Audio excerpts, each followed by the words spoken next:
Do as I say. Give me a disgusting helmet. That's not it. Try again. Oh shit!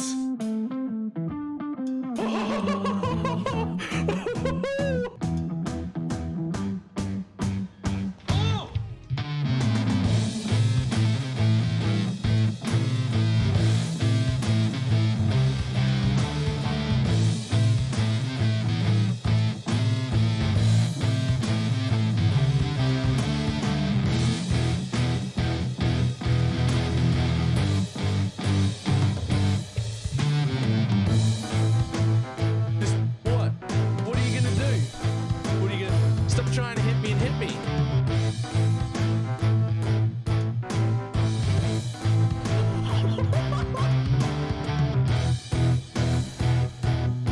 Hello, sir? Hello, sir? Sir? Sir?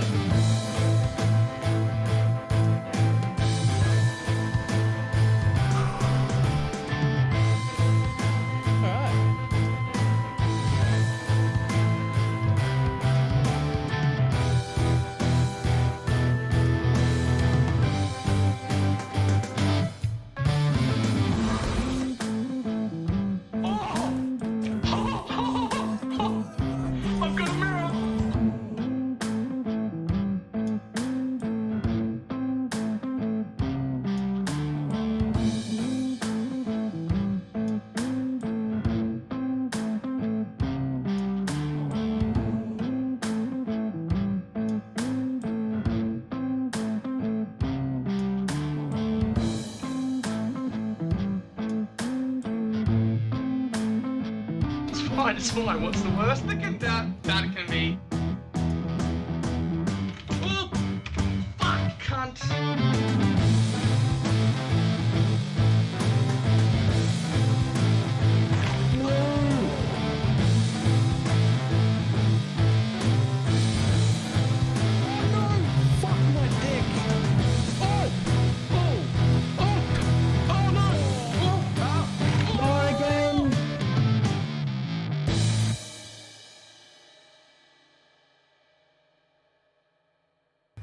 It did not work at all.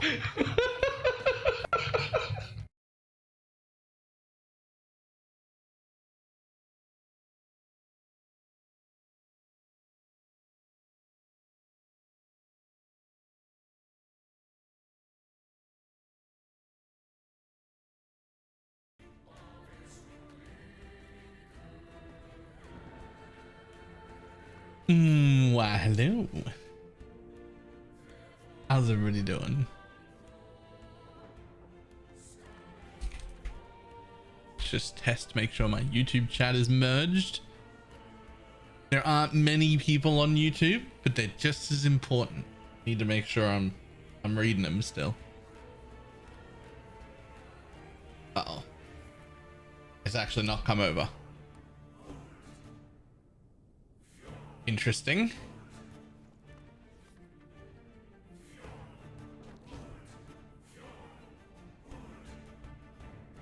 Edit.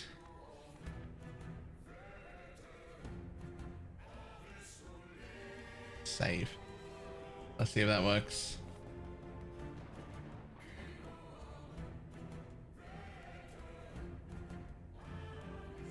There's 2 of us and we count. There are apparently 10 of you. I don't know how that happened. There's only 15 on Twitch.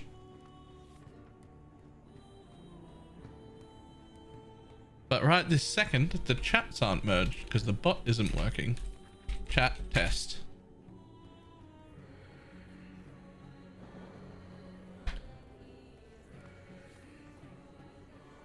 Ah, there we go. Okay, now it's working. All fixed.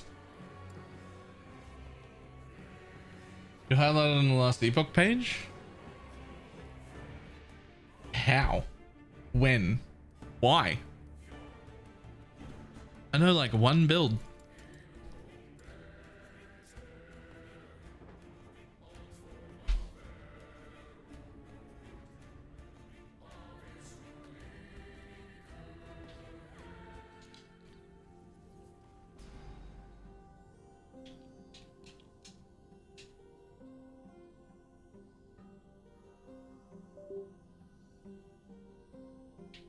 Okay,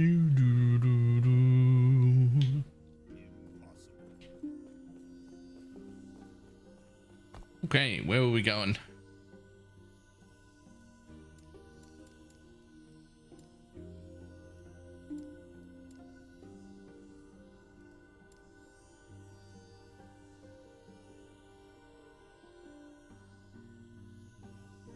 Turn to the Shining Cove and get a passive point? Sure.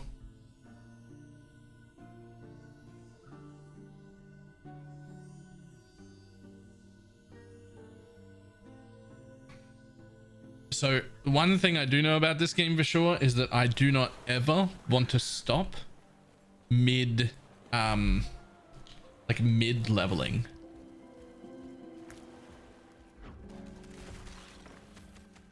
Add animal tweaks to the filter. Nothing yet, but I'm not at monos yet. But I want to. I want to tweak it a little more. Because in the like mid 30s, I'm getting too many pieces of gear.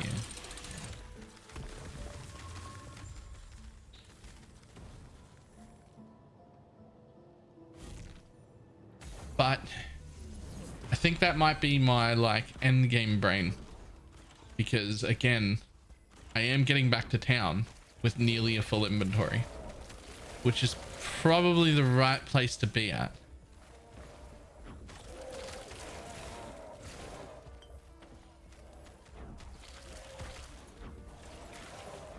What I did do, however, for the first time was look up a bunch of builds just to see what other people were doing, and like 75% of people playing Thorn Totems are druids instead of shamans. And I spent a bunch of time looking at the skills trying to figure out why, and I cannot figure out why. Why are you a druid? The only reason I can see to be a druid over a shaman to play this build is because druid can respec into other builds and shaman doesn't have any other builds. Which is a fair reason.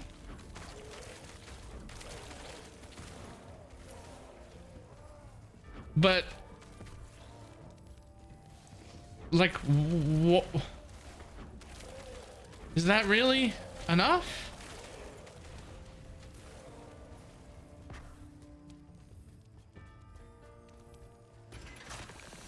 Okay, is it? Hey, can it? How you doing?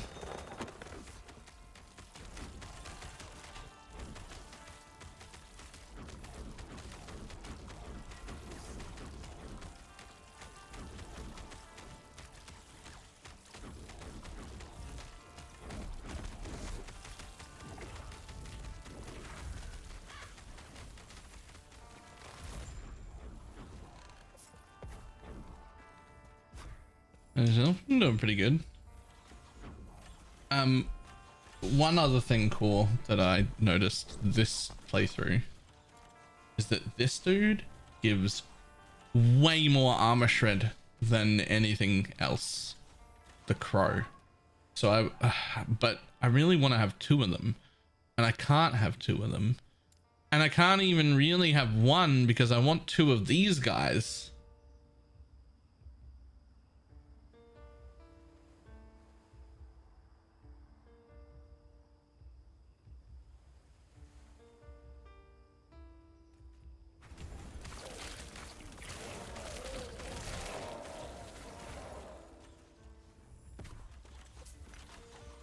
Let's do some leveling. So I decided I'd be willing to give up the dual Spriggans if I could find a way to get at least two bats, and then they could actually be my fifth skill. If I could get two bats and one Spriggan, I'd be willing to give up the dual Spriggan.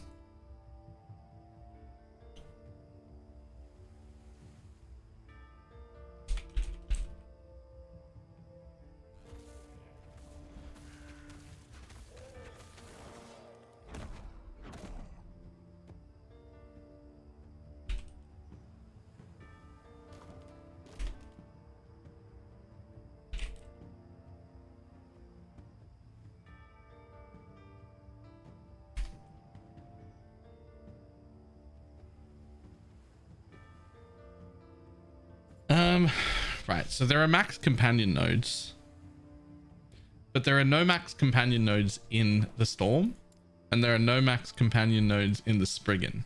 There are max companion nodes, but not in either of the things that I'm using.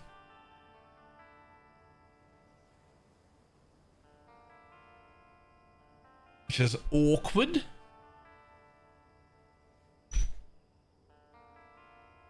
It might be a unique, but that's a stretch.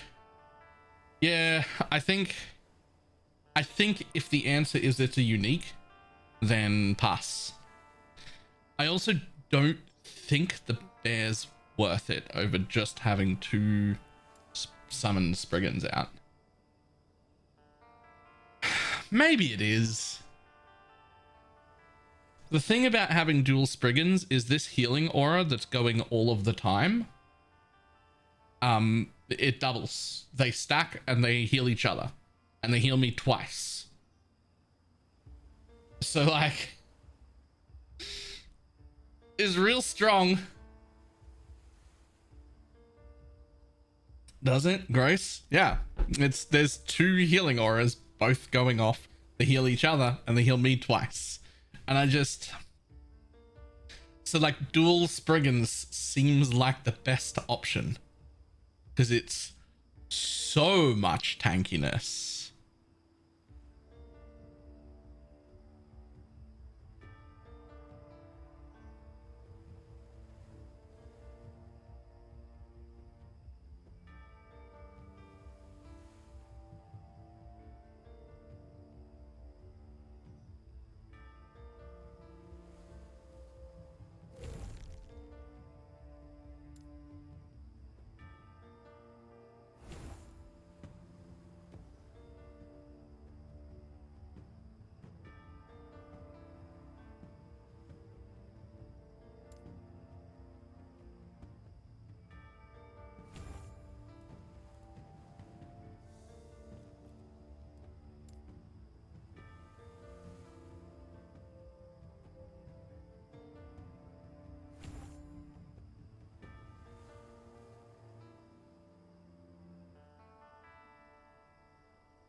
I think dual Spriggan bros when you rage totem makes great sense.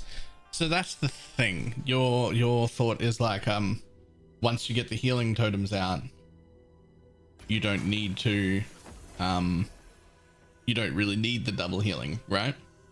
The problem with that is like you're right, but also once you get up to way like depth like corruption, once you get up to corruption like 300, you need them again.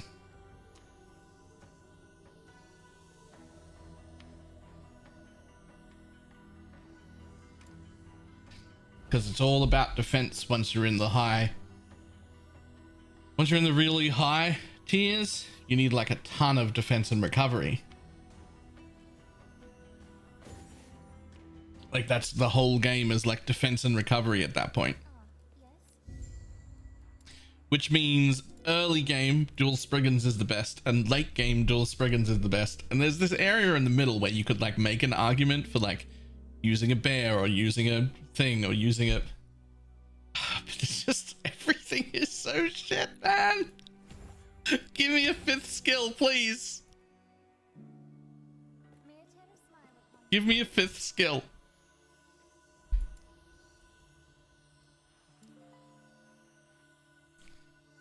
I just want a 5th skill. Enjoying the game so far. I'm debating picking it up as a PoE fan. A lot. Matt, I'm liking it a lot. As far as like, let's just like say generically worth your time. and we call PoE a 10, and we call Diablo 4 like a 2 because I think it was really good the first time, right? I would call this game like a 6 or a 7 right now. Like, it's not as good as PoE, but we shouldn't expect it to be either because it's like not even launched yet, let alone with 10 years worth of content behind it. But it's significantly better than, in my opinion, than any other ARPG, right? Like, this is the second best ARPG in my mind.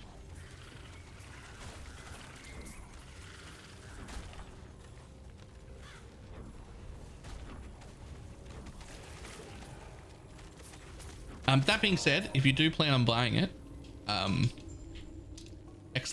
!Nexus, you can actually buy it from my Nexus store.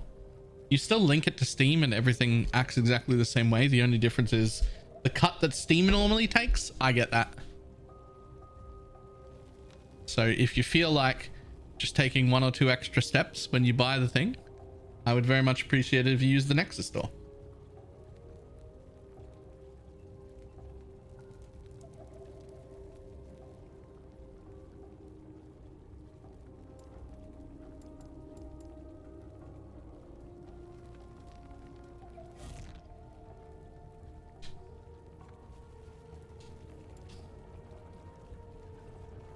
I'm so torn on what to start when the game comes out. We all are. We all are. Don't start Forge Night, whatever the fuck it is.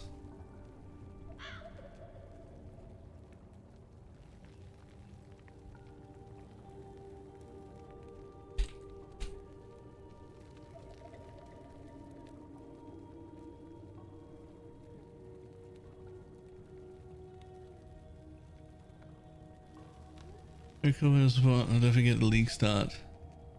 Water faction in as well. Nice, nice.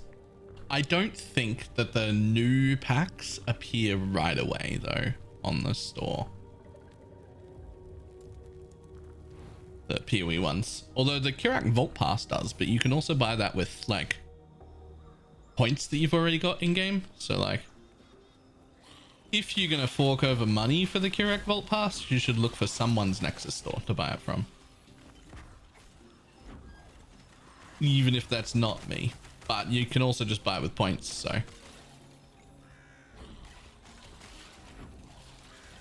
Right now I'm thinking Lightning Blast, Fossil, Static.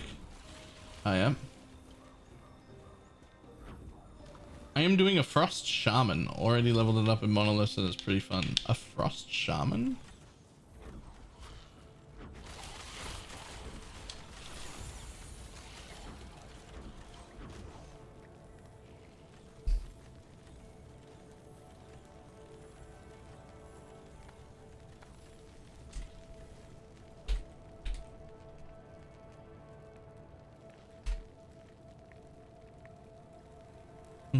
Gun and video. Huh.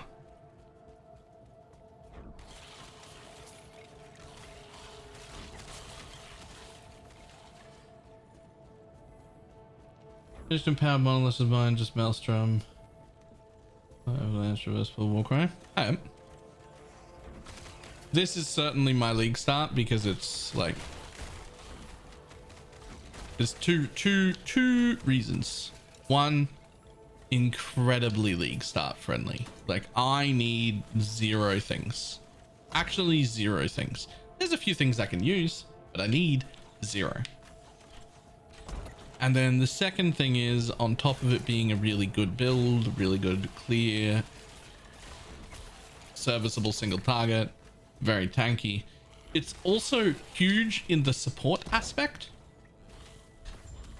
Like if you're in a group, which I am starting in a group, I bring really good party buffs and heals.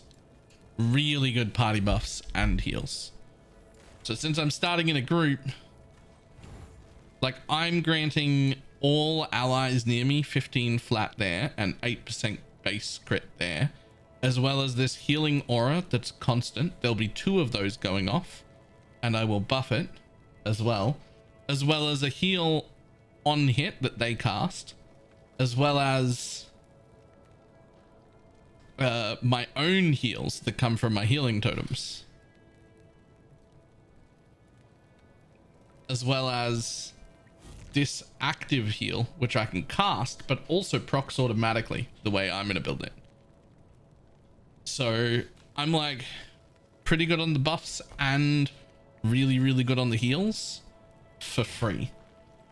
That's the way I would play the build anyway solo. So it's like just free utility for my party, which I think is like that really tips me over into like, how do I pick anything else, right?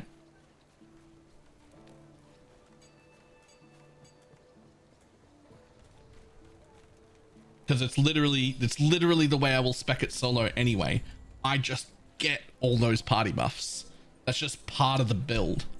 And I'm like, that's real nice.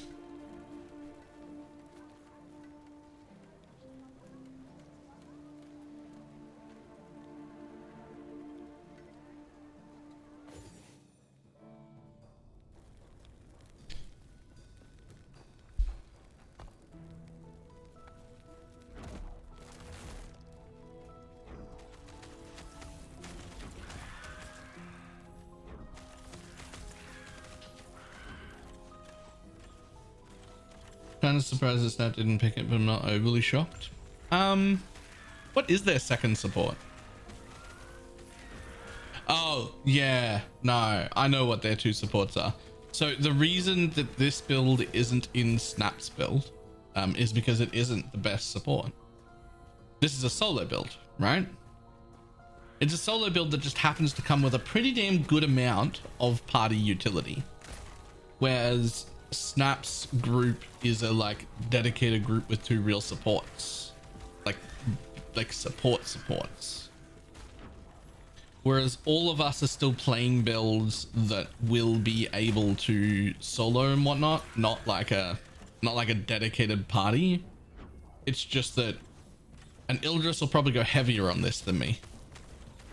It's just that our classes that we've picked come with, or at least mine and Ildris's do, come with quite a bit of ability to support and like group synergy built into them, right? But it isn't supposed to be a dedicated party of 4. Ildris is intending to play support, so he will be weaker on his own, though as a paladin he will still be able to kill stuff and do stuff. It just won't be like super powerful because he intends to be a more of a supporting role.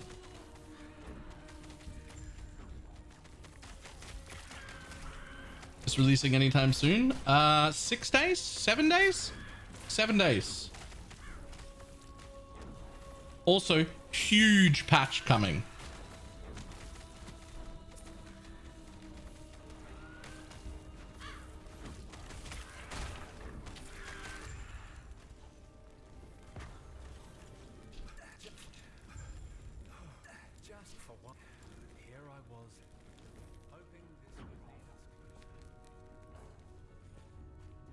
These totems don't get the dunk. Oh my god, what would I do? What would I do?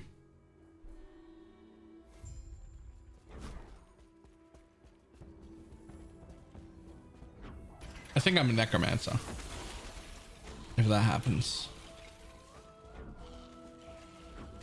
Or YOLO Warlock? YOLO Warlock?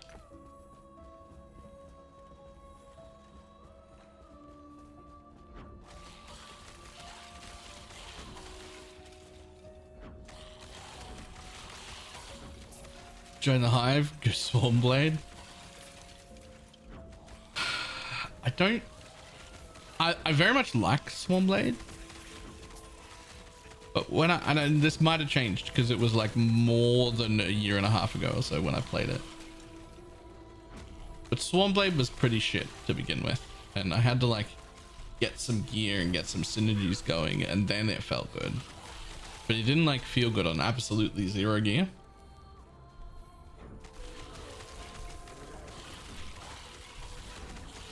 And I want my league start to require literally nothing. Like, don't require a thing, please.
Bum, bum, bum. Why isn't that gonna bring out the others? You know what? I'd be real tempted to league start squirrels. There's like 4 of us. If we target farm squirrel helmets as a group, we will find a squirrel helmet pretty quickly. If my totems get taken away.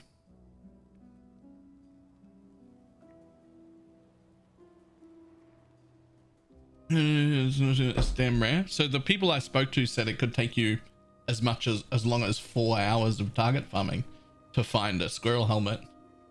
And I'm like, oh, but if there's 4 of us, is that 1 hour? And we've got the COF thing as well.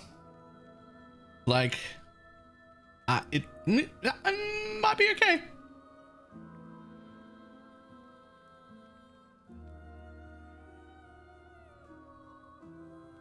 Without already being it. Well, they said in empowered monoliths.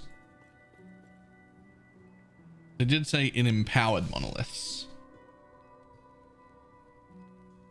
But there's something to start anyway before then. Like, you don't have to be...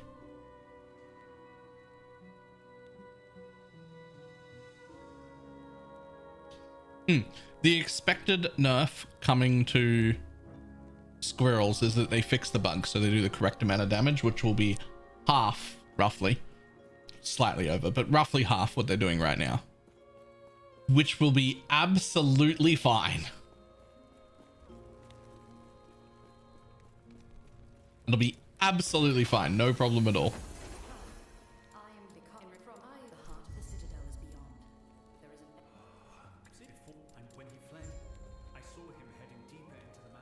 Alternatively, I could just do some sort of minion build.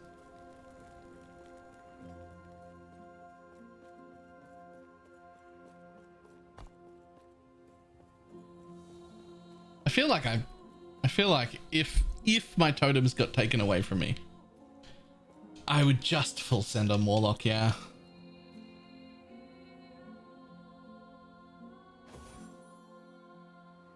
I think I just full send on the Warlock. It's fine.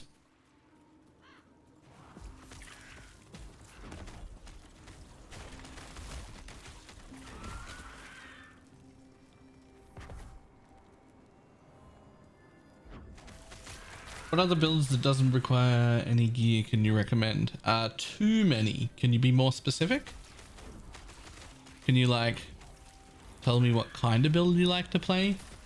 Either in PoE or Diablo or any other game you've ever played, like something. Give me like a rough, I like to hit stuff with a stick, or I like to send minions at things, or something.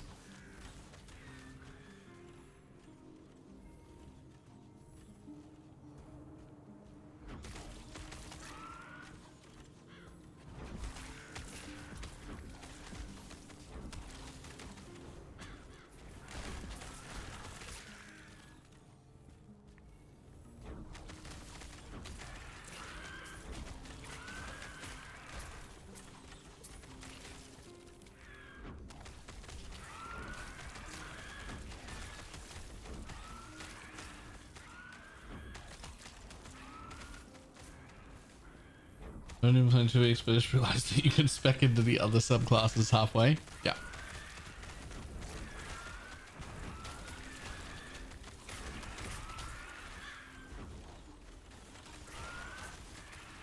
Falcon wears a squirrel hat. Does she have a flying squirrel?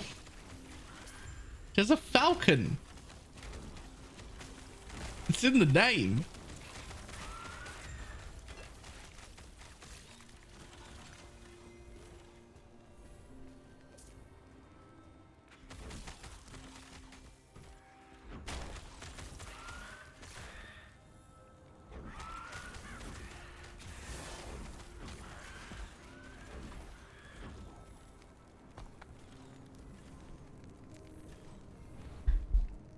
On flying squirrels as well. Me too, now that you mention it.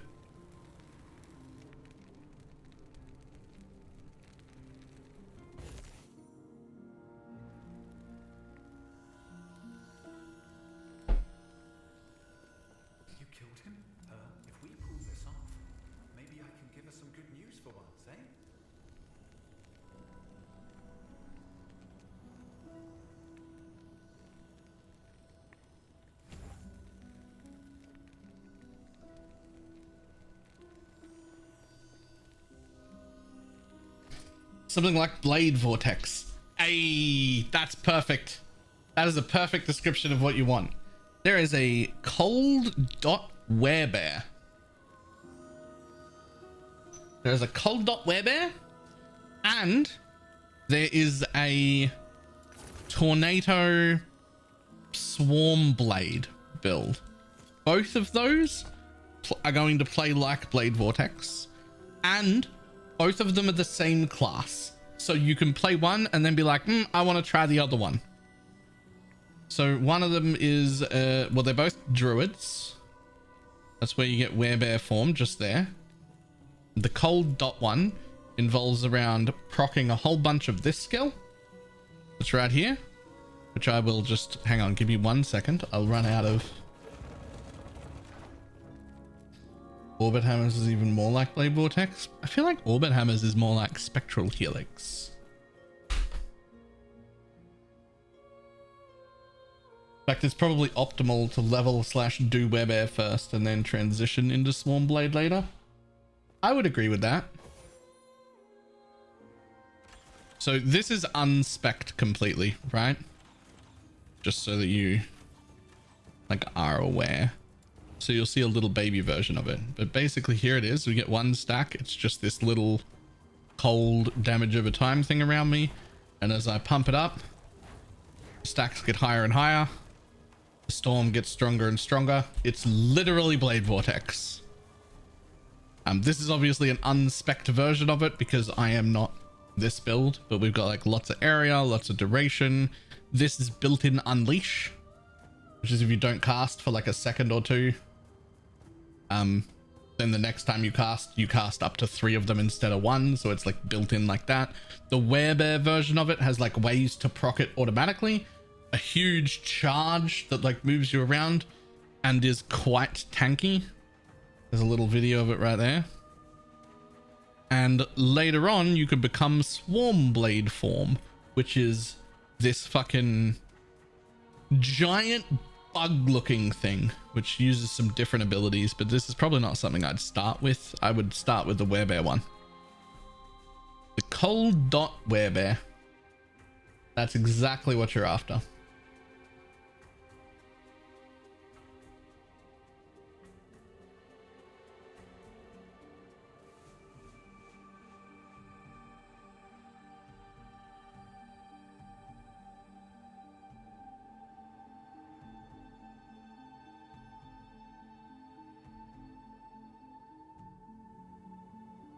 One blade Babano. Yep.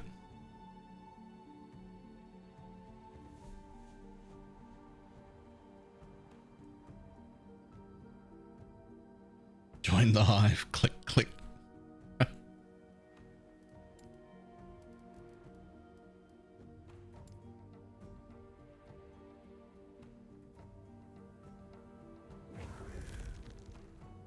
Okay. Continuing.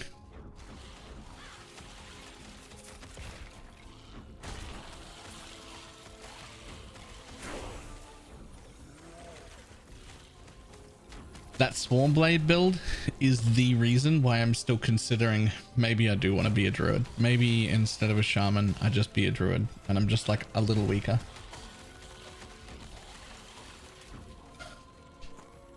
Stars Rune Master, but I like keeping track of the runes I used all the time. That's me too. But even though I don't personally think I want to play a Rune Master, I am super happy that a Rune Master exists. I think it's really, really, really cool class design. I think it's so different than anything I've ever done before. Like, it's just really cool. It's just not for me really cool, but for someone it's really cool.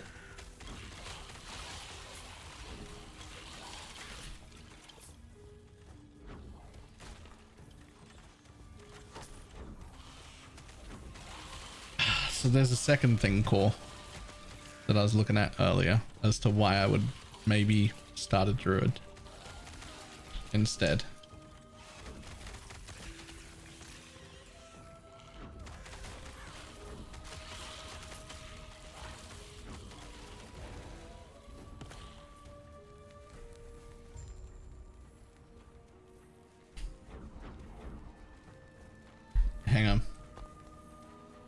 So in here, right? This is this thing. Fuck off. I'm busy. Our Spriggan form. This part down here wasn't that important, right? It's good, but it's not that important. But we can, for 1 point here, 1 point here, 3 points here, get over to here, which is doable while we take this whole area here and this. And we can get over there. You can have additional max veils, doesn't matter. Cast entangling roots with spirit thorns. Wait. Hang on. Wait, I thought that was with my thorn ability. Wait, am I wrong?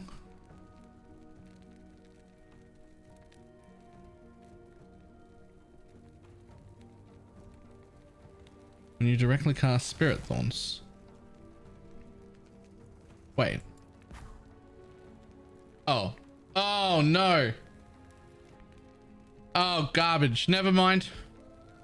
I thought it was whenever I cast this thing. I take it back.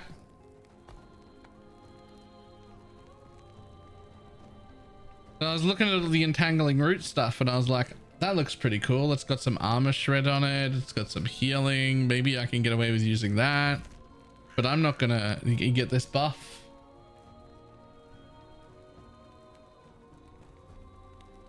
But I thought that this was gonna happen whenever I used the thing, and I was like, that could be an argument, but it's not. It's the shit attack. You'd have to start using the shit attack that does nothing, just to proc it. Pass.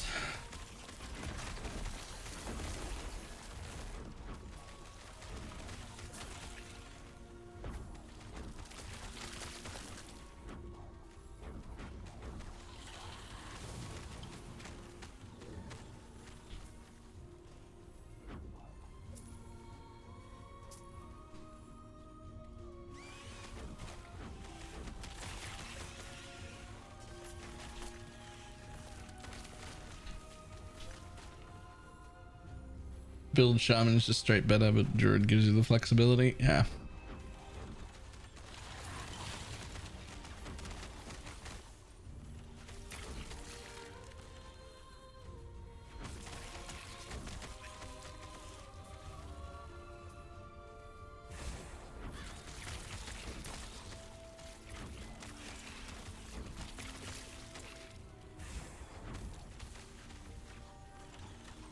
You're doing a full campaign run or doing the skip? I don't even know how to do the skip.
Just do if it is.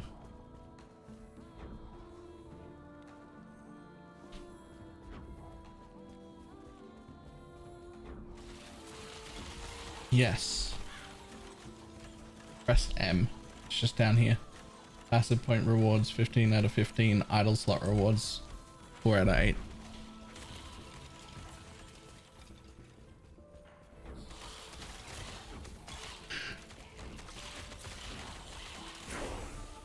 it can't really be a checklist because there's not 8 idle slot quests. There's like nearly 20 idle slot quests, of which you only need to do 8.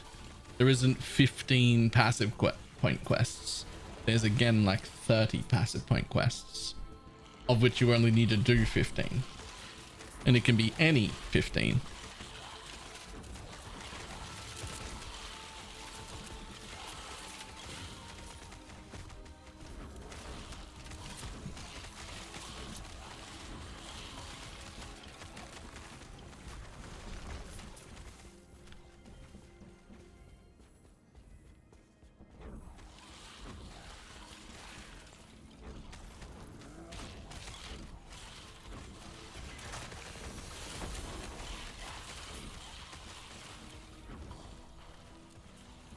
You can pick and choose the ones you do exactly, but you can't keep track of which ones you did. Yeah. Campaigns. Campaigns. Yeah.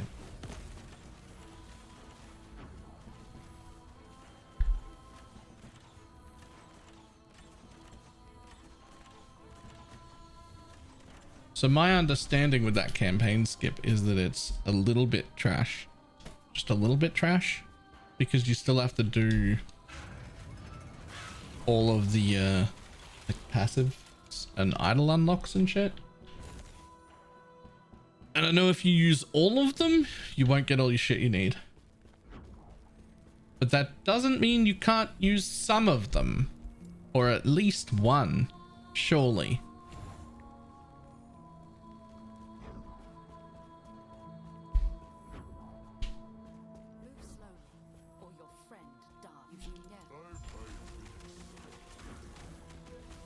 The only shit things is that it's icy veins. I don't really have a problem with icy veins overall anymore.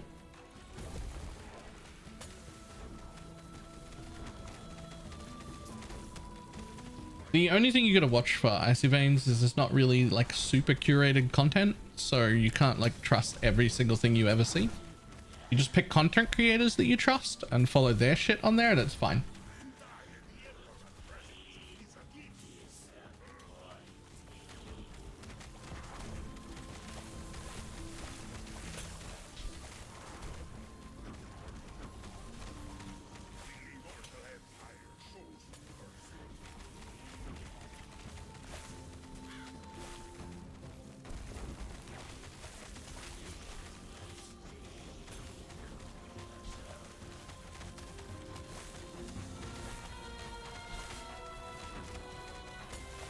Saying that mini builds currently do high corruptions because minions die easily.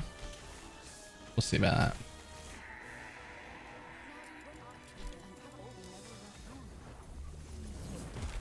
We'll see about that.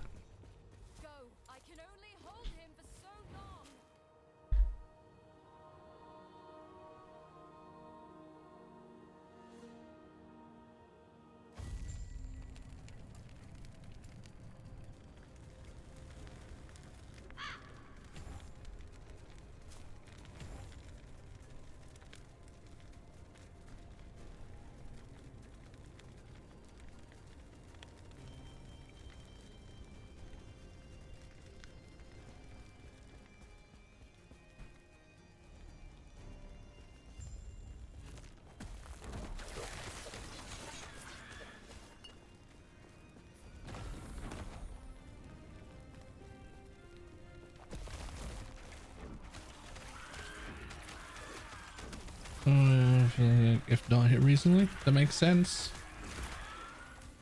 It's like that in most games, isn't it?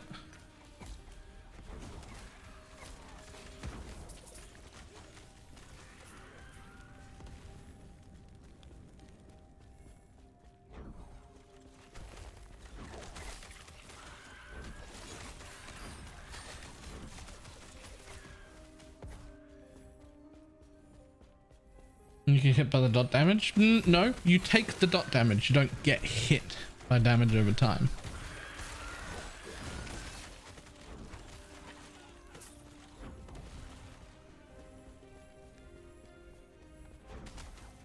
Doesn't say if you take damage recently. It says if you've been hit recently. you can get here.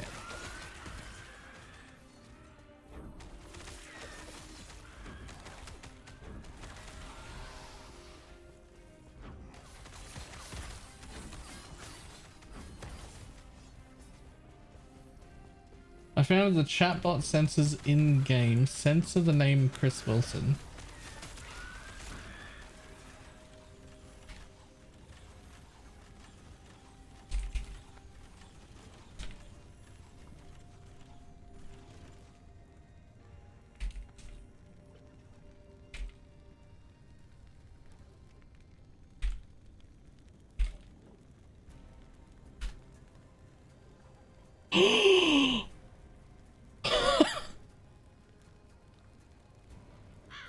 What? What? What do you mean?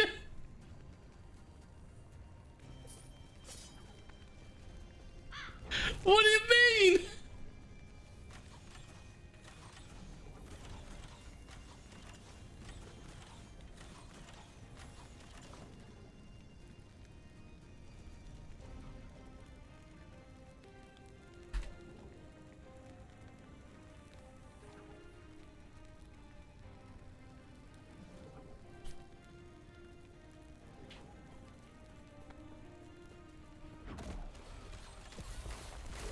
Oh man, it's fine.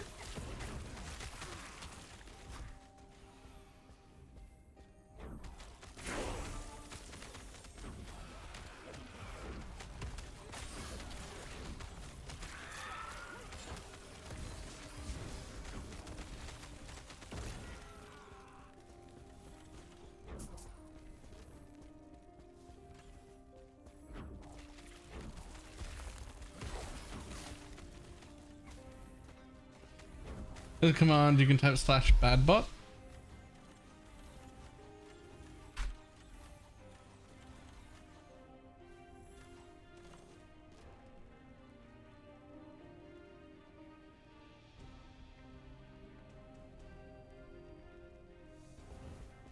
Doesn't do anything. Falconer has a node called birds aren't real. Right? No, that's not the best part. Birds aren't real. That's not the best one. The best one is right here. Is it in graphics? I think it's in graphics. Streamer mode. If your gameplay is smooth but your stream is stuttering, enable this option. Disable some of the options below. This will not give you better loot drops. Here's the thing. I didn't think it would. Right up until you typed, this will not give you better loot drops. And now I think maybe it fucking does. Like,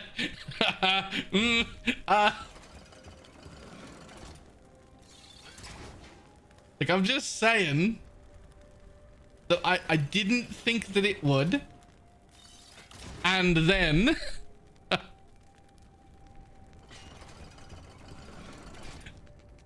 then I read it and was like, well...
What are you?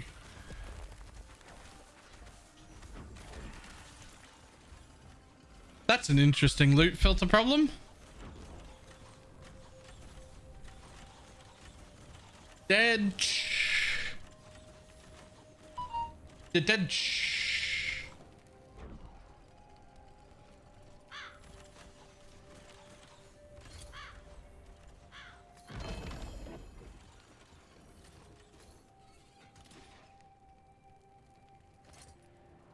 It's one of the ones I wanted.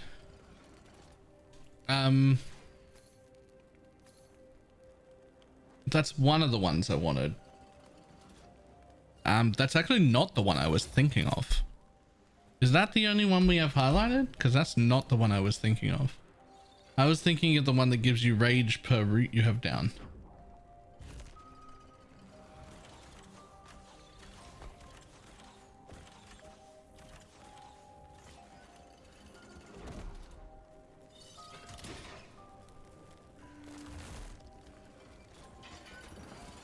Are you seeing the mess you made in global chat with the D4's bats? No?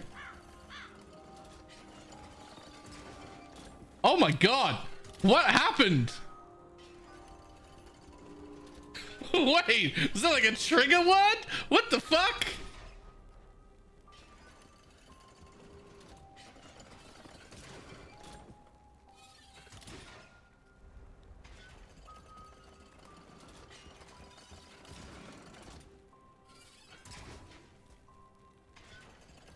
I started a fire in chat for just testing to see if I couldn't say D4 bad. My bad.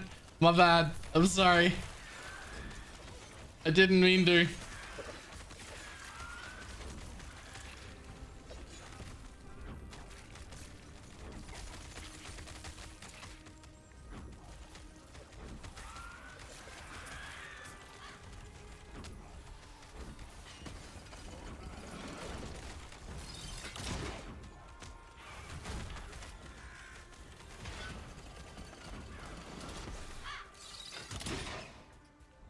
Rage generation comes from a belt. I'm not seeing a necklace. There's a belt.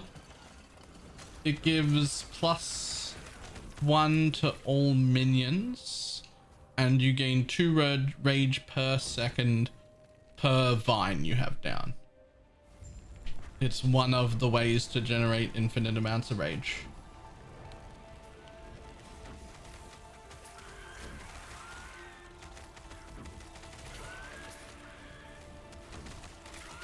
I forget what it's called.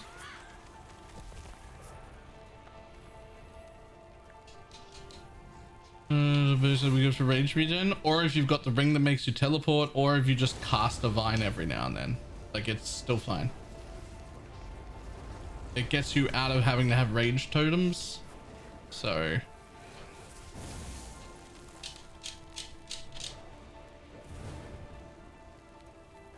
those extra buttons. Well, I mean, this button is a teleport. I mean, once you've got the ring, it's a teleport, right? So it's a button you were going to be pressing anyway. So it's passive. It's free.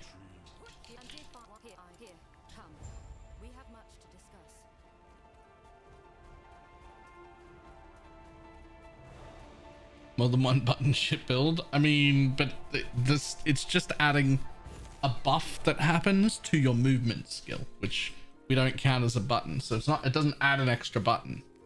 It's just your movement ability.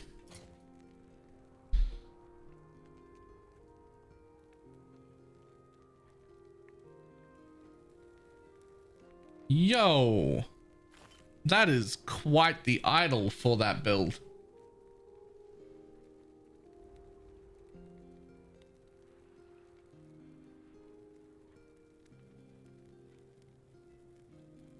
That is quite the idol for that build.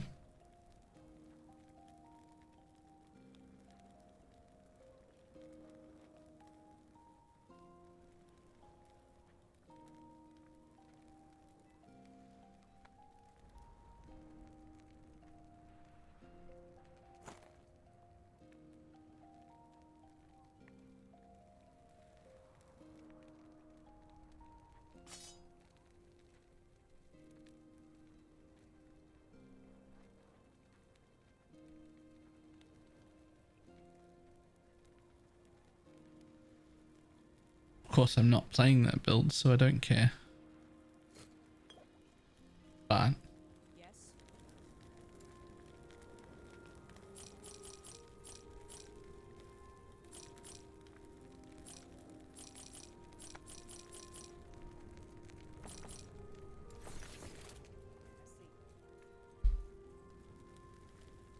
We don't have much time.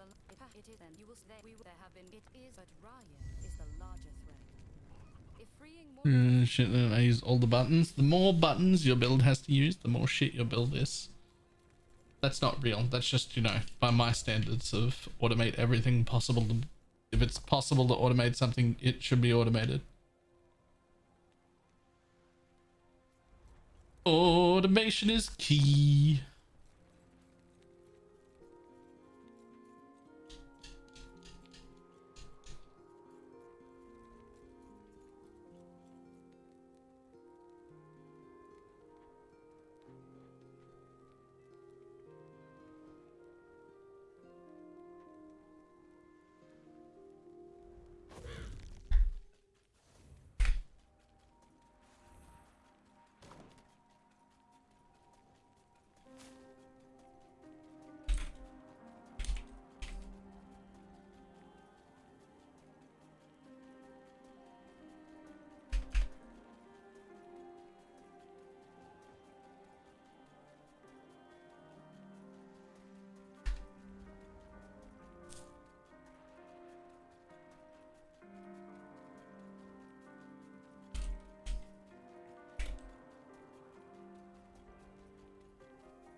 Oh, it doesn't trick it.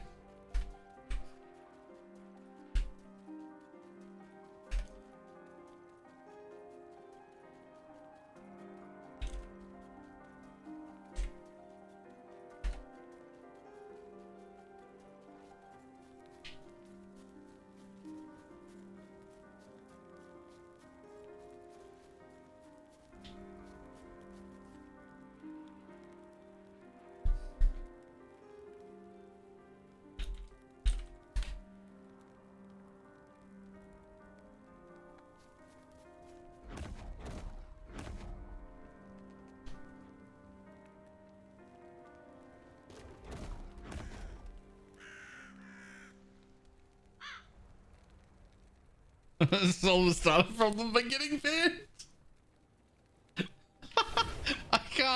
I can't imagine that it's anything other than a joke. Like, there's no logical reason to ban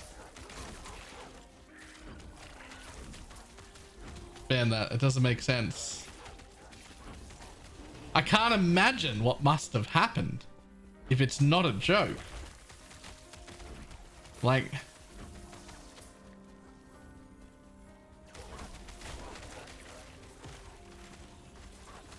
did you just go fire with the filter fix? Generic idle rule needs to be updated to this. Oh, let's have a look. Oop. Generic idles.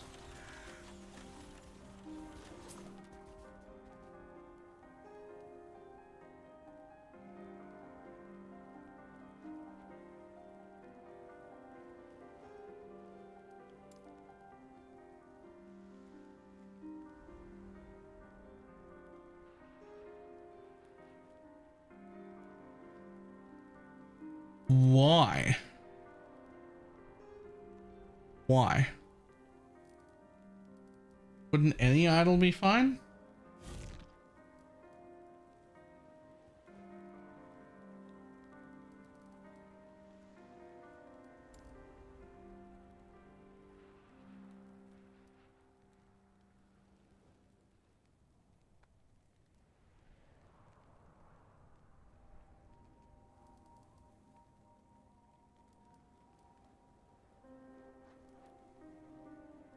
Pick up crisscross idles.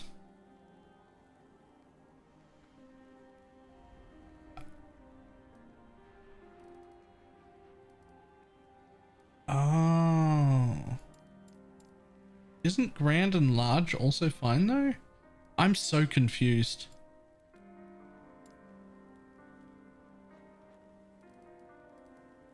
If the first four are generic idols, then one of these applies to us. 1, 2, 3, 4, 5. So one of these should also be ticked. It'll be the one that's primalist.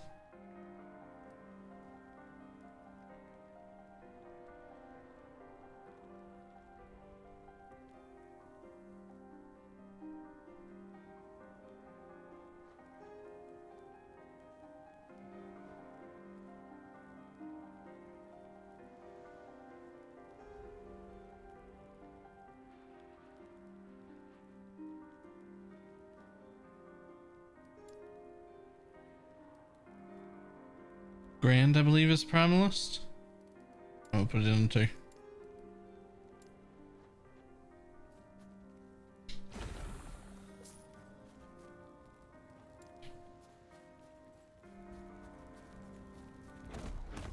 Oh, cool. Last epoch time. It's been last epoch time for like 5 days now.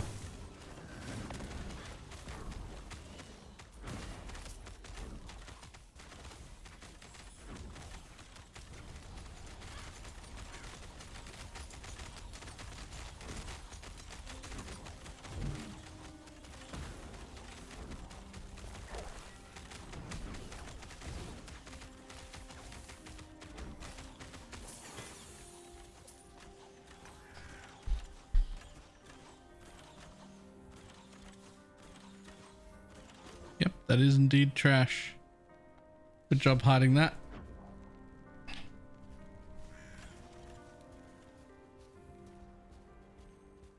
Tis indeed the garbage.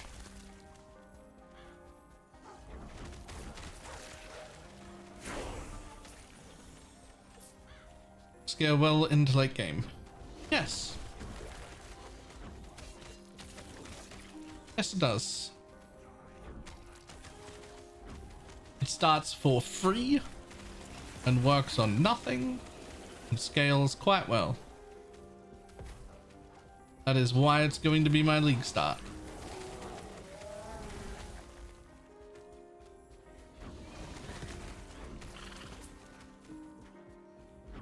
It also requires you to pay absolutely no attention, which is my absolute favorite thing.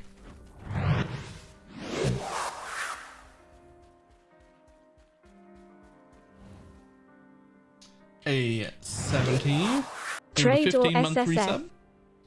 I mean, we're starting trade. We're also starting the Circle of Fortune group, which is absolutely nothing to do with solo self-found, even remotely.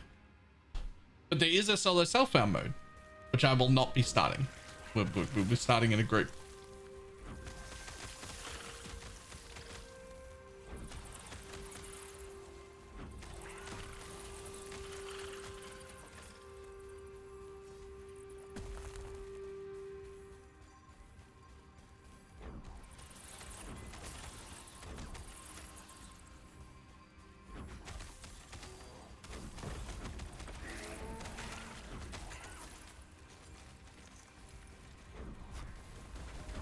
Went from 26 to 34 completed. It's been a long day.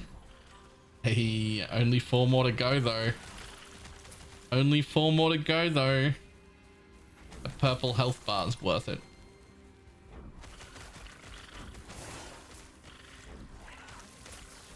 Starting to look like you could drop the crow, is it not? Yes.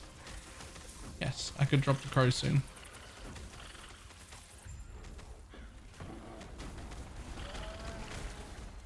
So there's no, I'm at the point now where I don't really need the crow, but I also need this node here before I can have 2 Spriggans.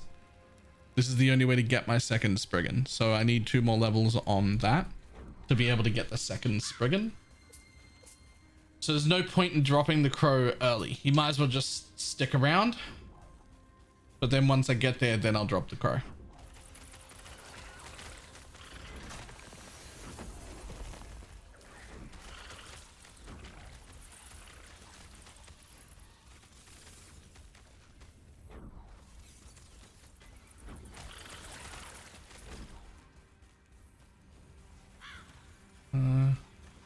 By the way, earlier today with chat to call it the MF faction. That's what I've been calling it, the MF faction, because that's basically what it is. In gameplay options, could you disable the auto move to enemies when using melee stuff? I have no idea. I don't usually play melee.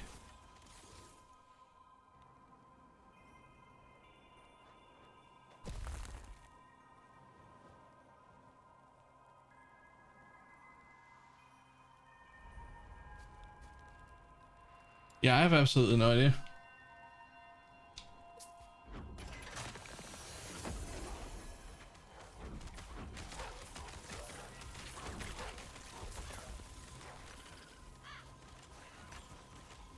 How many memories does it take to complete a memory challenge? I think somebody told me 4 if you roll them really well, but 5 usually. You can also do them as a group. But I never did that one, so I don't know if those answers are correct.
Got to empowered monoliths. My build sucks. What are you playing?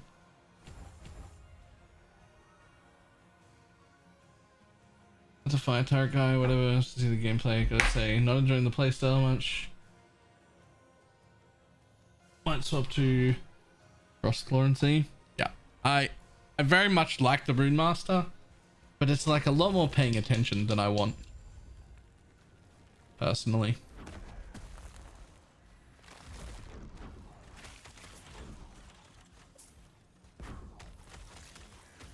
Boast in the Strack Ignite. Okay, that's not one I can help you with. I've never played anything even remotely close to it.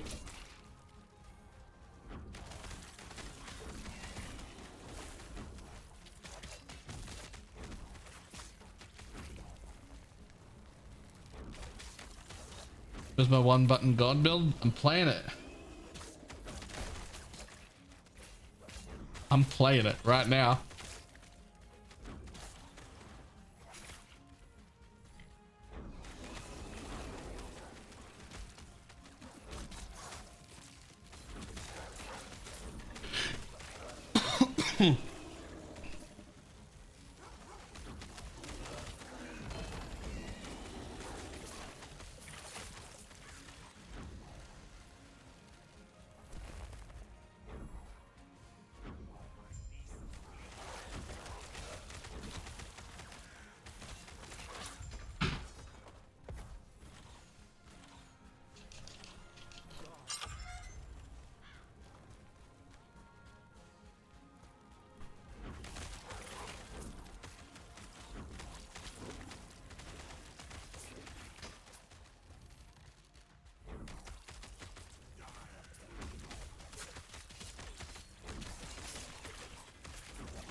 Challenge Masters a fish. Oh, because I always forget to use them. Yep. I'm doing damage, but I'm so squishy. How important is your quiver? Like, how important is your quiver?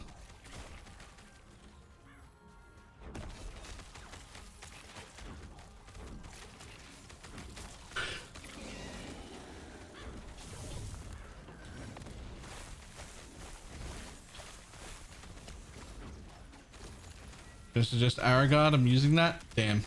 That's all I've got. I'm sorry. I don't know Ellie well enough.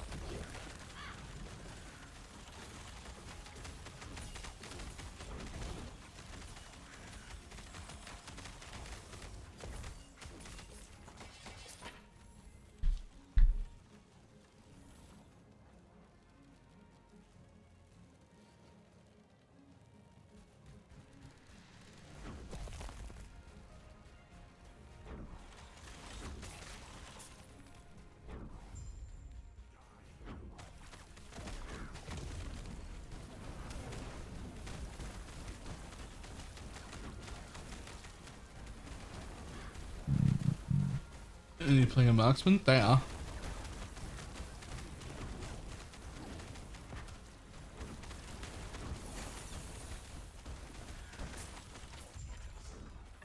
That's the problem. It does sound like the problem.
Or do they have guilds? They will not have guilds, or at least they will not have guilds on launch. I don't know necessarily that means there won't be any guilds at all.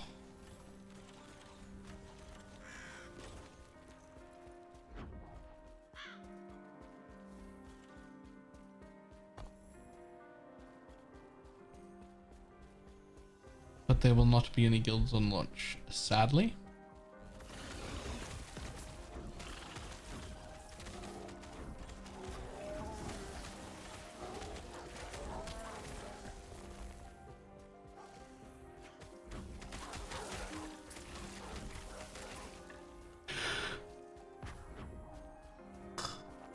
Oh, fucking hell.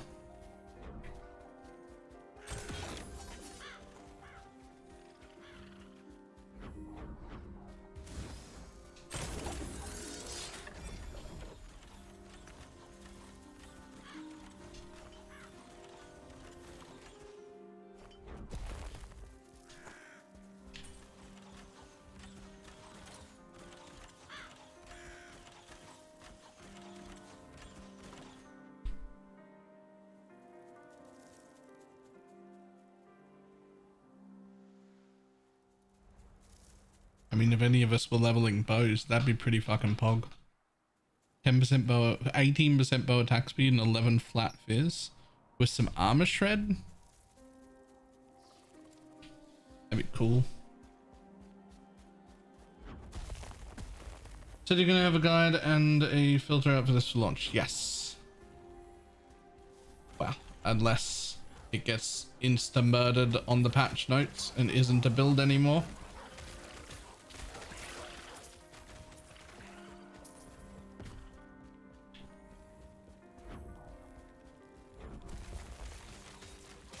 but I don't see that happening.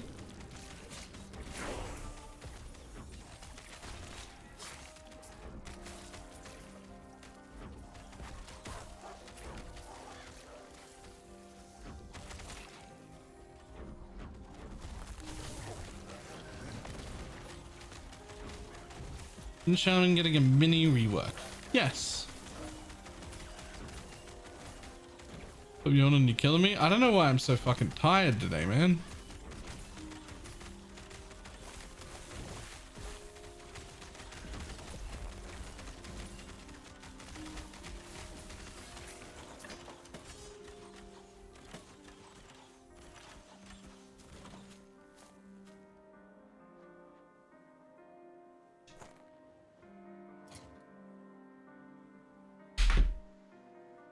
Right, so tier 3 shit is starting to drop here.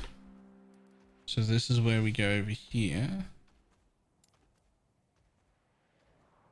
And we say...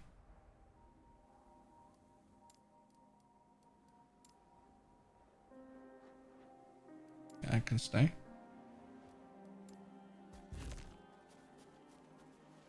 Go to sleep and your yawning is making it hard to stay up, but isn't that what you want to be doing? Don't go to sleep. Feels hopeful. Huh.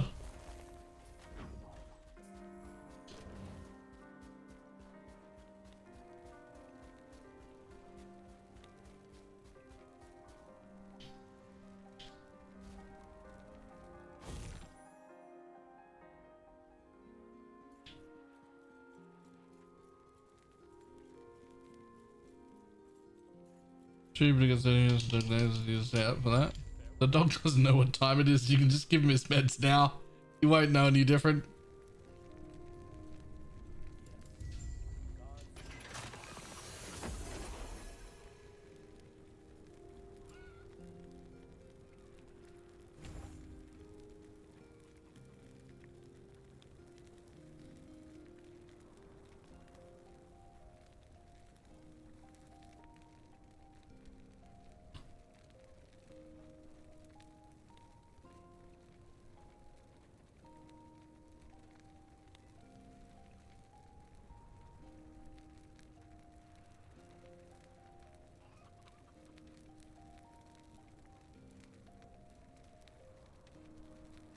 Hmm.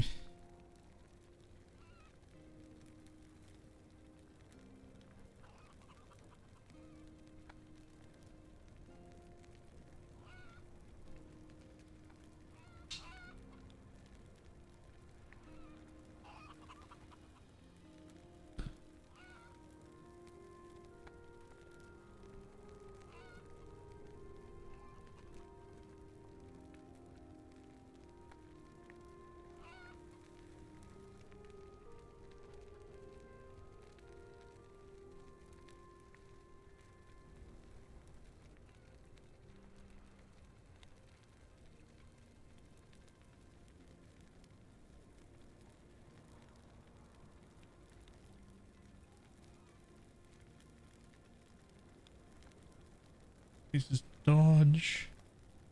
No.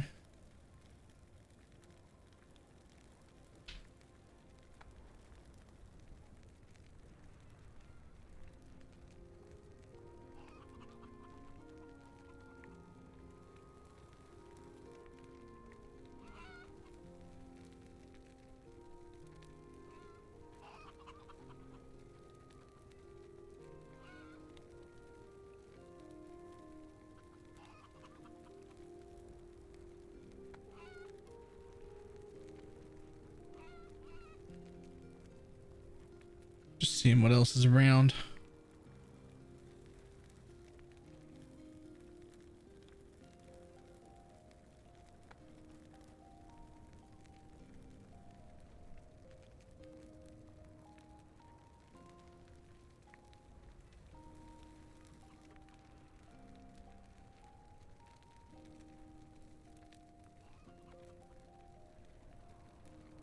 I keep looking for like new nodes to take.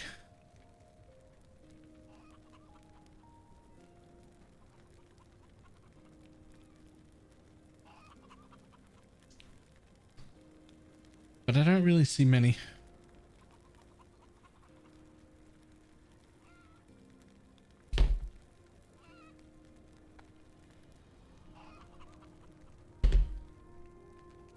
I think we're like pretty much sorted.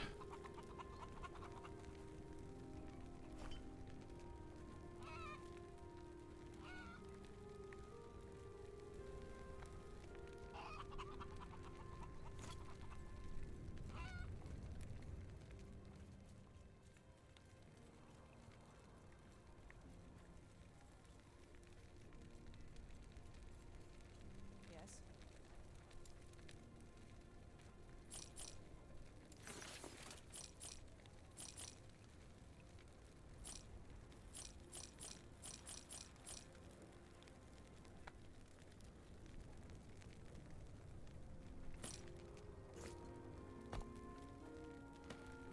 Let's see.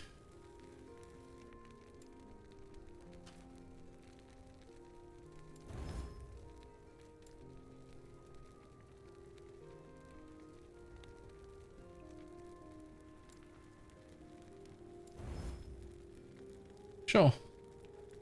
Will do.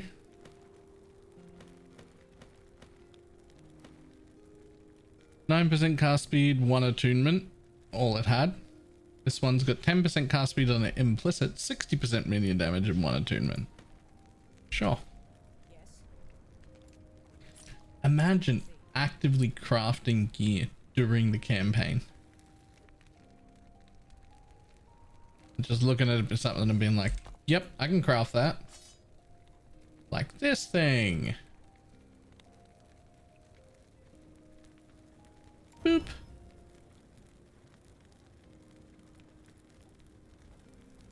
Having fun? Yes. You know what? You're not worth crafting on. You might be though. Well. Yeah, not really. Just those gloves. They're missing. Nice. Does this build have a movement skill? Yeah, but it relies on a ring. There's a unique ring. I forget what it's called. But it makes it so that your summon thorns becomes a teleport at the same time, and it's like true teleport. It's like from here to here, like wherever you can click. But you have to get that ring first.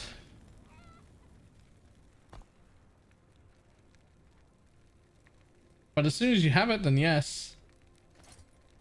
Silver Fawn. That's the one.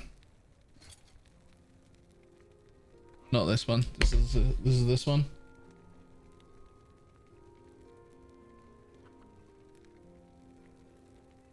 Just level the build without the ring. There's no. Oh no, it's perfectly fine to not have the ring. The build runs pretty fast. It's got like a pretty good amount of like just flat movement speed in it, so it doesn't feel too slow. But when you get the ring, you then get a teleport, which is very cool to have. All right, I tell you what, I'm gonna go make a coffee.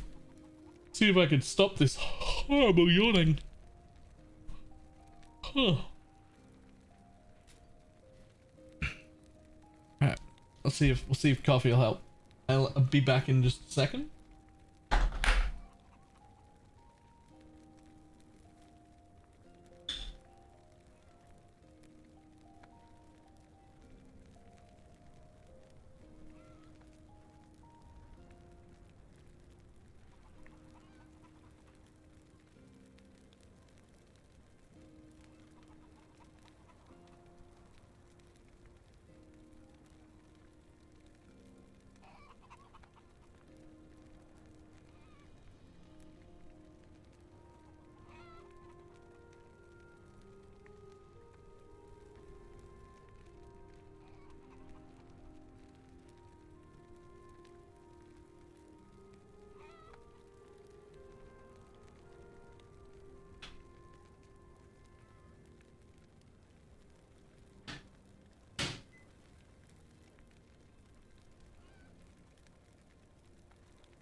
I'd have been back quicker, but the dog barked at me a little bit and then jumped onto my lap and then wanted pats, and I had to give him all the attention, so I couldn't come back right away.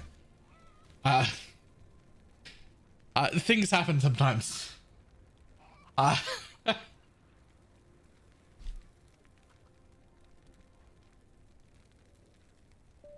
Unfortunately, the dog is this big, so whenever he wants attention, he just gets attention and pats. That's just how that works when you're that big.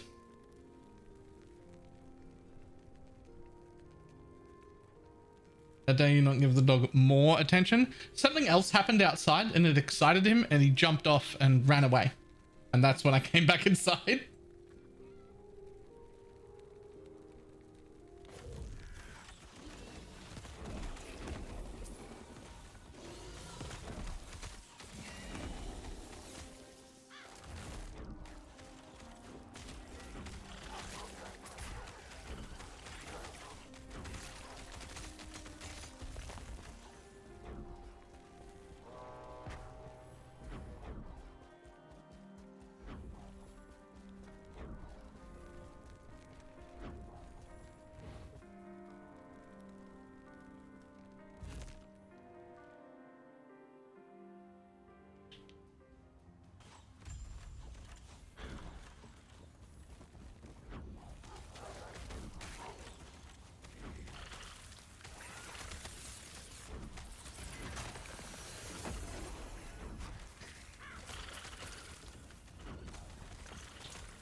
Oh.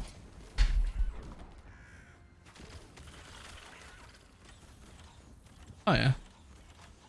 Not good enough for me to put on, but only because I just found those really, really good gloves. That should show up well. Those are really good gloves.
To the point of felon duty.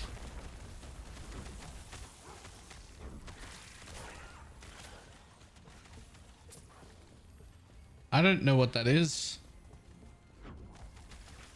Balon PD6. I don't know what that is.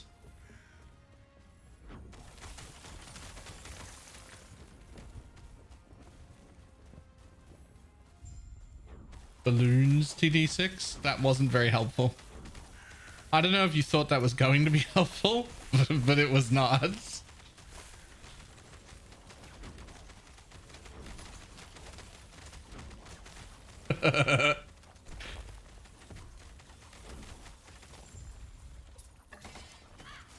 Six TD stands for tower defense. Okay, well at least that's something. I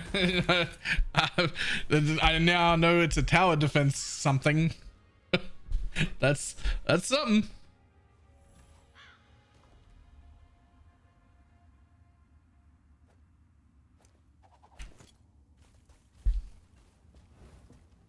This game. Towers of monkeys and the balloons. All right.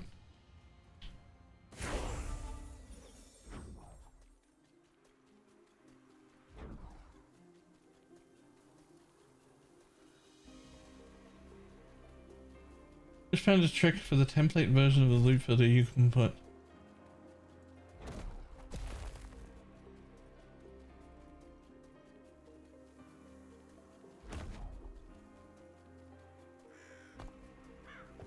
Oh, you just mean for these?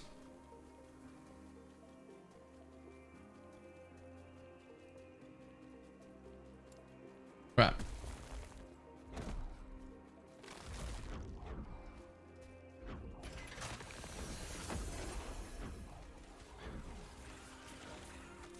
Hello. Oh, because you're the hybrid health thing. Right. I was like, why are you showing up like that? Oh, right. You're the thing that is very important to be yoinking all of. I want every modifier of that later. Don't care right now, but I need all of them. Every single one of those, please.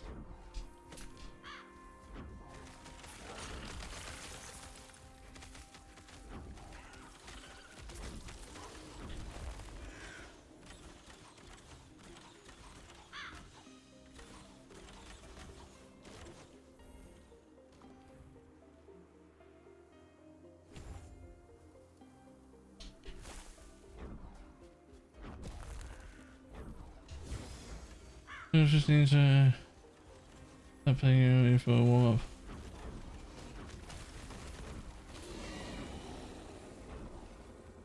Why are you waiting until the 15th for that?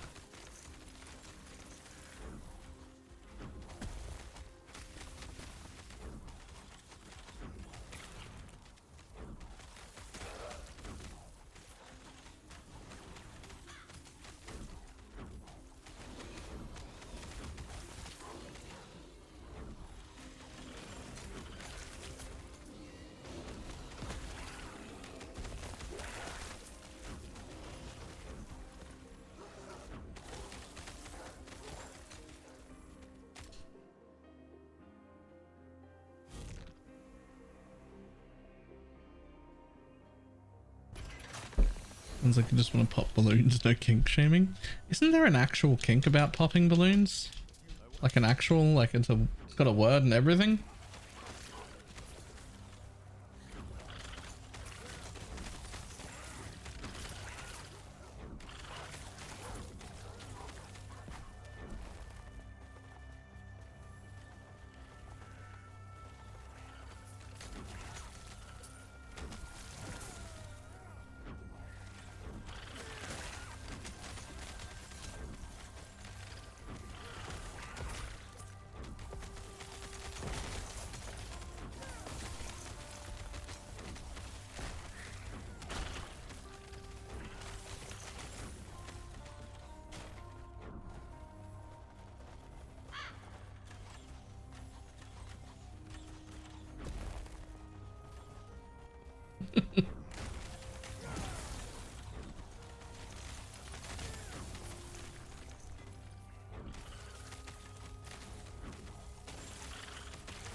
All that's left is locating the lance.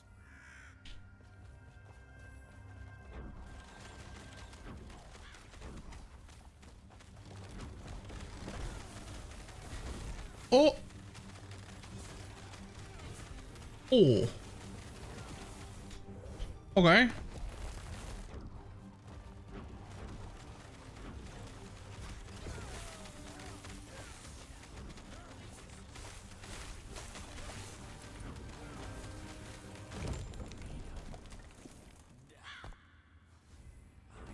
Interesting.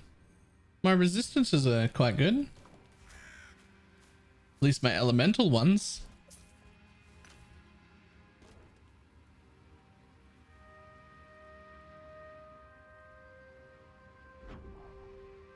Fizz is quite low. I mean, Fizz and Void and Poison are quite low. And my belt if you're a minion build, I am a minion build. But that's why I'm using the currently equipped one. But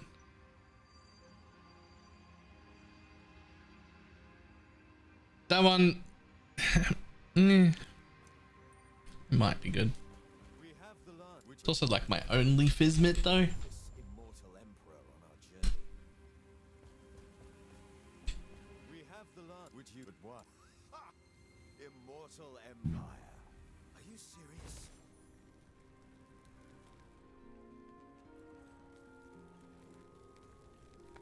Yes.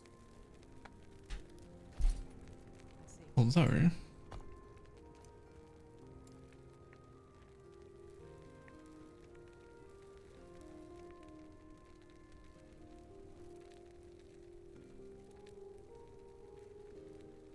easy, easy, easy.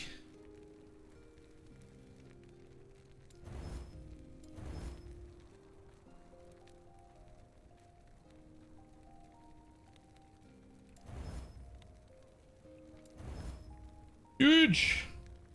We did it.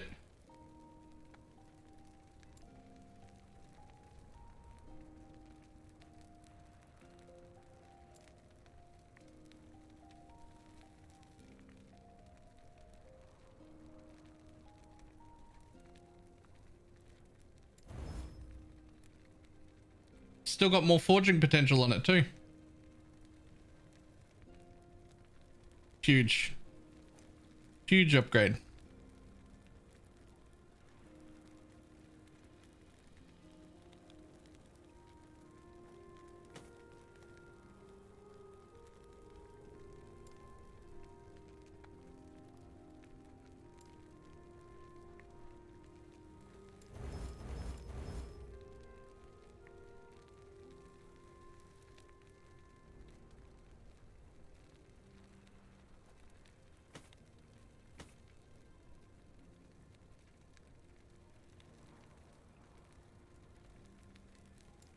Yes. I see. Yes.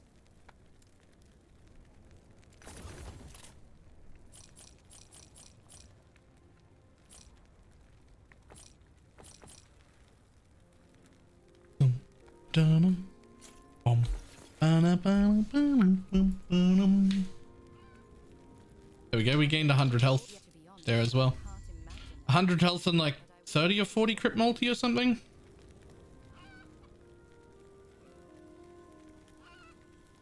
As well as like 40 or 50% minion damage and an extra 10 Fizzmit.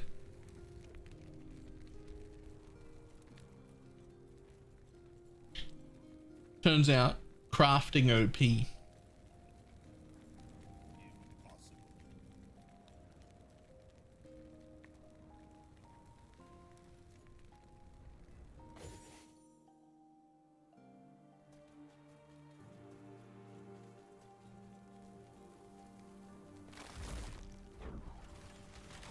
Sort of an interesting thing with crafting in this game is that like even I like doing it because of how simple and easy to understand and quick it is.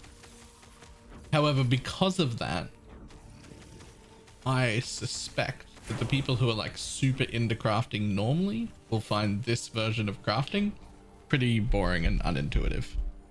Not unintuitive, shallow. Shallow is the word I was after. People who are normally really hyped about crafting probably going to feel pretty meh about this crafting. But the people who are not normally into crafting are probably going to be like, yo, crafting in this game actually good.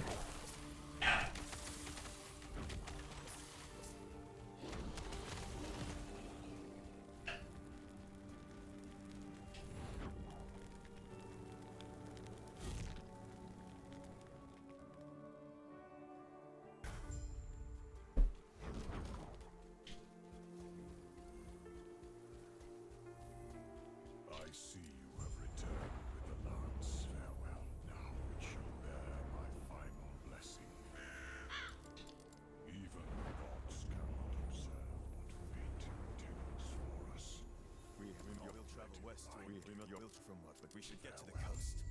There's a settlement. Crafting this game is actually good. Oh wait, you're right. Yeah, yeah, it's not good for the people who normally.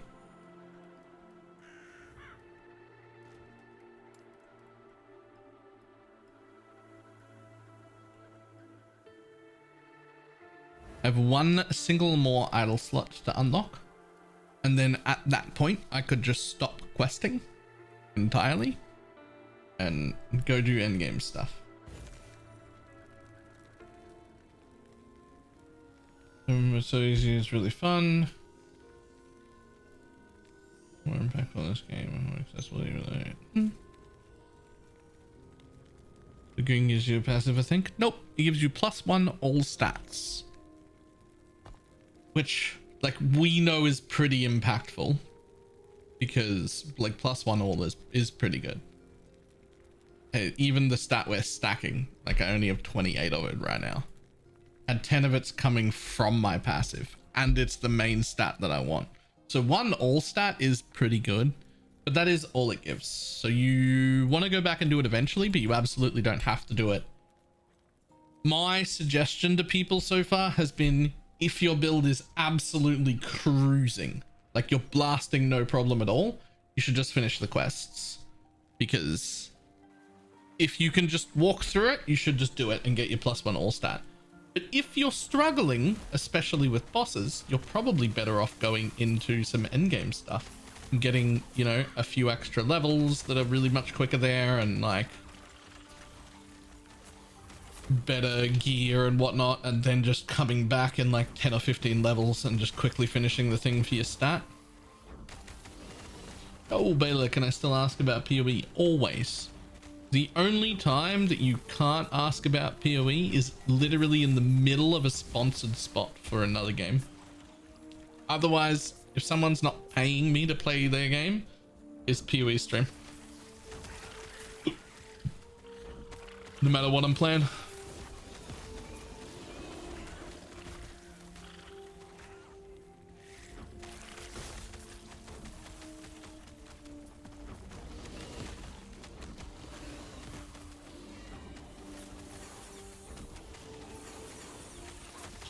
I just leveled to 72. Can I respec for the chieftain? I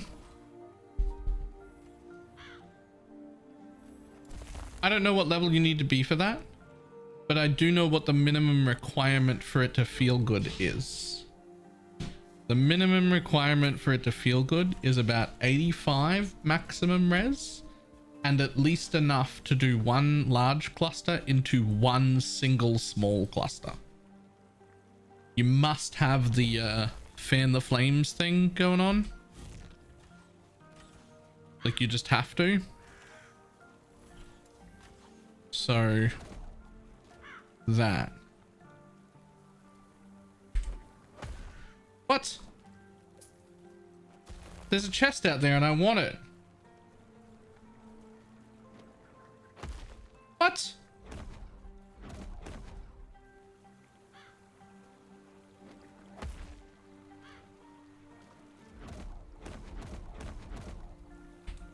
What?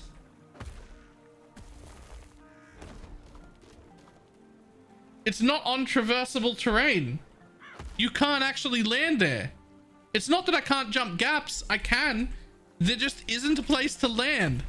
There's like a chest there and I want it. You can't even summon a totem on the square. Like it's not traversable terrain.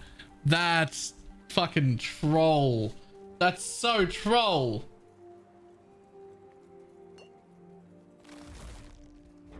What skill did you guys use for chieftain? I actually just leveled it as righteous fire.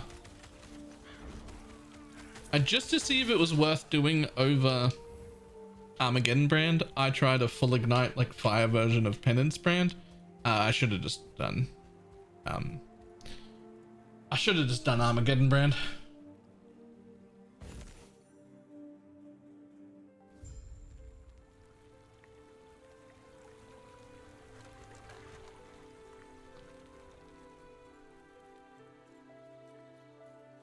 Okay, to this fulcrum full MF build. Was the same thing I played? Yep. I did a version of that, but I was righteous fire instead. Realistically, I'm gonna be honest, after like playing it and looking into all the different variants, it's all the same. It's all the same build. All of it. It's all the same build. It's literally just Hinekari's explosion. It's be immune to damage and then run around causing Hinekari's explosions to kill everything. That's the build. Every variant of it is that. That's all it is.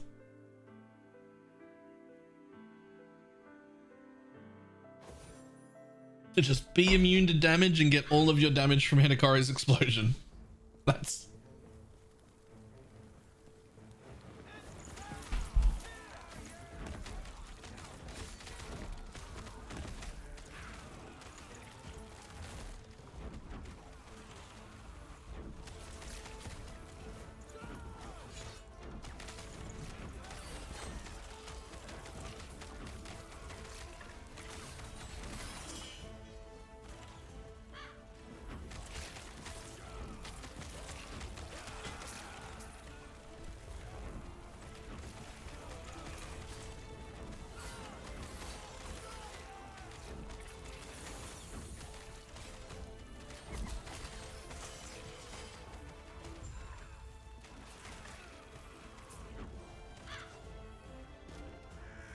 huge.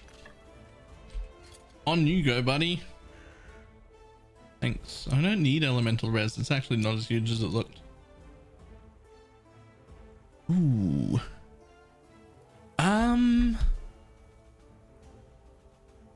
84%.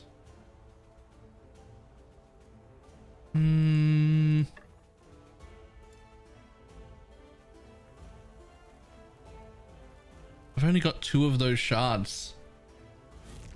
I don't think it's worth using because I only have 2 of those shards.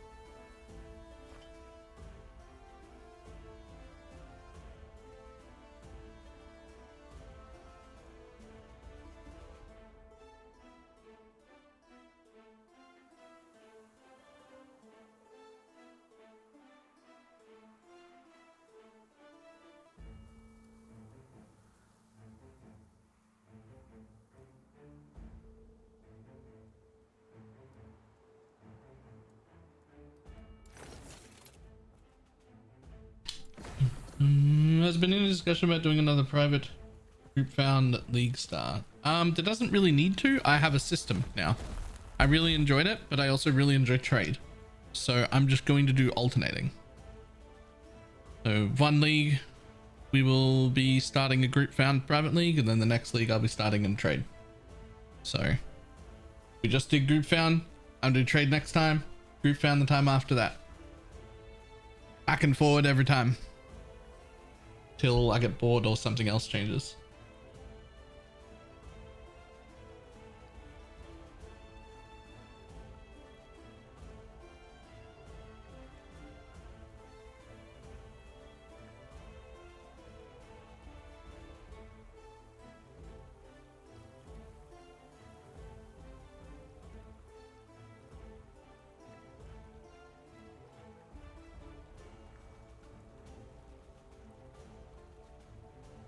How can I see rejuvenating wind and what it does?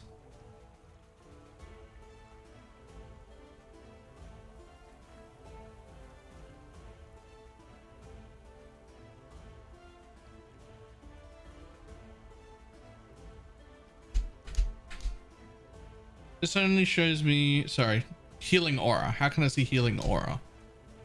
I only see rejuvenating wind. Which rejuvenating wind is this one. Oh, not this one, sorry. Oops. It's the active that you never ever see. It's this one. Because I can't even activate it while I'm in tree form. So that one doesn't actually matter. But it has 2. It has a healing aura and rejuvenating wind. And the healing aura is the one that stacks. The healing aura is the one that's on all the time. It's the one that's just constantly giving me some heals. But I don't know what it is. I can't see its tooltip anywhere, which is a little weird. I would like to see its tooltip.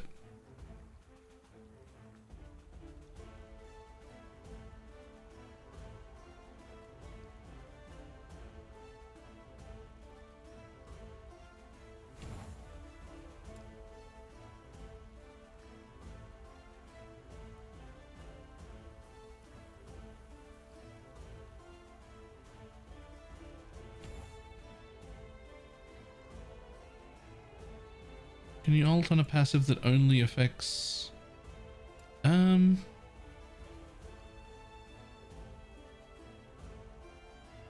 Your healing aura restores significantly more health to minions.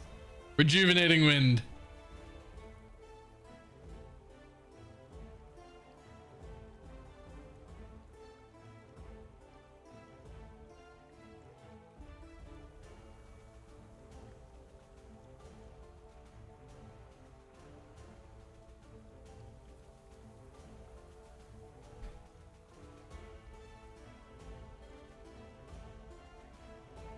Healing aura. There is no ult on that one. This one that also affects healing aura shows me rejuvenating wind. This one only shows me rejuvenating wind, and this one only shows me rejuvenating wind. But there is a healing aura, otherwise I wouldn't be receiving heals. Like, this is the only way that I'm getting constant heals right now, which I am getting. Nothing else in my build is doing it. It is this. It does have a healing aura. But I can't see the tooltip. I don't know what the healing aura is. I have no idea.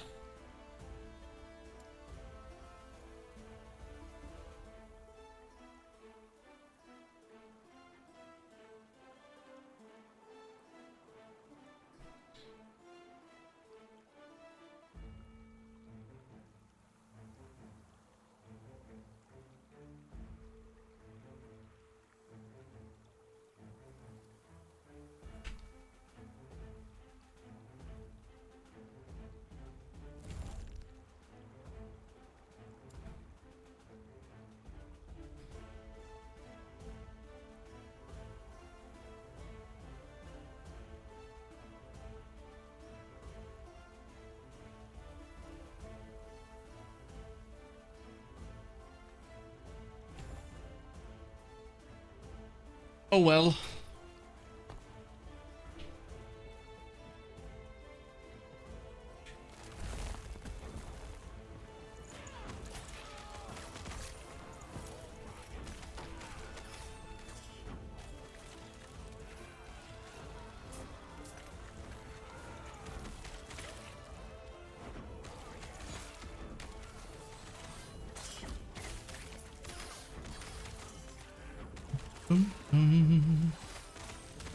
The mage is rough for the first few minutes. It is a little bit.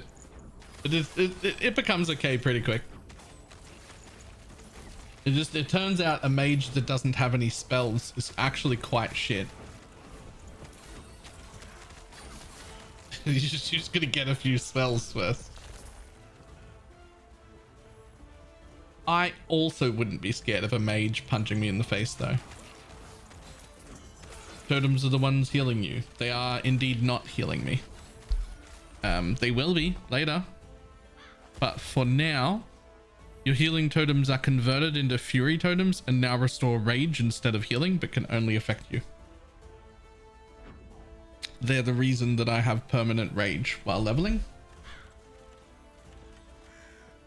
But I do not have any heals from them until I sort my rage out some other way, which there are a few other ways to do that, and then take that node off.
Alright, so if healing aura is 10 per second base, and I've got about 150% increase effect on it, that's 20 base.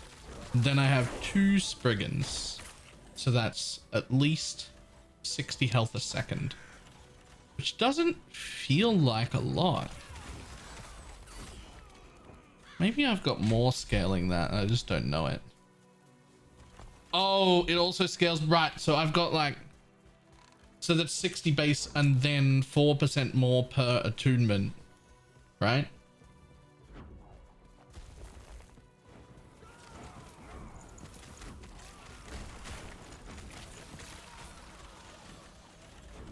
Which I end up having at least 50 or so of. Even just by like the time I get to empowered monoliths, not by the time I'm in really good gear, but by the time I like just get to empowered monoliths, I've already got like 50-ish. So 50-ish of that times 4% more is like 200%. So instead of 60-ish per second, I get an extra 200% of that, which is so it'll be about 180 per second.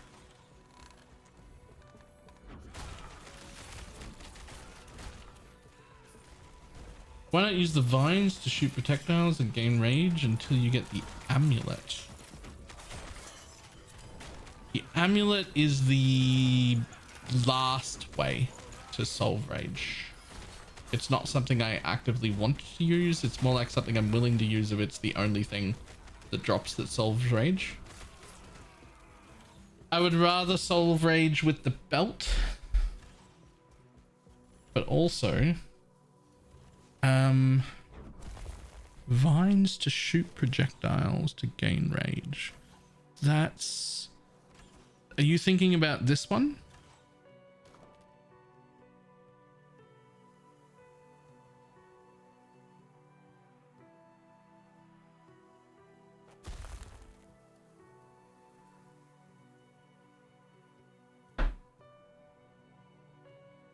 Left side.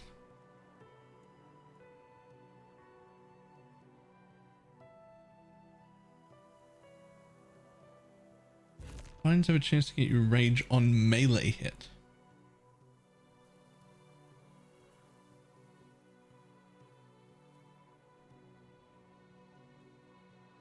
Chance to gain rage on melee hit. Chance to gain rage on vines spell hit. Okay.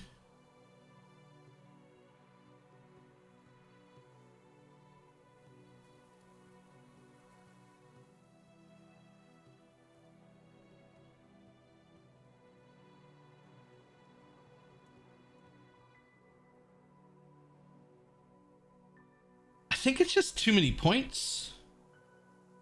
I think the answer is it's just too many points invested when this one node fixes everything and we're already pathing this way anyway.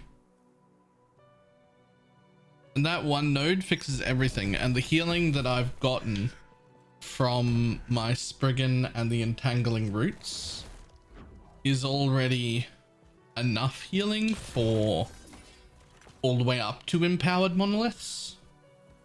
Like, I'm already pretty tanky anyway. And I have pretty good recovery anyway. And I think that's just too many points. I don't think it's necessarily wrong. It feels like a lot of points when like my recovery is already pretty good, even without the healing totems. And then it just gets better when I get one of the solutions to rage later on.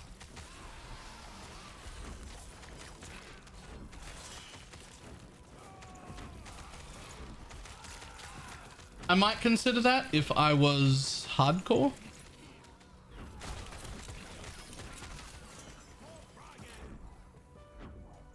What's good to play for beginners? Depends on what you want. Depends on what kind of build you want. How much do respec cost in this game? Practically nothing. At least practically nothing for a while. If you like fully respec your character like 3 times a day for a week straight, eventually it'll start costing.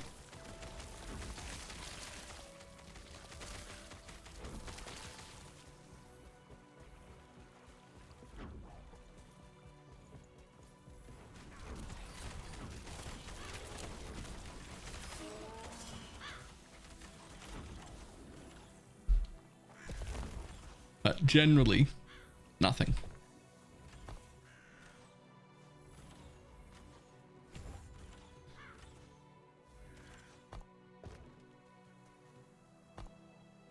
Not that. Spriggans can cast vines too, so I have them doing creeping. Ensnaring root. Your Spriggans can now use summon vine.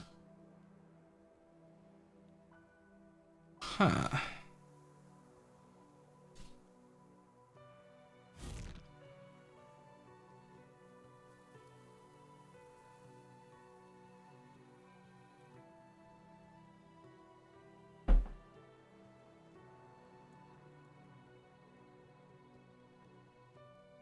So instead of going this way, I could go over there and get them to do vines.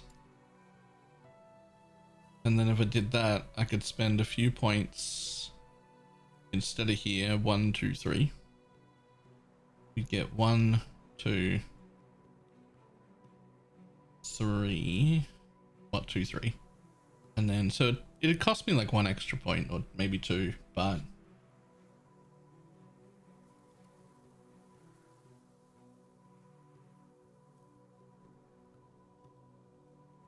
I think that would be a really good option if I come across the boots. I think I need to remember that as an option. Like if the boots drop during the campaign or something, that feels like it would be a great solution. Like a great rage solution, like temporarily. Ultimately, I don't think there's a better solution than the belt. I think the belt is like the solution.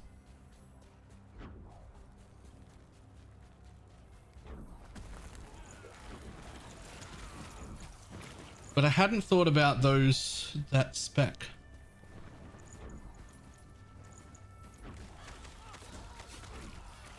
I think that's probably a pretty good spec. If we come across the boots.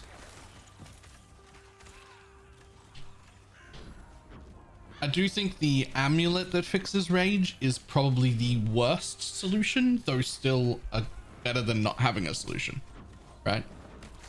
Like the amulet is fine, but it's the least valuable of all of the options. Like mostly because I'd rather, if possible, wear this amulet because it's like 100 crit multi. 100 crit multi is fucking insane. So we want that if we can.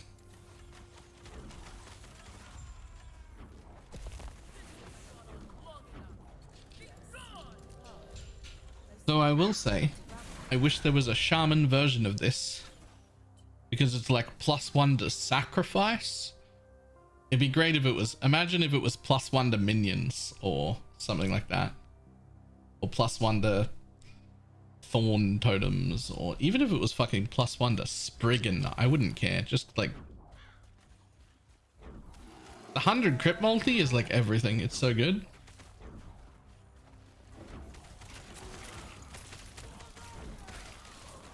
But then the stats we don't want the rest of it. It's just 100 crit multi.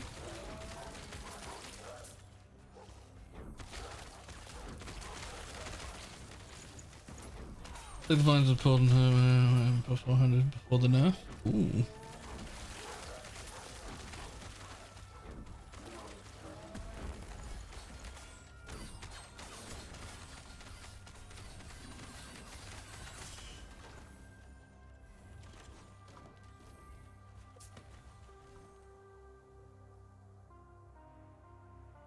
Also the scorpion pet?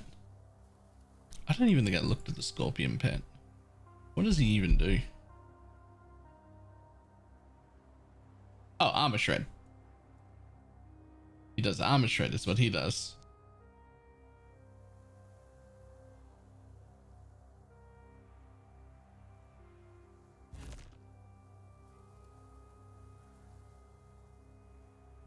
Any idea how good starting with bow skills is currently? Last time I played it, not good. Not good. Still not good.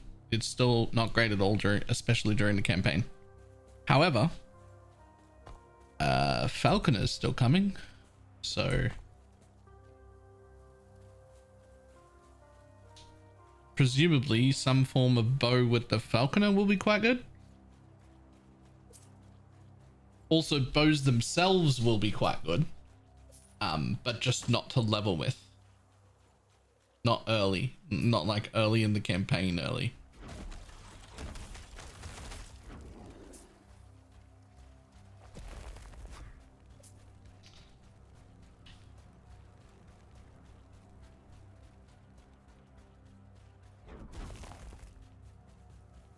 Probably playing a curse warlock. 6 or 7 curses available. No, I am.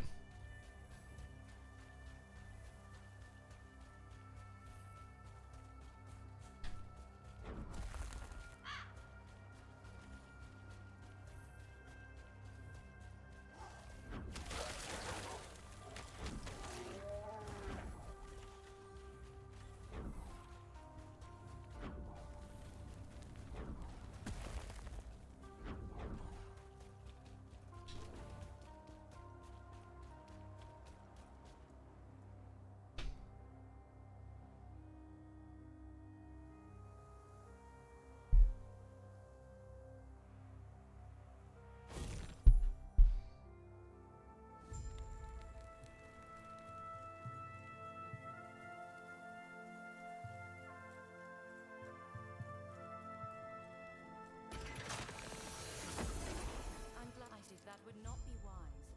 Liam, Gods be with you. Goodbye. though I see her as a friend, she will consider me as a threat. Playing with a controller comfortable. Yes. But definitely only for certain builds. There's a few minor issues. There's a few minor issues that currently there's no way to fix. So I can find a breakable item. I'll show you what I mean.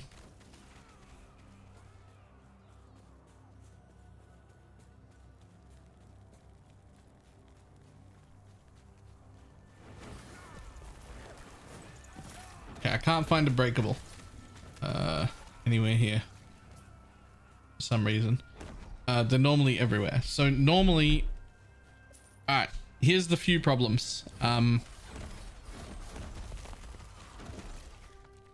Let's say I'm running up this way, right? I'm running up this way and there's mobs, no mobs, doesn't matter, right? Let's say this big box here is breakable. It's a breakable box.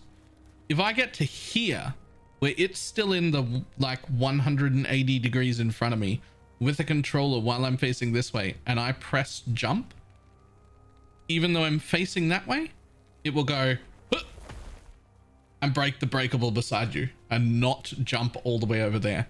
And it's an entire 180 degree area, not like a cone. So most games auto targeting, if I'm here and I'm auto targeting with a controller, it's usually a cone like this, right? Like if I'm aiming at this pillar, it's usually a cone like this, where it's like this. If you're close enough, we'll aim at the mob. And in this game, it's an entire semicircle here. It's like literally half the screen.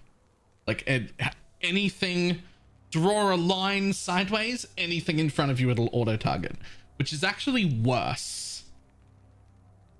It's actually worse because you quite often cast or jump sideways. And that doesn't sound like the worst until you realize that if you were able to jump forward, this is the kind of movement you get. Right? Like that's a long way from a movement skill. That's a long way and it's a pretty good speed. And you miss that if you've got a controller, because you just anything breakable, any mob, anything, it'll just jump sideways. For me, the solution to this is movement skills shouldn't auto target. They should just go at their maximum distance in the direction that I'm headed, unless I'm going to hit a wall, and then they should pull back to the wall, right? That's one solution. There's a second problem. This one's also pretty big. So let's just drop a few things on the ground that show up. Right? We can't actually change these hotkeys at all, which is a massive problem. This is a problem mostly when we get to endgame, not during the campaign. So this is the button and you can't change it. This is the button that opens a portal, right? If you hold this button for a quarter of a second, it hides all tooltips from all loot and you don't even notice. And you'll just play for a while and then be like, oh, I haven't picked up absolutely anything. It's just all gone. When I run over to that loot that's on the floor, I can't pick it up. It's not highlighted. And it's the same button as the portal button. And if you just hold it for a quarter of a second, it turns it on and off. And if you don't notice, you will lose all your loot. Now that's just a hotkey problem, right? So we go, oh, well, we'll just fix that. Okay. So we'll just go over to our hotkeys, right? Where are our hotkeys again? Change input keys. Cool. So here's the big problem. These ones you can hotkey, you can change around. These ones you can't. There's nothing. I'm doing this with the controller right now, like with the thumbstick. But some of them you just don't get a choice on where they're hotkeyed. So my use portal is D-pad right, no matter what. I can't change that. My use dungeon ability is D-pad left, no matter what. I can't change it. I'm not allowed to hotkey that. The toggle tooltips for items on the ground. This is the one that turns off everything automatically. Like that turns off everything on the hold left click. Not even hotkeyed, not even listed there. But it does it anyway when you hold right for just a quarter of a second. It's just, that's the hotkey. If you set it up on your keyboard, it does the same thing. It puts the same note on. You can set the keyboard up for it. You cannot control it on the controller. I do not know why. Toggling overlay map is just stuck on left stick. Again, you can't hotkey it. Zoom in, zoom out. D-pad up, D-pad down. They're locked there. I don't ever want to be able to zoom in or out. I don't ever want to be able to zoom in or out with my controller. I just want to be at maximum zoom all the time. I'd like to rebind these two keys to be something that I'd want. Can't. Not allowed. Locked out of the control of the thing for that for some reason. I can't tell you why any of that is like that, just that it is. Those are my major problems with the keyboard though, with the controller. Those are the major problems with the controller.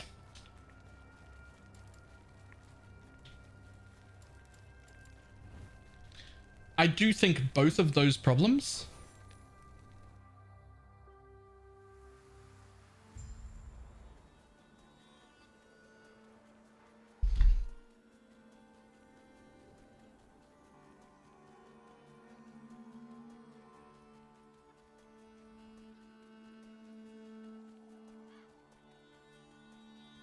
Last Epoch 2 will fix it.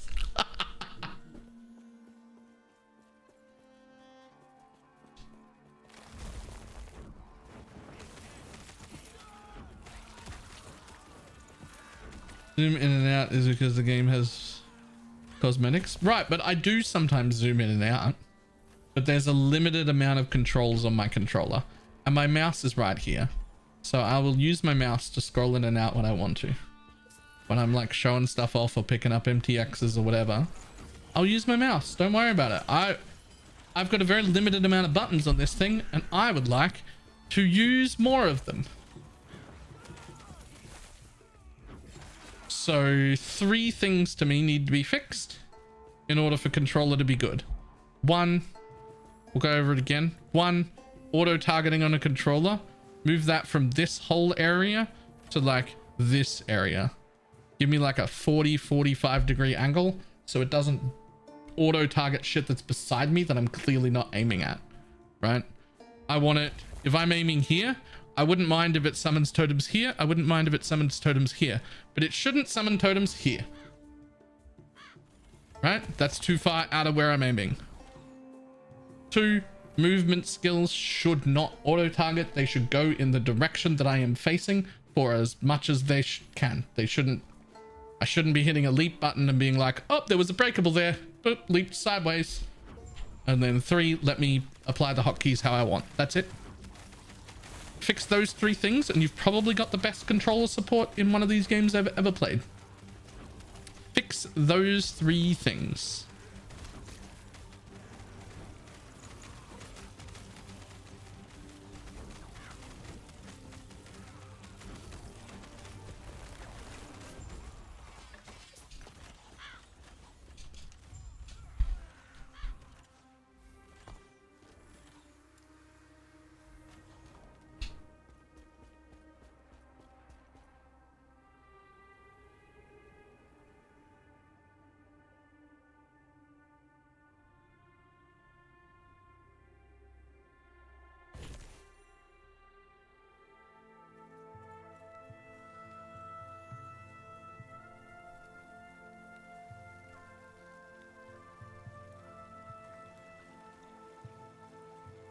There's one other maybe minor pet peeve, which is like if I go into settings like this, my right thumb pad is what moves the mouse around.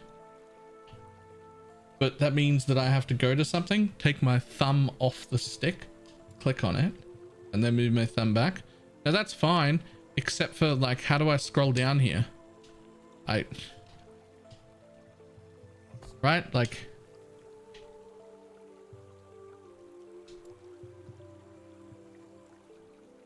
I can't use this to scroll down because this doesn't do anything. So I have to take my hand off the controller and move it over here and use the stick on this side to scroll up and down while holding A to move this up and down, which is very unintuitive.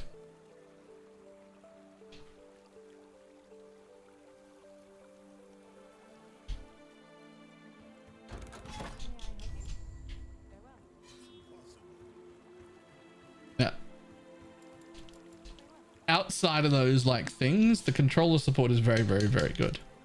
It just means the amount of builds that can use a controller is a little bit low because of those problems.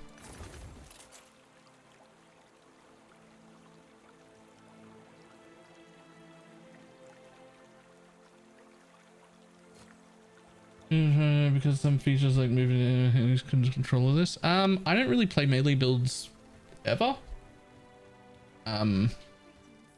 Just usually like in any game. I just generally don't play melee builds. So I haven't.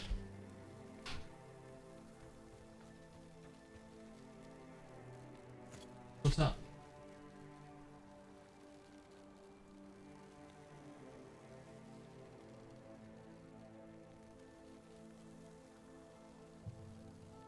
Oh.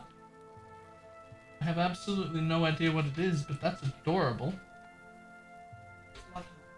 No, I think it's tulips. I'm not sure. I can't read any of the words. I lost thinned stab. I lost thin stab. Is well, that's adorable. This is that the little 5-year-old who lives there. You drew a drawing for me. I really can't tell what any of it says or what any of it is. In fact, what if I turn this light off? Will that make it easier to see? Oh yeah, it does. I have no idea what any of it is, or but it's like 5 and it's fucking adorable, and I'm gonna give it on my fridge. Can't read a word of it, no idea what the drawing's of, but she drew me a picture. That's so fucking cute. Hang on.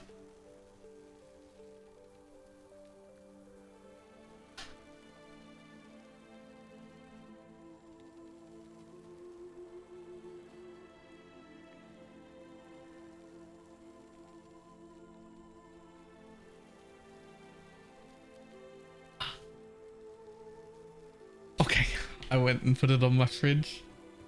It's adorable. absolutely no idea what the picture's of or what any of the words are.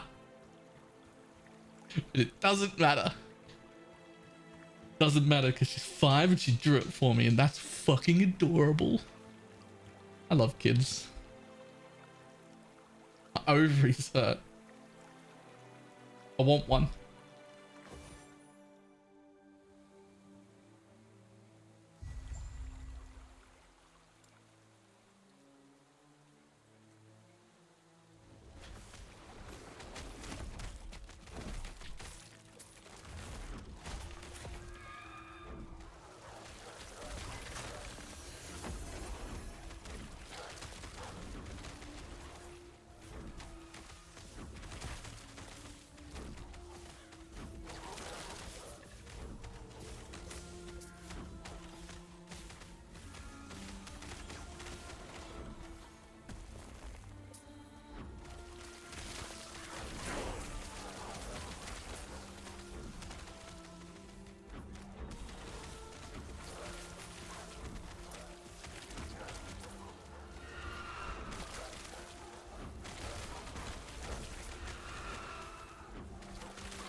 We're starting this at 1.0. I mean, barring patch notes changes that makes it no longer good.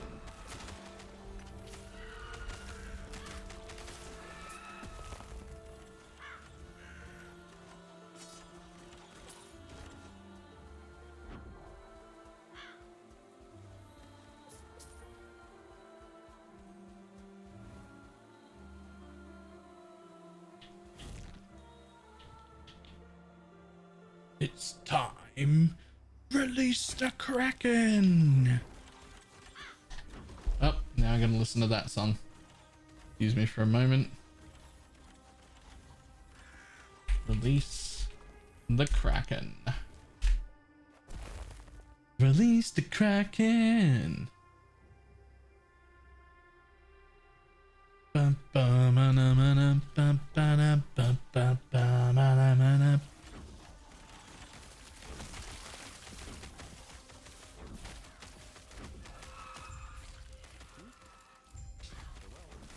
This is by a band called Ninja Sex Party. Not that you can hear the music, but you know.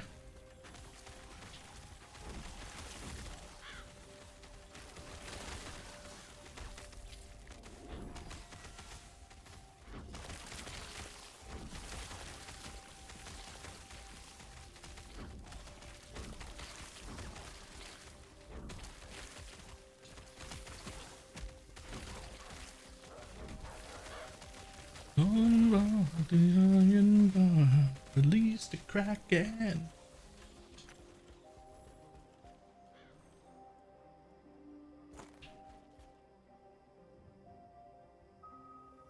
Huge. Maybe huge.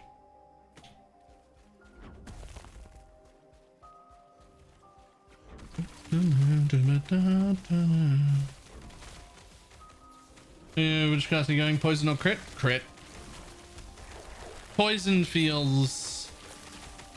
I tried the poison stuff. It actually feels stronger early. But it doesn't feel like it scales nearly as well. I think I'd rather be crit.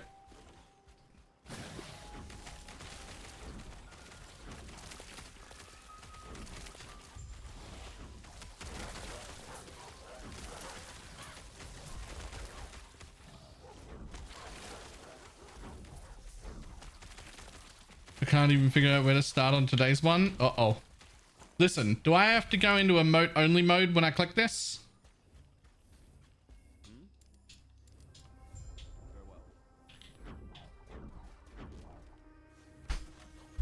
I don't even know how to put it in emote only mode.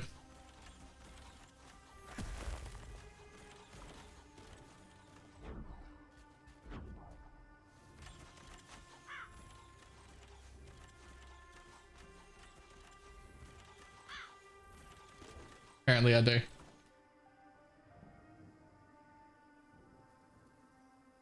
Alright. Let's have a look. We're just gonna give it a minute. Now everybody can only spam emotes. This is done because otherwise people give me spoilers.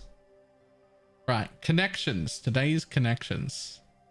So the idea is 4 things that connect.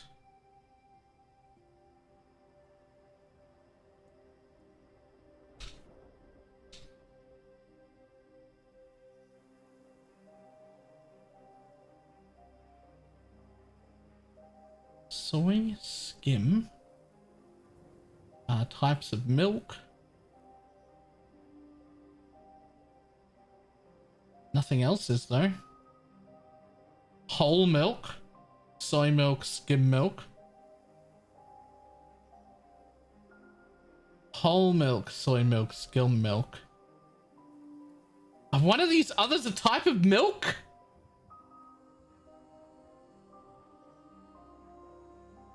Hug milk, perfect milk, kiss milk, plum milk, claw milk, oyster milk. That sounds horrible. If there's a thing called oyster milk, I don't want any. Fruit milk, Oz milk, brush milk, prime milk, graze milk. Graze? That doesn't feel right. It has to be milk related. Skim, whole, soy. Has to be milk related. It's 100% milk related here. What the fuck is XO? Like, XO, like, kisses and hugs?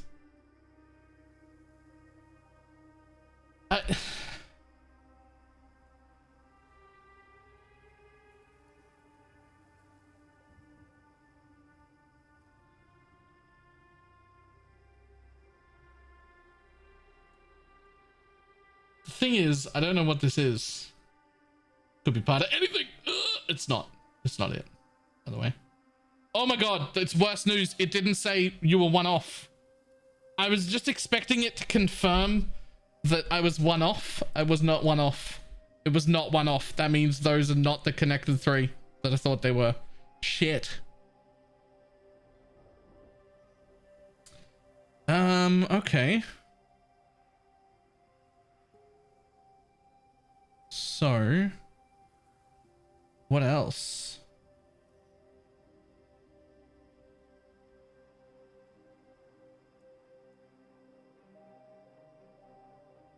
I mean,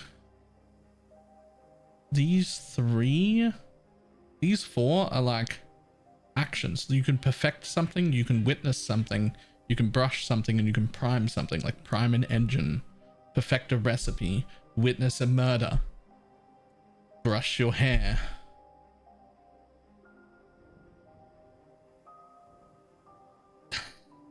It feels like a stretch. Oh, that's not it either. Oh no. Oh no.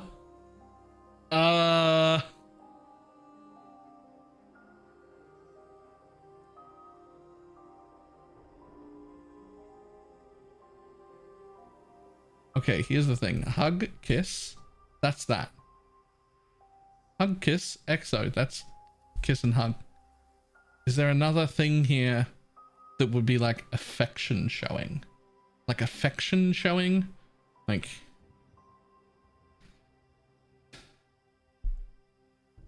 Like I would argue that like brushing somebody's hair is affection showing, but that feels like not good enough. That feels like not enough connection. Like these 3, but then what? I'm gonna go with brush. But then, because that's the best option I've got. Oh, bad news. It still didn't say one off. Oh, that's horrible. That's horrible. I have absolutely no idea what any of these are. Yep. These are unconnected words. Oh, I know how all these words are connected, actually.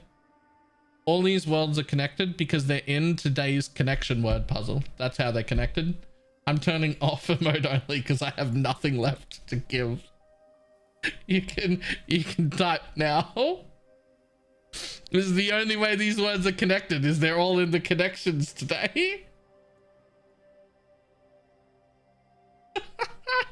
What is this? Dude, I managed to get one.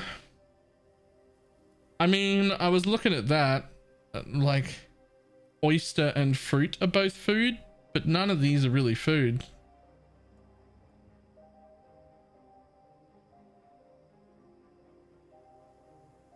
Oh, plum. Oh, we'll try it. Nope. See you next time. Oh my god. Oh my god. No. Bear hug, bear claw, bear fruit, bear hug, bear witness. Fuck. That's so clever. Oh, I hate every bit of it. I hate every minute of that. Oh, it's not wrong. It's not wrong, but I don't think I would ever have made that connection. Bear fruit. Like the tree can bear fruit. Bear claw, like the claw of a bear. Bear hug. These all, the bear portion means something horribly different every time. And to bear witness.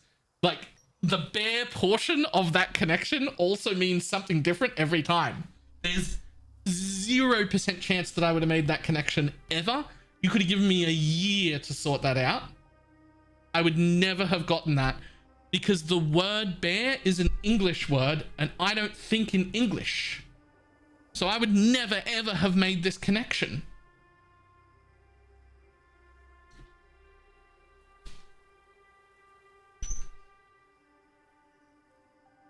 What language are you thinking? We've been through this before. I don't think in a language, I think in thoughts. Like I think in thoughts. I don't know how else to explain that. I know that when people hear that, they're unhappy with that explanation. You have no inner voice. Not unless I'm active about it.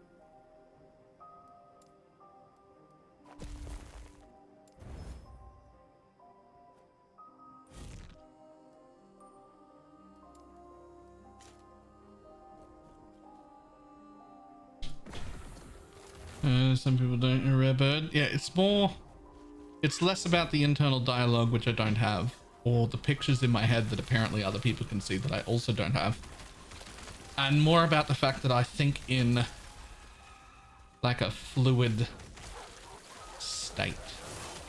Like I think in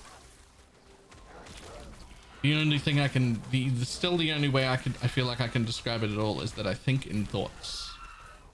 And then every time I have to say something, anything to anyone, I have to convert that. I have to translate that from my thoughts and feelings in my head into English.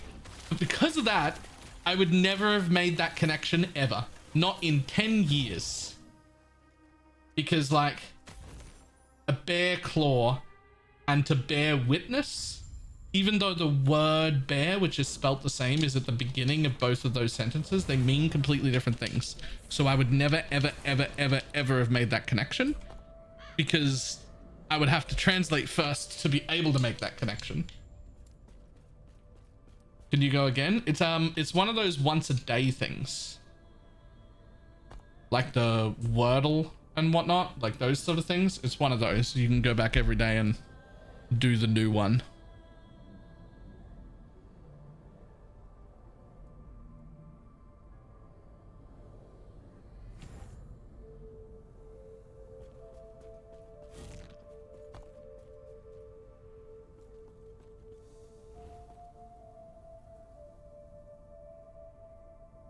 I mean, I'm sure you could like Control Shift N so your browser doesn't know you've been there before, and then do it again, but it'll be the same one you just did.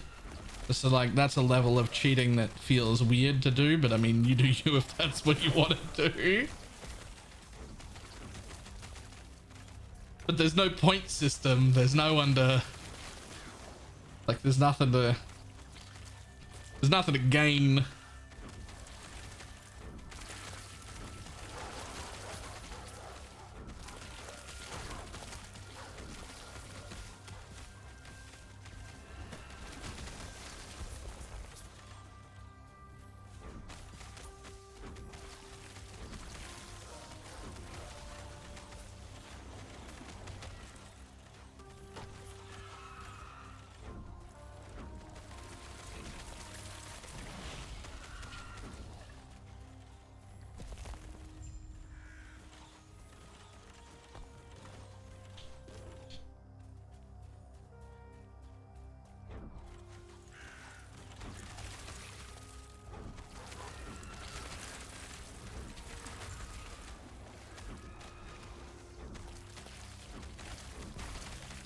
It's a very weird thing because sometimes that leads to me making connections other people won't make.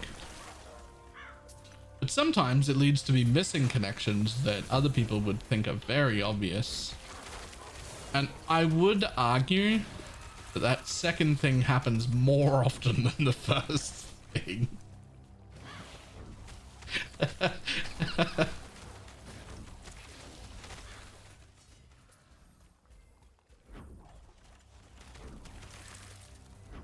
But why am I full glaring?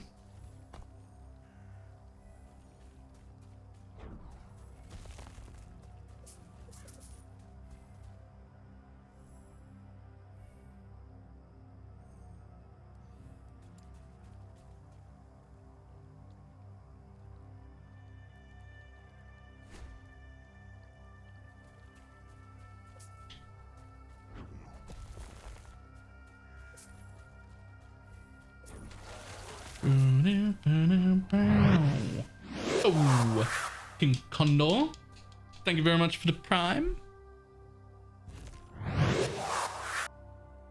Very much appreciated.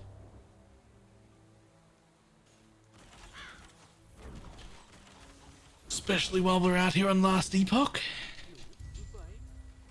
We are struggling. Fallen down in the subs. I am considering starting tomorrow, going back to playing Pee-wee until Last Epoch launches, just to keep all of our try and keep our sub number up. Is rough.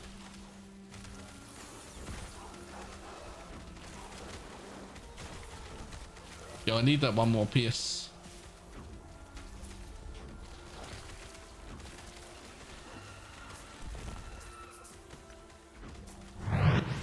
Hey. Morgan. Thank you very much for Prime.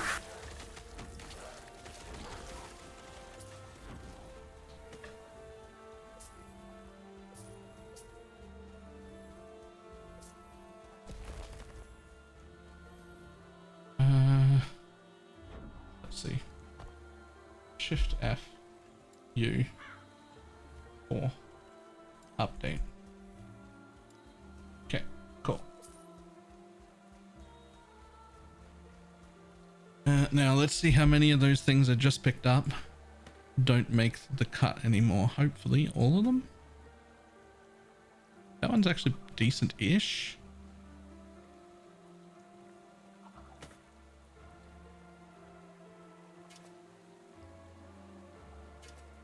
Good. Good. Both of those should have made the cut. That might actually make the cut too, doesn't it? I think so. Yup. Good shit.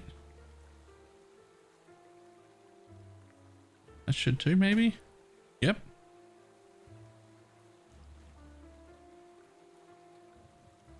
That one actually might as well. Those are some really good resistances.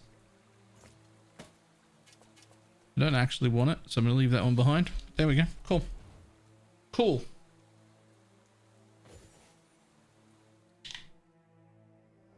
Just trying to fine tune the filter here.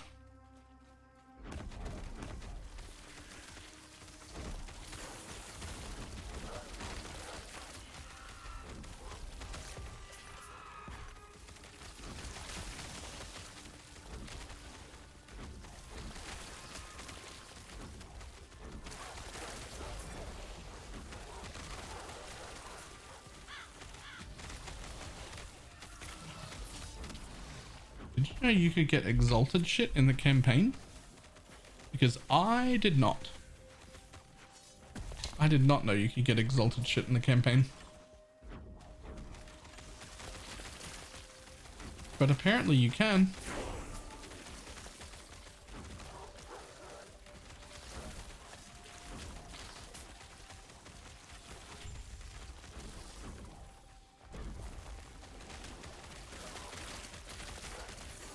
I don't think I've ever seen an exalted thing in the campaign, right?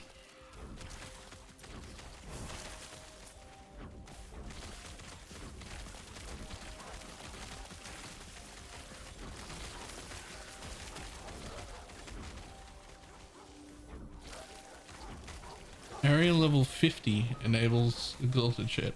Huh. Right, so not very long. You're nearing the end of the campaign when it starts.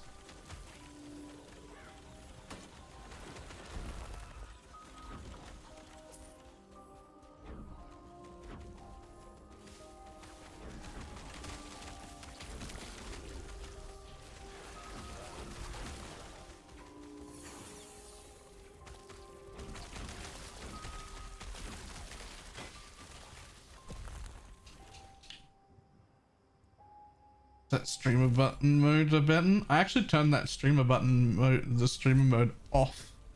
I didn't want increased loot rates.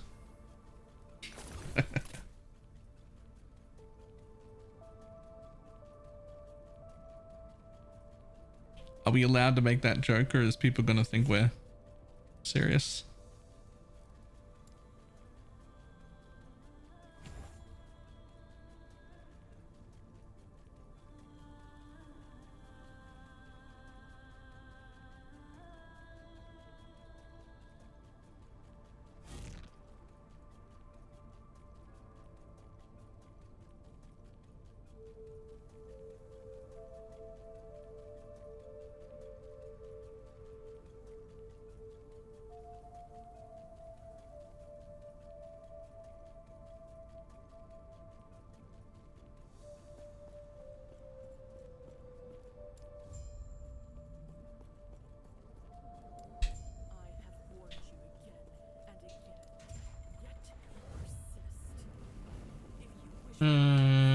This is not necessarily a title. I thought these are the same perfect robe ones. Nah, they're real life gloves. They're amazing. They're compression gloves that I use every day, although I don't really have to in Last Epoch because I get to use a controller. But I should be wearing them all the time. Ta-da! Having these is the difference between being able to play PoE for 4 hours or being able to play PoE for 14 hours. That's the difference.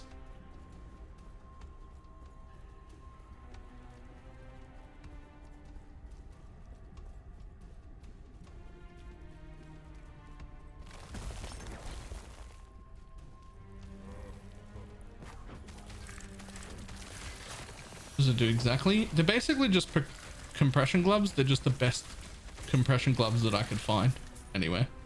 They help with like RSI, inflammation, just general like joint pain things. And I have exceptionally bad hands, which is also why whenever I get the opportunity, I play with a controller. I usually don't play PoE with a controller because PoE doesn't have controller support, or technically it does, but in reality it doesn't.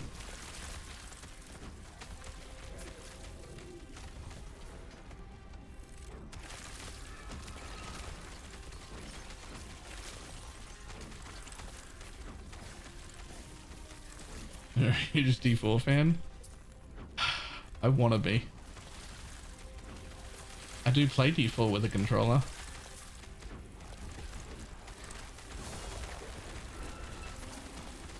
Or is it auto aim? The auto aim's actually too good. So usually all controllers have some auto aim. I wish the auto aim was worse in this game.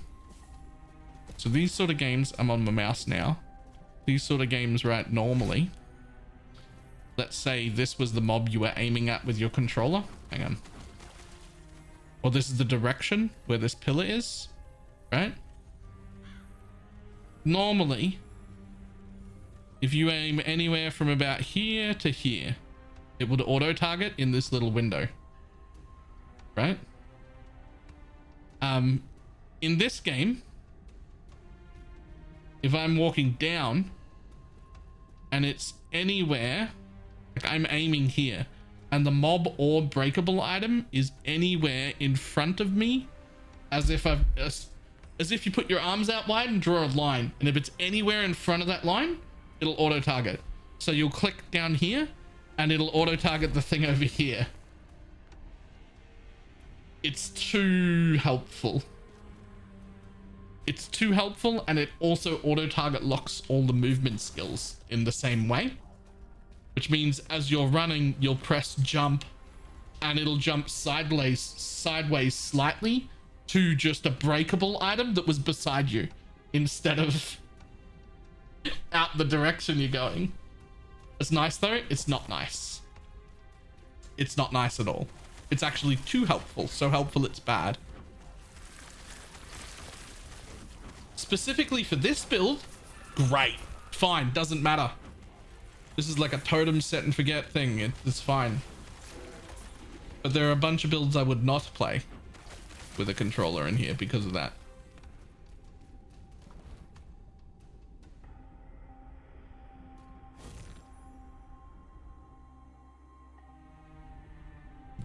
I do, however, wish that there was zero auto targeting on all movement skills, and they would just move either their maximum distance or say about this far by default with a controller, like about to here, and they would just go in the direction that far, no matter what. Don't worry about where the mobs are. Don't worry about auto targeting me. Blink me in that direction that far. Now, with a mouse, I could go right up into the corner. I get you don't want to give me maximum movement with a controller for a bunch of reasons. Like, with a controller, you're able to like jump in directions mice can't even see and whatnot. I get it, right? I get it. But like, instead of the maximum, give me like yay far or whatever, which is like a pretty comfortable amount of area. Get rid of the auto targeting entirely. Movement skills should jump me in the direction that I am going. Right?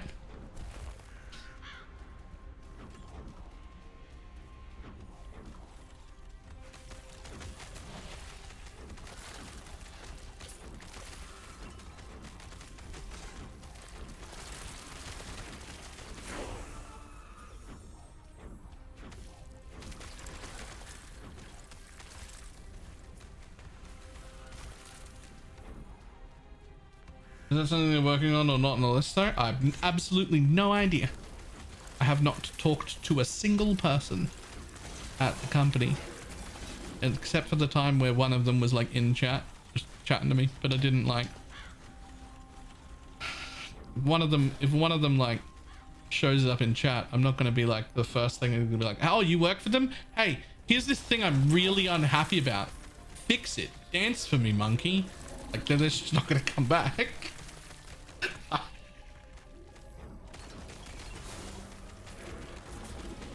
Like, fuck this guy.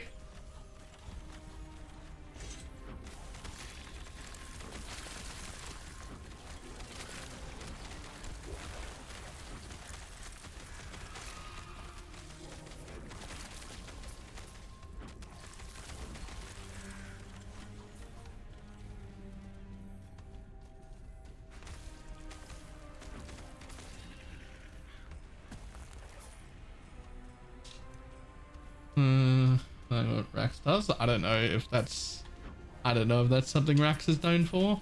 Fuck me.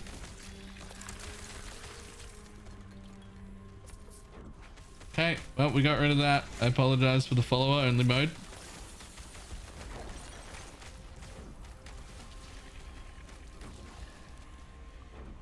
Why does the shield mode default it to 10-minute follower only?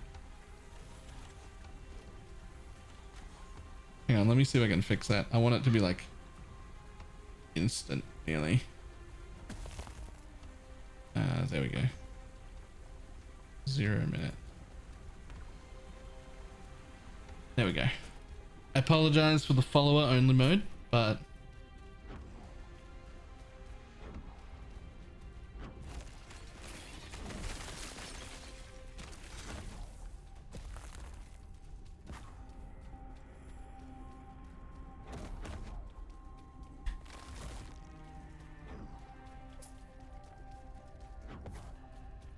the funniest part about that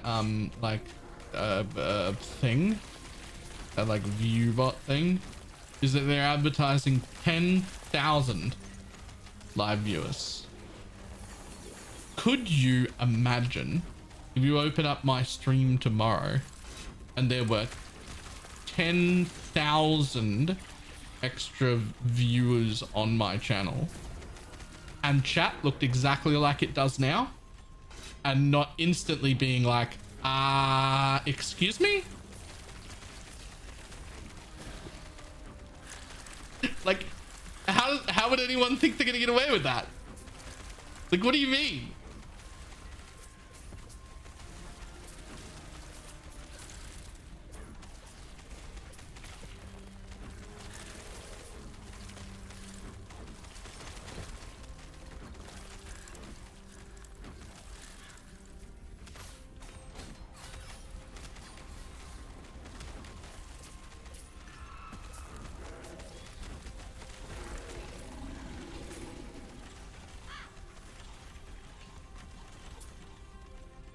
Slow chat is actually kind of nice to have though.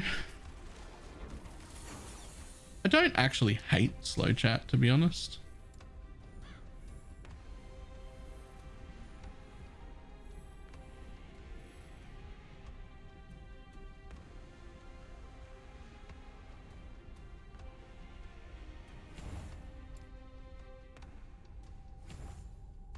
Ta-da! It's time to not have any crows anymore. Bye, crows.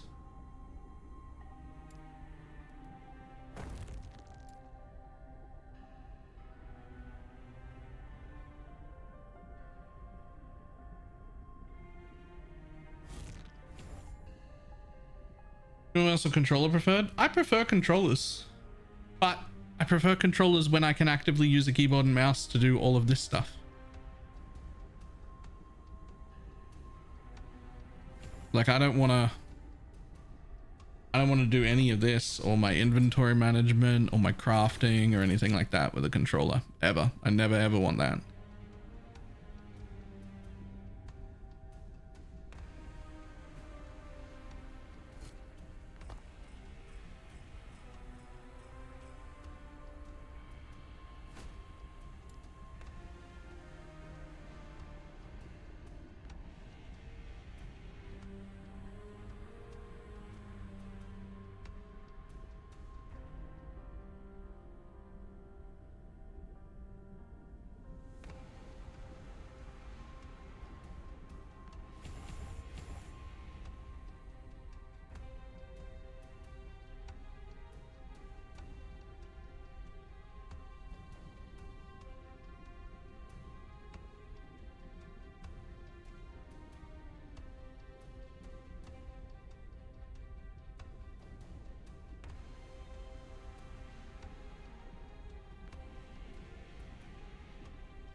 Okay.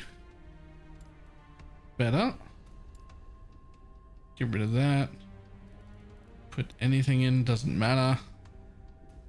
Because now, 2 Spriggans. Double the healing. We'll be dropping some guides on YouTube for starting the LE. 2 videos. I will be dropping a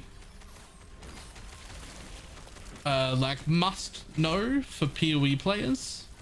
Like if you're a PoE main, these are the things that will trap you that are different over here that you're not expecting, or things you must know, and 1 build guide for this build only.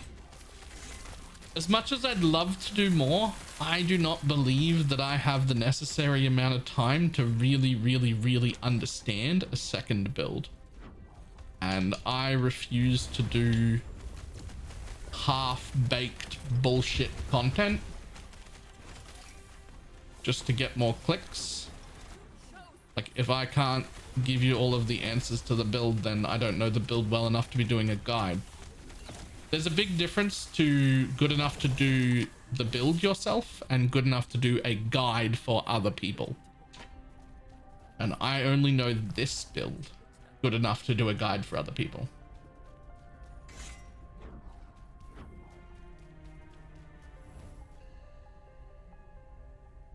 Game having an auction house or just regular player trade? Neither. It has a bazaar, which is quite similar to an auction house. And then only 1 faction can even access that. You should look at the !LE guilds. It is a big post about the 2 guild factions that you can join and how those will work. And I think that you will like that page. Why did that not work? Maybe it doesn't have an S on it. Maybe I'm an idiot. Maybe it's just LE Guild.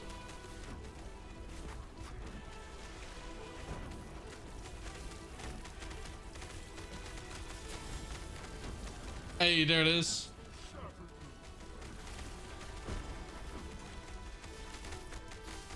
The TLDR there is there's 2 factions. One gives you access to the bazaar, and the other one is more like a magic find one, but you can't use the bazaar at all. So that's the TLDR, but there's a lot more in there. You should definitely read if you're planning on starting.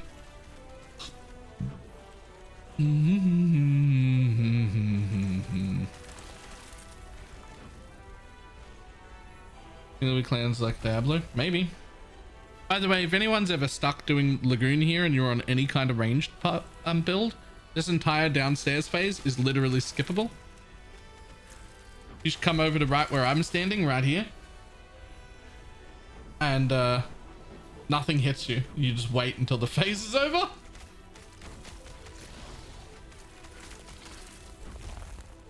Don't have to do anything down here.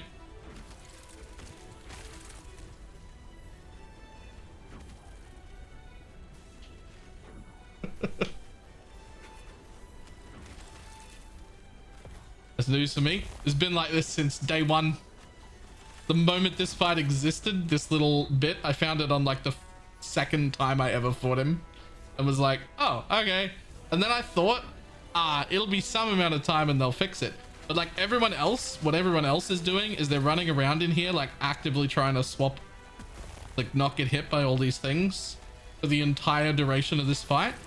They're just like, oh no. And it's fine. It's easy to dodge, to be honest. But like, you don't have to. You could just stand there in that corner for the whole time. You can just do nothing, just stand in the corner.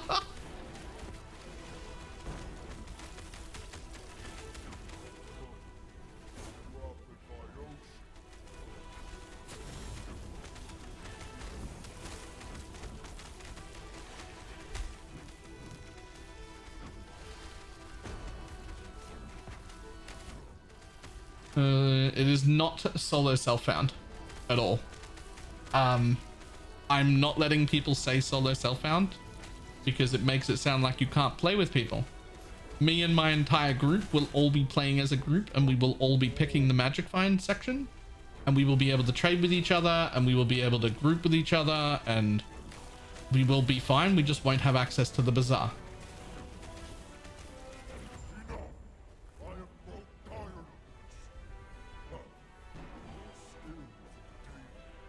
Thought it was tentacle kill based, not time kill based. So yes, that's why I said ranged. If you're a ranged character, you can sit in this corner. Because what I was doing was sitting right here in this corner and just throwing totems out into the center. And so they were killing like 2/3 of the thorns. Anybody ranged can just sit up here and just kill most of them from safety. If you're melee, get fucked. Eat a bag of dicks, enjoy running around and dodging all the waves. That's what you get for bringing a stick to a gunfight. Melee shit. I don't know what you want me to say.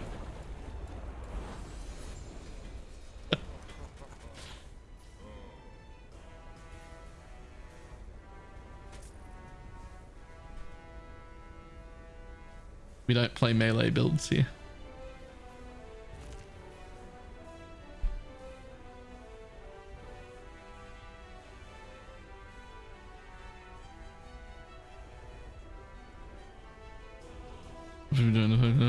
Well, not just that, also the resonance system.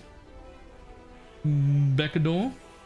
Also the resonance. So like Shads and I have playing together the whole time. And then he goes to work one day and I find something really good for him, but because we've been playing together, I can still just trade it to him. Even though we're the circle of fortune things. Right? Because we've been playing together, we've built up resonance. Ta-da! I can just give him the item.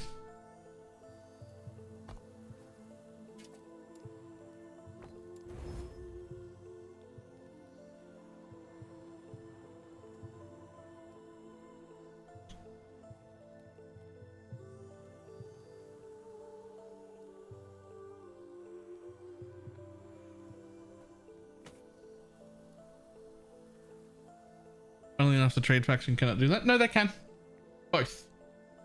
Both people can do the resonance thing. The resonance stuff is not related to the guild factions at all. There is a solo self-found mode. In that solo self-found mode, there will be no trading, no bazaar, no grouping with your friends, etc.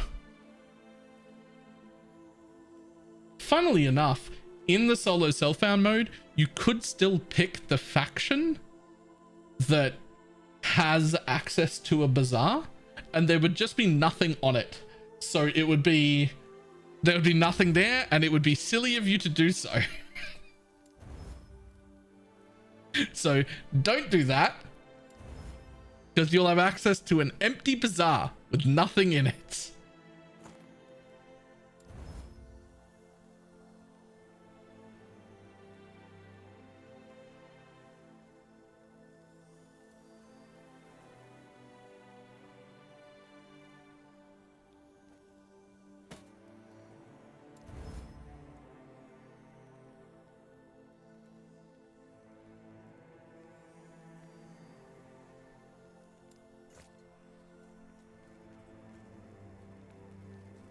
Alright, faction choice is changeable at any time. Yep, faction choice is changeable at any time, and you will be able to swap back and maintain your reputation with that faction. But it is all covered in the...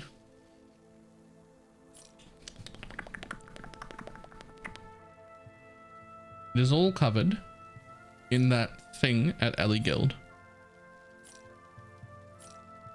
Which is one thing that most people should read.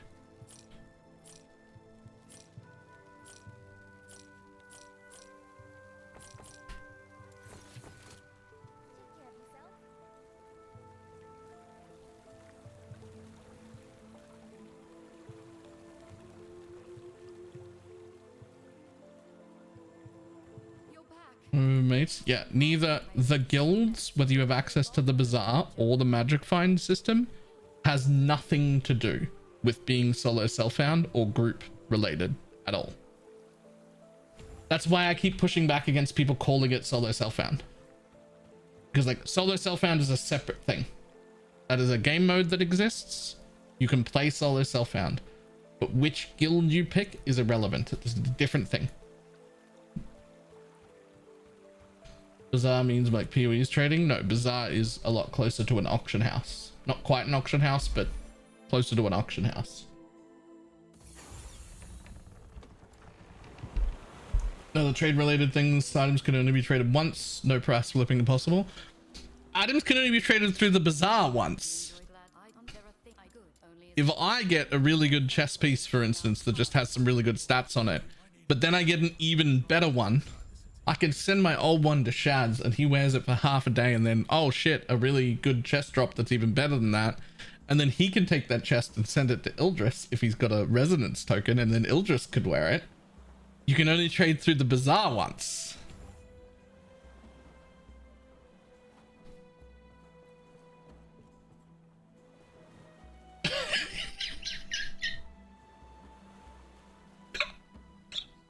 Because of shield mode. So like in Torchlight then, but you still don't have access if you MF. You motherfucker. If you motherfucker allow.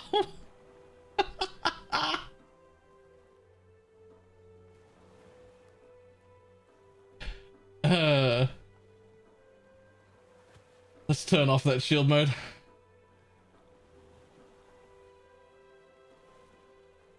Well, I meant magic find. I know you did. That was the auto mod from the shield mode because of the spammy bot people.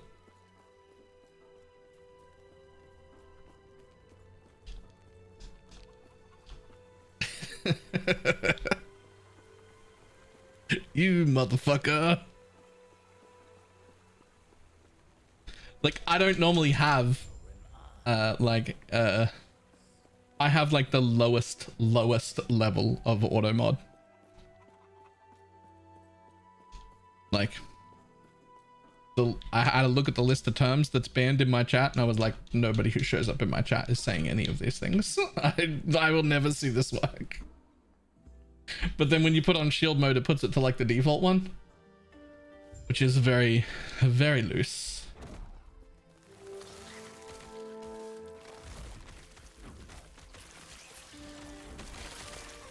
Well, the auto mod would have, the shield mode auto mod would have, but I've turned that off now because I don't mind if people say motherfucker. This is an adult stream.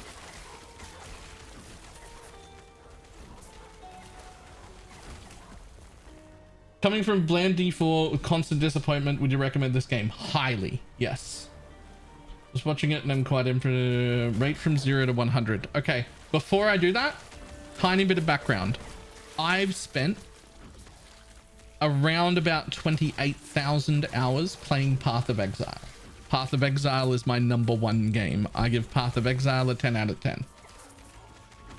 I give Diablo 3 like a 4 out of 10. And Diablo 4 like a 2 out of 10. I would give this game more like a 6 or 7. Somewhere in that vicinity. You really give PoE a 10 out of 10? Yes, because in this world where I'm rating them here, I'm only comparing ARPGs to other ARPGs on the market. That does not mean Path of Exile is perfect. It means it's the best that's currently available. At least from like my point of view. So the best thing available has to be a 10 if I'm working on that scale, right? How would you rate Grim Dawn? Like a 4 or a 4 maybe? Maybe a 5? Maybe a 5? I'm not a huge fan of Grim Dawn. I could see other people rating it much higher. The reason I'm not a fan is because Grim Dawn's just quite a bit too slow for me. It's just...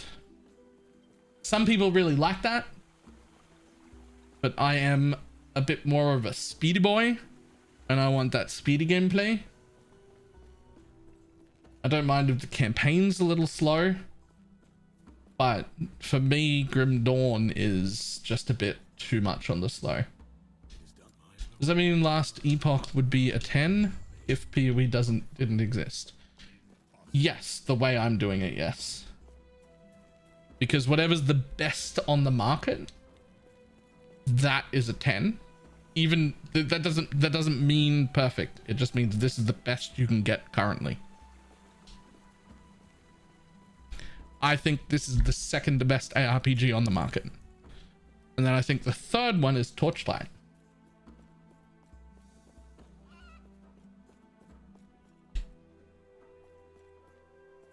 Titan Quest? Actually, I haven't played it, so I don't know. What I will say, and I'm going to keep saying because it makes me money, and I do like money. If you haven't bought the game and you're going to buy the game, please do !Nexus and buy it through my Nexus store. You can, it's the same thing, same price. I get the cut Steam would have got, and then you just link it through Steam anyway, and launch it the same way as everyone else. I just get the cut Steam would have got.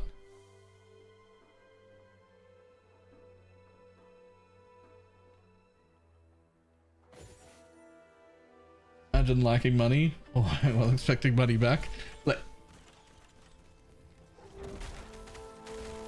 I'm normally pretty bad at like self-promoting things that make me money. Like once every hour or two, I should be reminding people that Twitch Primes exist and asking people to check their Twitch Primes and make sure you use them on your favorite streamer, or if they're not online, on me.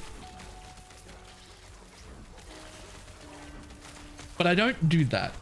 I'm bad at it.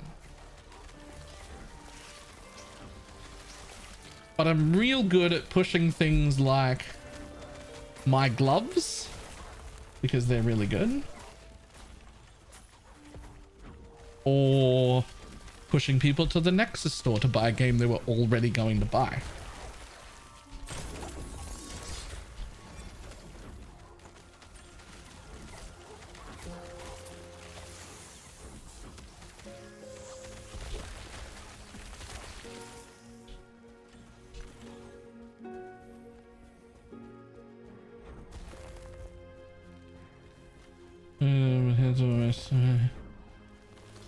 I think you've measured her hands wrong.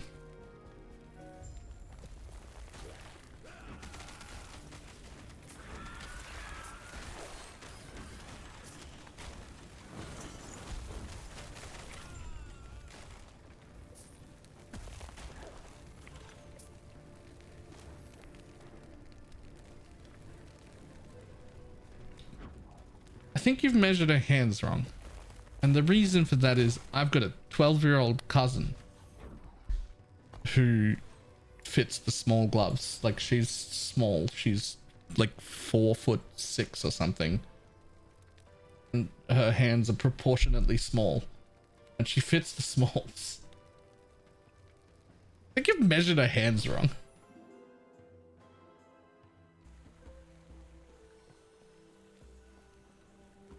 Either that or your wife has some like unnaturally small hands. Like fucking tiny hands. Like, you know how like Call Me Chris does those little like hand things that stick on the end of your fingers?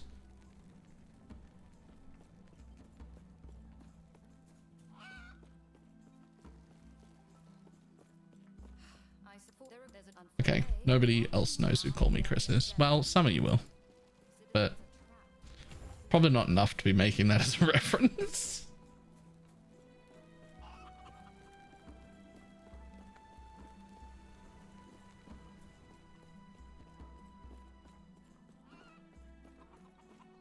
Is it like D4 where every season you have to start from scratch?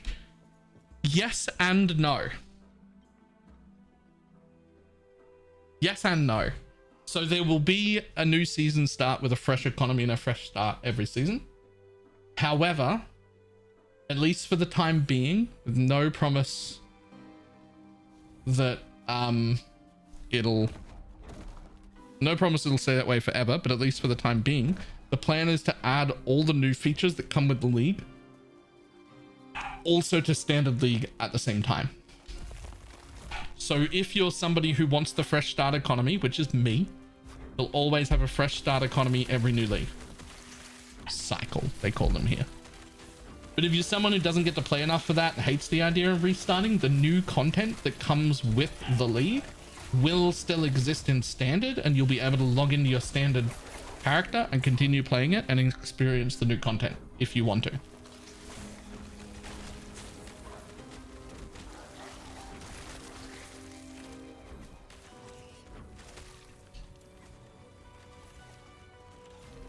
More people know. I just don't know how to name motions, etc. Maybe.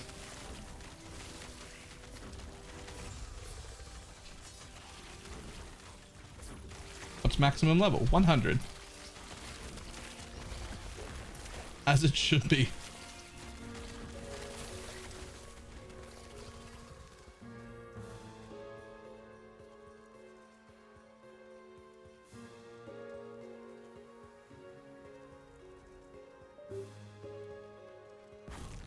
Oh.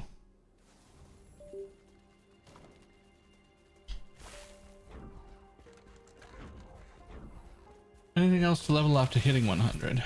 No, I don't think so. Just gear progression after that. But it's also not like incredibly easy to hit level 100 either.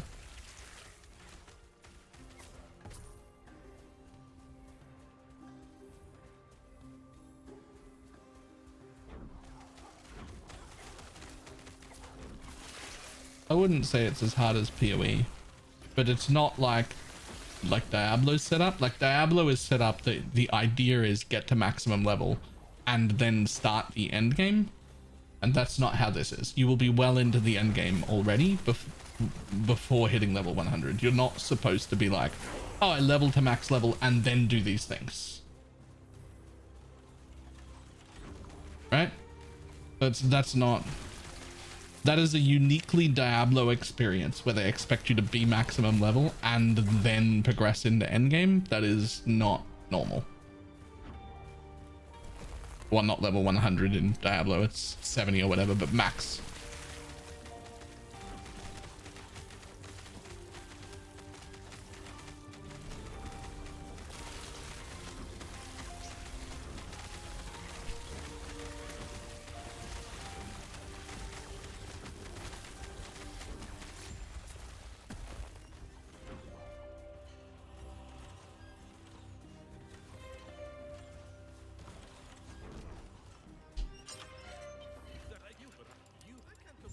Okay, so I might just stick to my main game if the seasonal content is being added into the main. I mean, what difference does it make? Like, I don't care. I'm never going to play standard. I want that fresh start economy.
Personally, I think new content within a fresh economy will usually done in 1 to 2 days.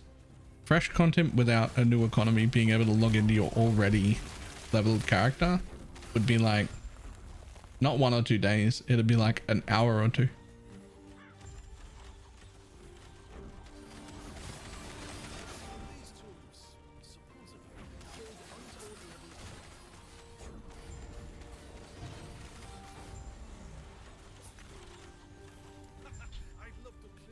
If possible, I would like to petition them to be like, if you want to add stuff to standard quickly, I'm okay with that, but I'd love for standard to be like 2 weeks behind.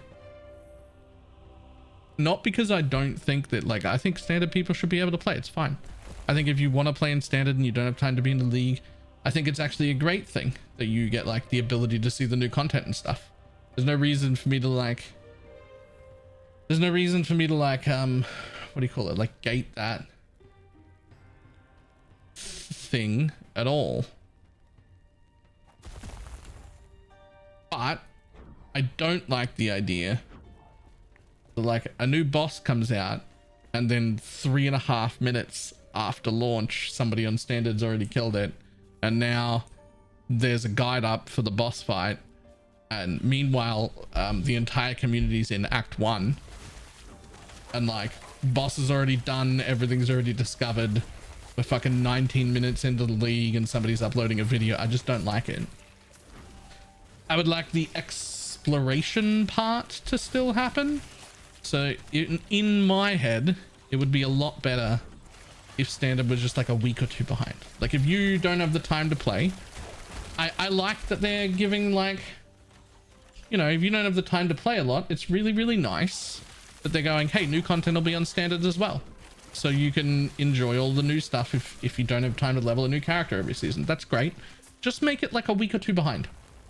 Just like a week or 2 behind. Let us have the fresh exploration, everyone working together, like trying to race and figure it out and like that fun bit. And then just add it to standard then. And that would be fine.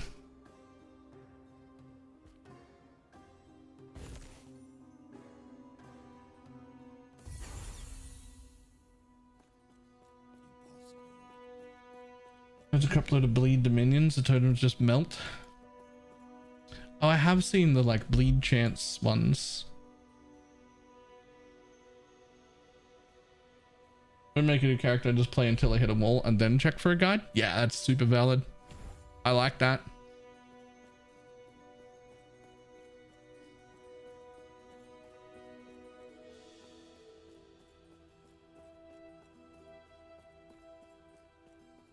Bringing it at the same time, standard the season wall, probably just standard. So for now, that's the plan. But I don't know if that stays that way forever. I'll have to honor my jaw hit the floor. I will try that actually. I've seen that chest before, and it didn't even occur to me that my totems are like straight up physical things that could be causing bleeds. And my stats that I'm stacking are like minion damage and minion physical damage. So like, I mean,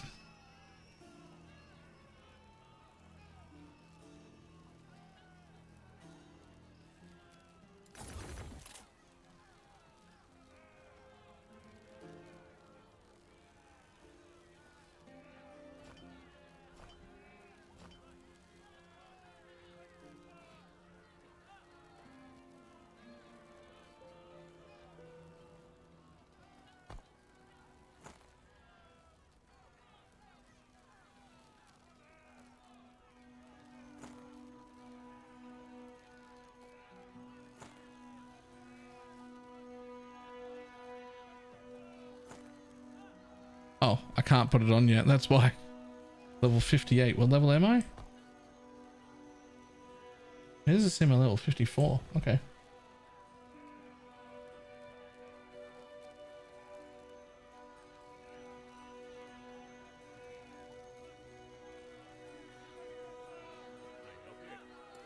So for this first season, at least as far as we know so far, there will not be any season mechanic like you would experience in PoE. Though you could argue pretty easily that the new 2 guilds, factions, and entire rework, there's like fucking 60 pages worth of patch notes and whatnot, that kind of counts. You could make that argument.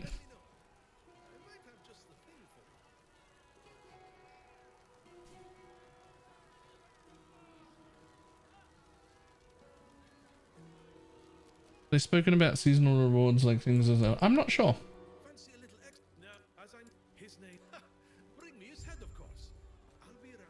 I do not know.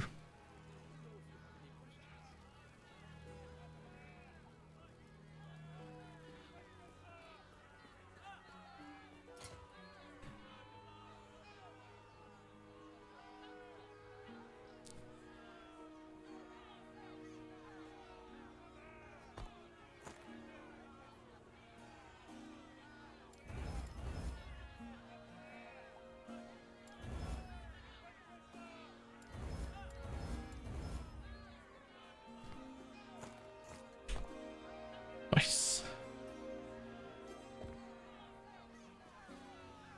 No one is looking me. The temple is closed. Leave. I don't want to see you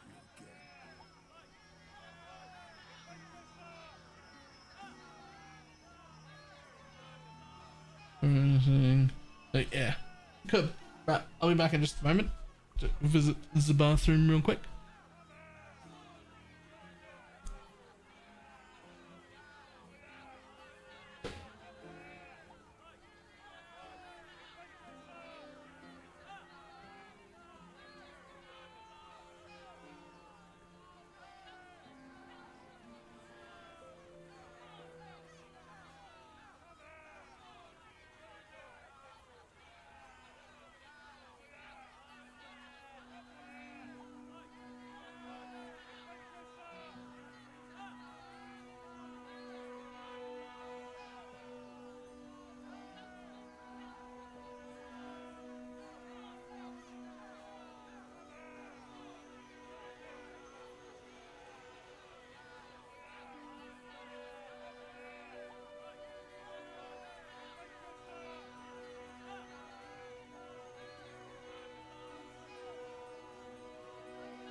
Okay.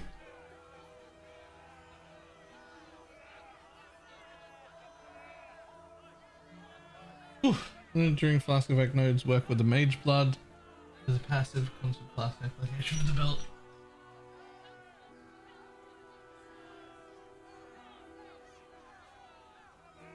Okay, during Flask effects, I think does count with a Mage Blood? I think. I don't actually know about the second half. The thing is, I've never worn a Mage Blood on a Pathfinder before.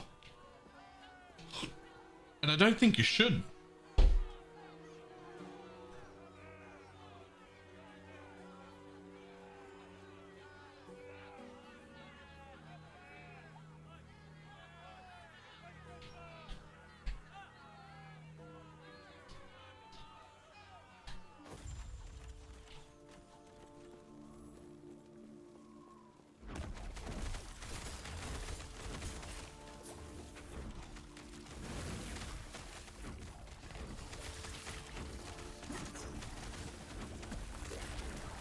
When you're offline, you can news on Belarus news about incoming D4 expansion Seed of Hate. Really?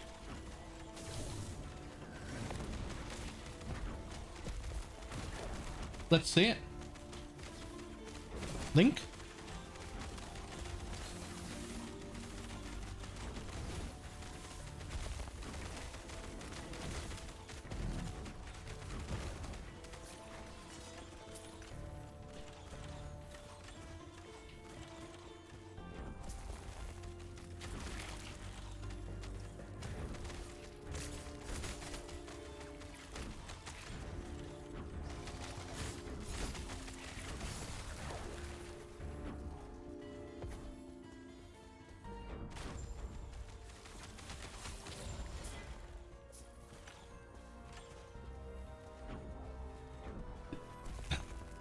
It's Linky Linky time.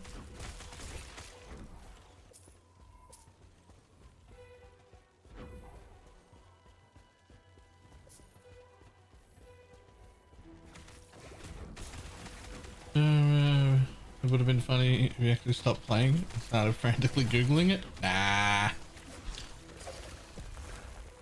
I don't care enough about Diablo to stop and go looking for it. I care enough to look if somebody links it to me, but not enough to bother looking myself. That's the state Diablo 4's in. If the information can appear in front of my eyes, I'll have a look, but I'm not going searching.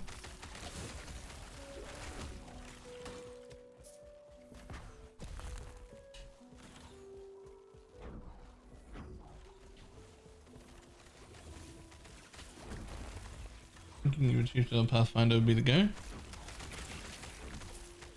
If you're looking for a true face tank, Chieftain and Pathfinder are your only two options. If you want real damage with it, Pathfinder's the best.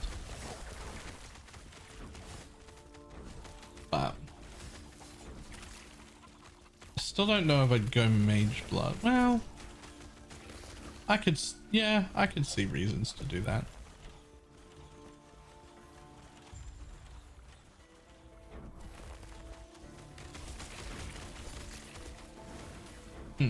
Pay $60 for a D4 expansion, or pay $35 for Last Epoch, which is already a better game. Well,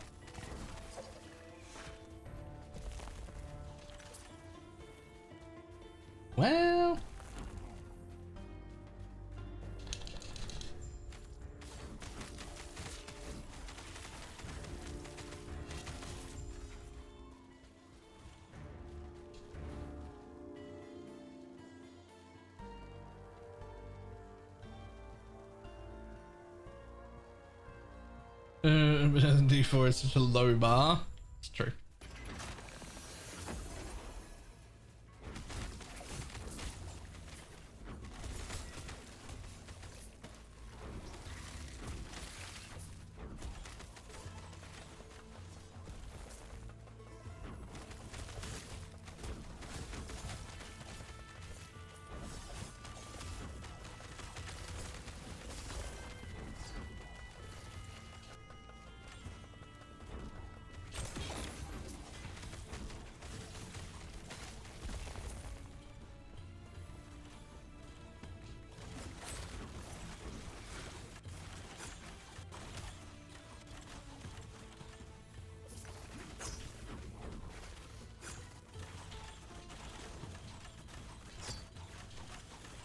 interesting.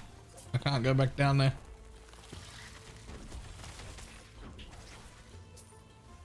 It hasn't been launched in very, very early access days. True.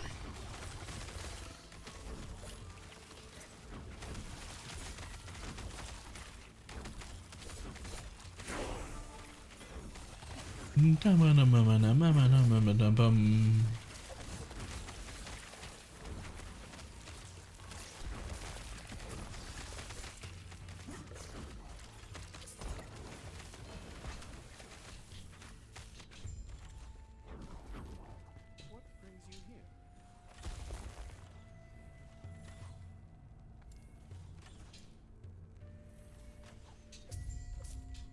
Farewell.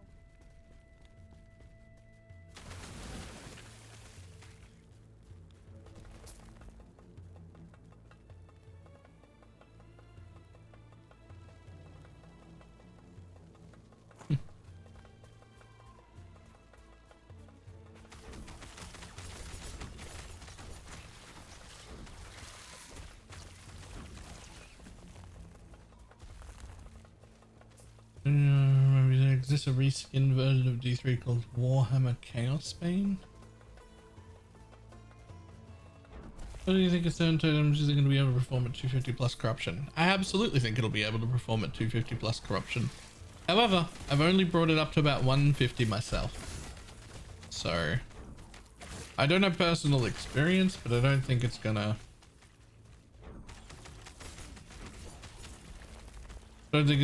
become a problem.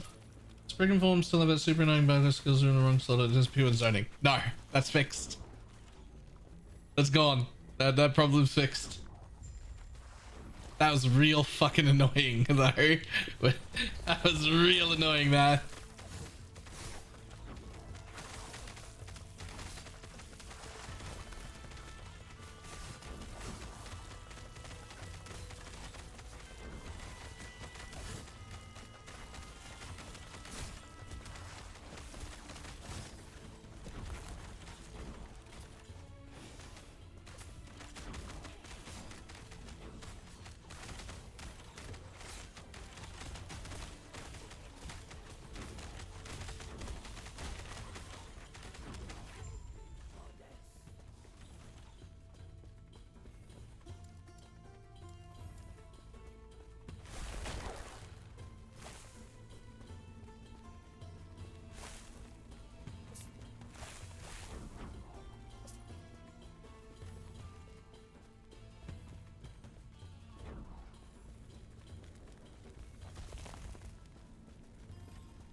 Oh, I remember that when they first implemented the ladder.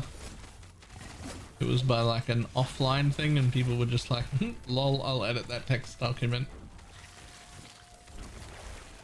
Then other people were at like 200 and then this one dude's at like 150,000 and you're just like, oh, well that's not real. Like you can't do that anymore.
How's my new favorite? I never doubted you. After you're done with your business in the temple, I sure wouldn't mind having you around once the scale bait are under new management. Plenty of jobs to do around here. And even more once I'm running the show.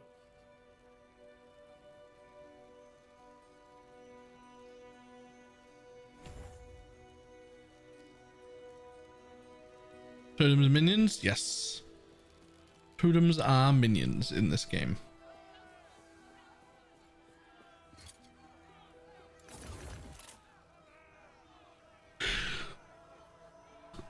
Ooh.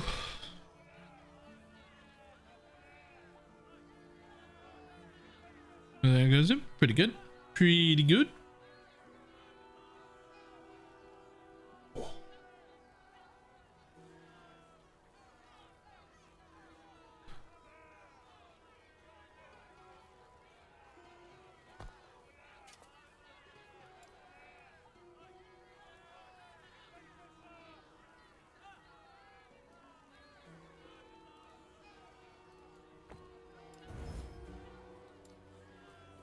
Can totems leech life? To themselves if you get minion leech, not to you.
Technically the healing totems to get a ton of regen anyway. Yep. Not just that, in at least my variation, you also have 2 Spriggans, which have just a giant AoE healing aura. Just constantly. And my version of it also casting snaring roots whenever there's anything near you. And both of them cast it. So you get a 200 heal whenever something pops up next to you. Except you get that twice, so it's a 400 heal. On top of the giant regen, on top of the healing totems. Recovery, not a problem with this build. Not a problem at all.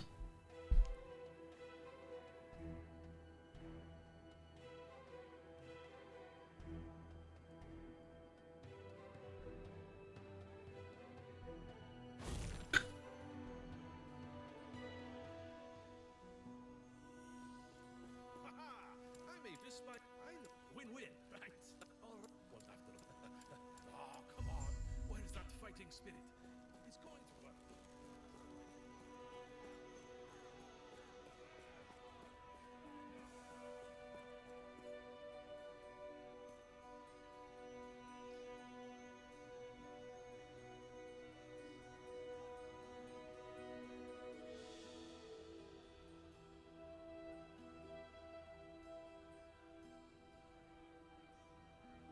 Come on, load. Load me up. The last interview with Woody and John Rogers.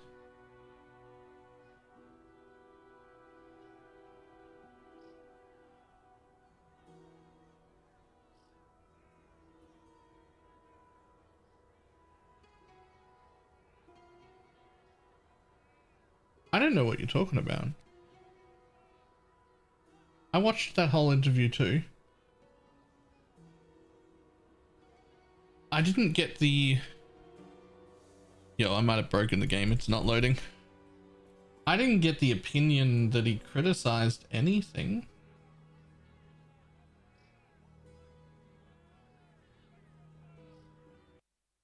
I also don't know where you got, like... Found out that the LE devs don't know how the player base switch to whatever is stronger in their game. I don't know where that came from. The LE devs are just video game players, man. They're literally us. There is nothing commonly known by the community that they don't know. They are part of this community. Not like this stream community, but like ARPGs in general.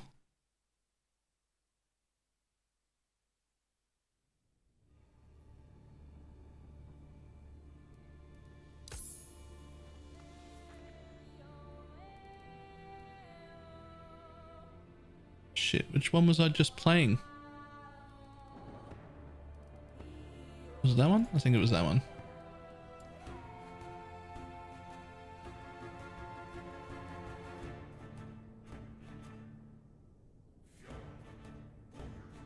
Sorts by recent? Cool.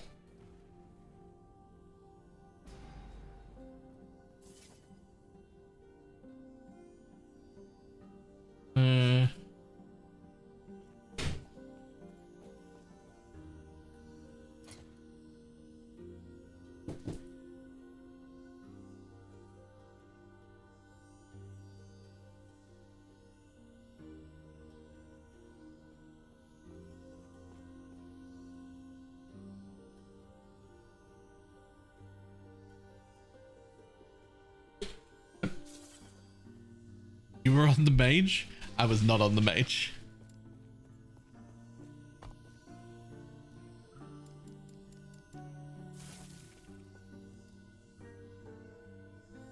This game looks so 2023. That's literally 2 months ago. What do you mean? Hold on. There's a graphics patch coming in 14 days. That'll update the graphics to 2024. Easy. Already fixed. 1.0 comes with a graphics overhaul.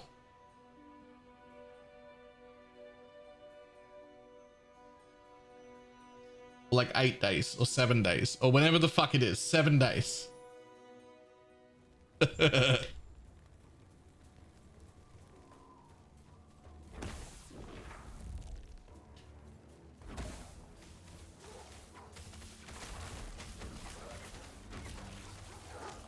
I hope it'll have jiggle physics. Look, I'm okay with jiggle physics. However, if you're gonna have jiggle physics, if we're gonna have jiggly boobs,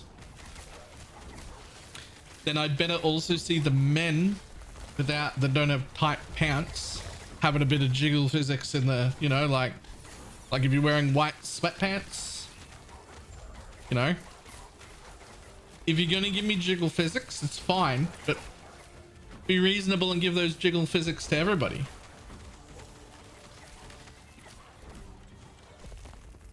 Like, either commit or don't. Right? I'm fine with it, but like commit. Right?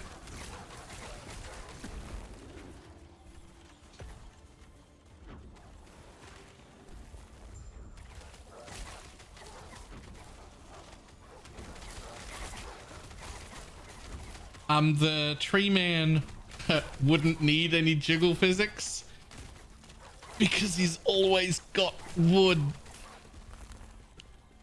Ah.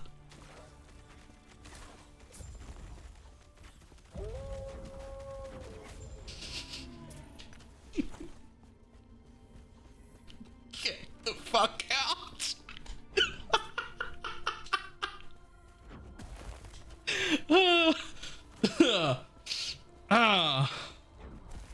Come on, that was good. I thought that was good.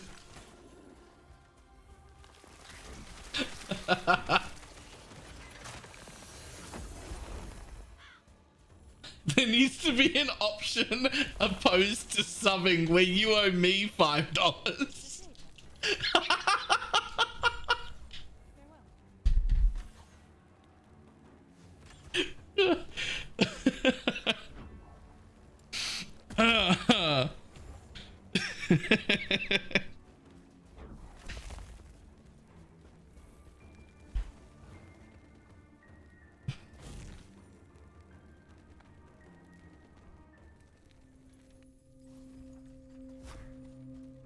Ugh. Really preparing a guide for it for release. Yes.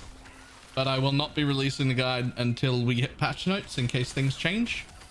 The day patch notes hit, there will also be a video guide, a builder, and a loot filter to go with the build. It is also what I will be league starting, so if we discover anything, shit changes, whatever, there will be like follow-up videos to that if things change. If we discover new things while playing.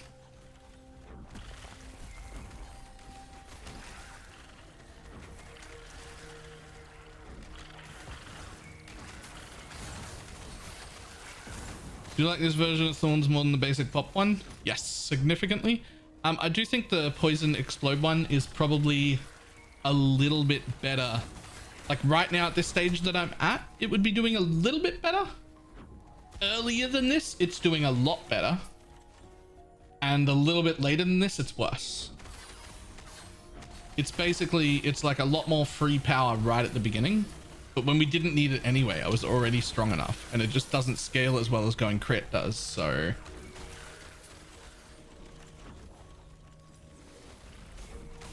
better and worse than ultimatum. Better than that. Better than ultimatum, but worse than a normal PoE league start.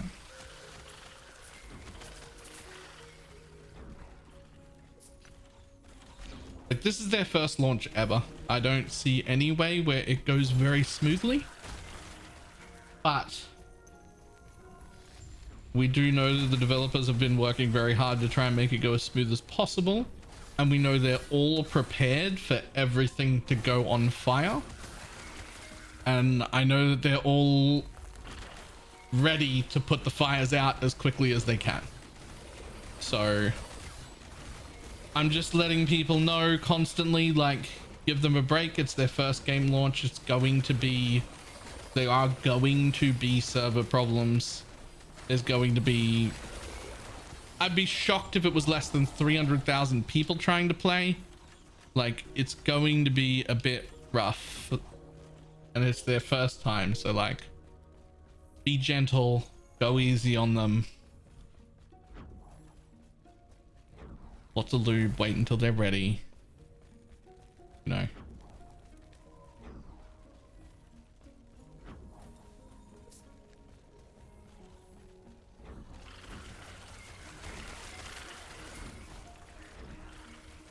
I bought this over a year ago. Do I own the whole game? Oh, you absolutely do not need to buy anything ever again. If you've bought the game, you already own the whole thing. There's nothing else you could give them to get access to more content. You could give them more money and get some MTXs, but you've got all the content, everything. If you want to support them, you can give them more money. They've got options. But just to play the game? No.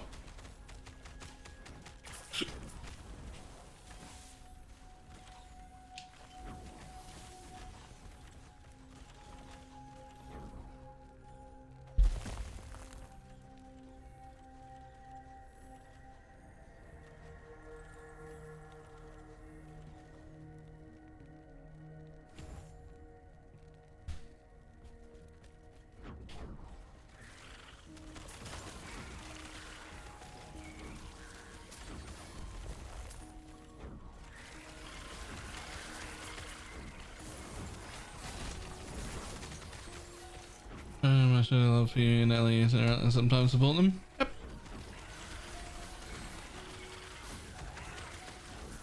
Surely will be an extent. Nothing yet. There'll surely be an expansion in like 2 years. No. So, they basically explained, and it's not like a promise. It's like their plan, right? Not something to hold to, but like their plan. Their plan is that you'll just have access to pretty much all the content almost forever, and the idea is if there was a massive expansion like 4 or 5 years down the line, they might find themselves in a position where they have to charge for that, and if they do, it'll be another same price as this is right now. So we'll be looking at like $30 or something, like several years from now. If there was a big expansion, they might end up charging for that expansion years down the line. And if they do it, it'll be another quite affordable, cheap thing.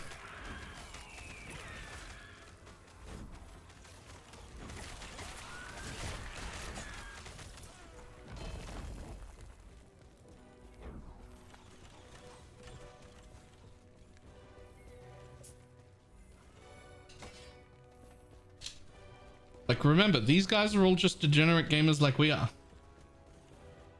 They're just degenerate gamers like we are. They're exactly sick of the same shenanigans we're sick of. Right? Like, they're exactly sick of the same shenanigans we're sick of.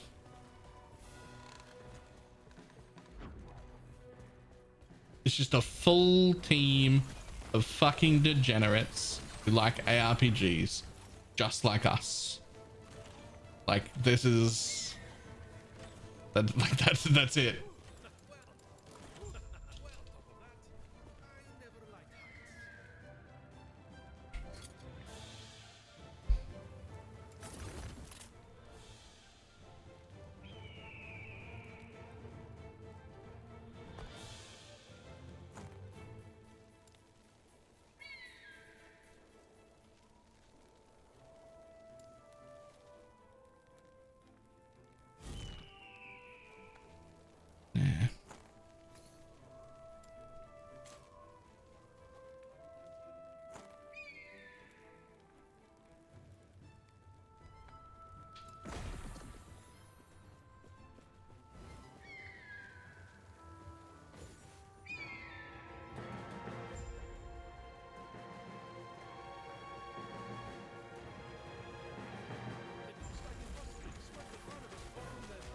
Wait, which button to skip dialogue? When you're a controller, you just like spam A and it skips through everything. When you're on a keyboard and mouse, you have to like click the thing.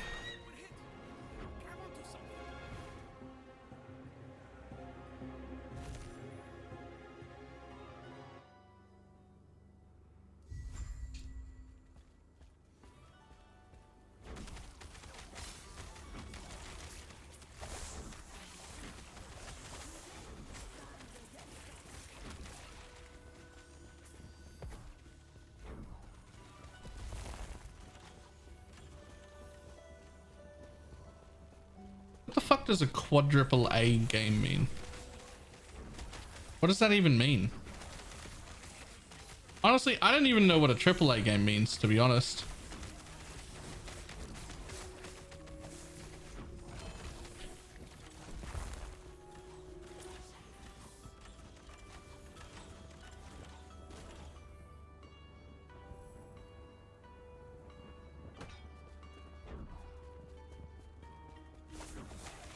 I don't know what an A game means, right? Like, what are the A's?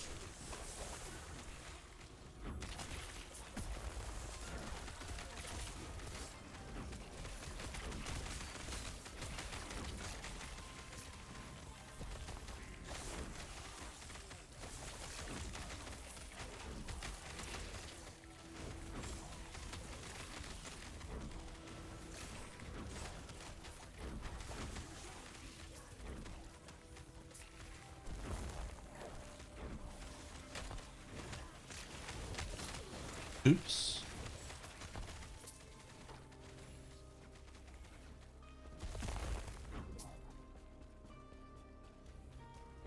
The more A's there are, the more they cost. That actually tracks. Ah. So we're not paying for quality, we're paying for the total amount of A's. I see.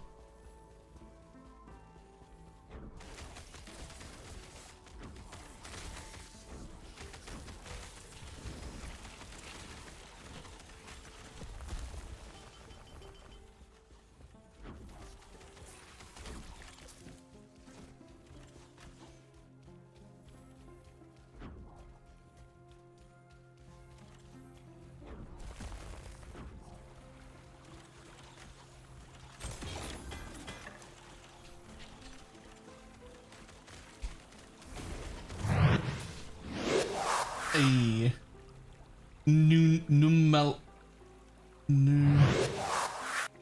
New male elf? New male elf? New male elf.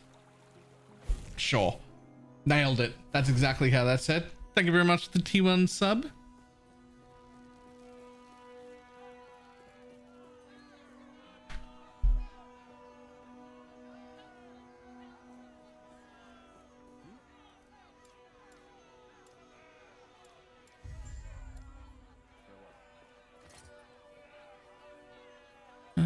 Let's see.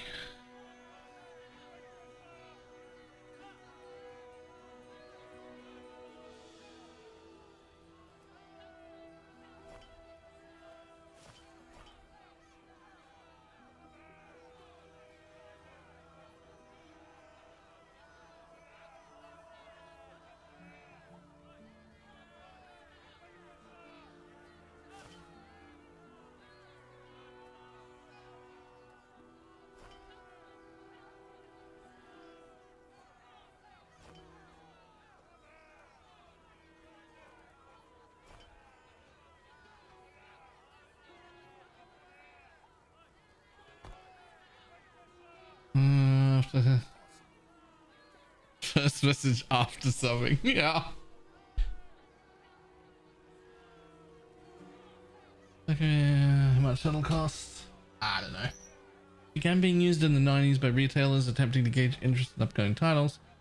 First appearance in a press release, bottom credit.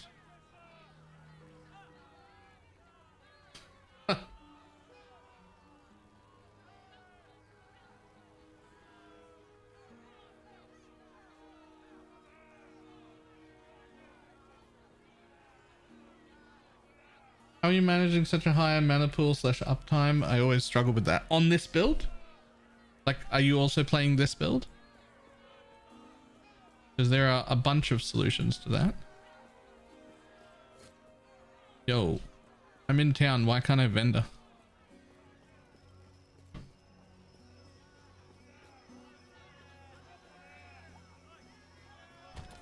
Well, that's annoying. Sorry. We'll just put everything away in here then, and I'll vendor later.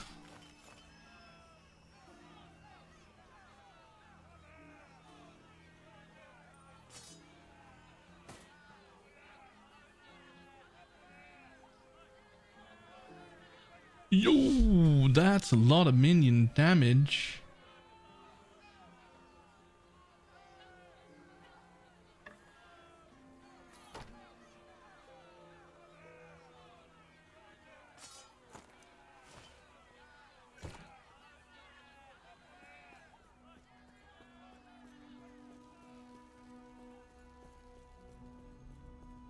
In this build, there are a lot of solutions to rage, but a lot of those require gear. So the first solution, which gives you infinite rage, is to give up the ability to have healing totems. So what I mean by that is right here, this node. Healing totems are converted to fury totems. They now restore rage instead of healing, but can only affect you. That means when I'm in this form, I drop that. There's 3 of them, so every time I cast, each one of those is pulsing for 5 rage once every second. So that's 15 rage, and now that's 30 rage. And now it's whatever the fuck that is, 35 or something.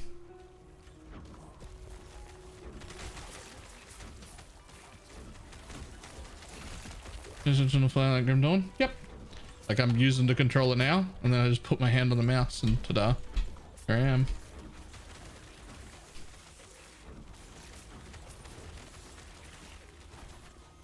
I think that's exactly what I needed. Yeah. Honestly, we're tanky enough and we have enough recovery without even having that healing totems for now. But eventually you do want your healing totems back. So you fix rage different ways. There's a whole list of them. There's like quite a few ways you can fix them. And then you get your healing totems back later. But until then, you just take that node.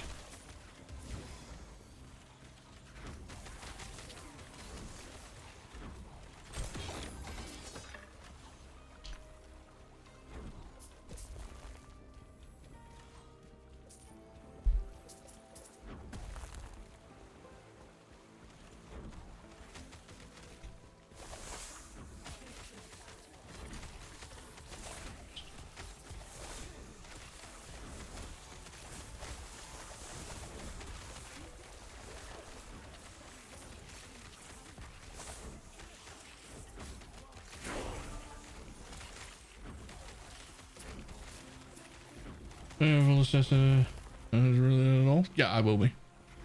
I'll be going over all of the different solutions because it's important to know what all the different solutions are. If you're going to plan on league starting it, you want to go with whatever is the first solution that you get, right?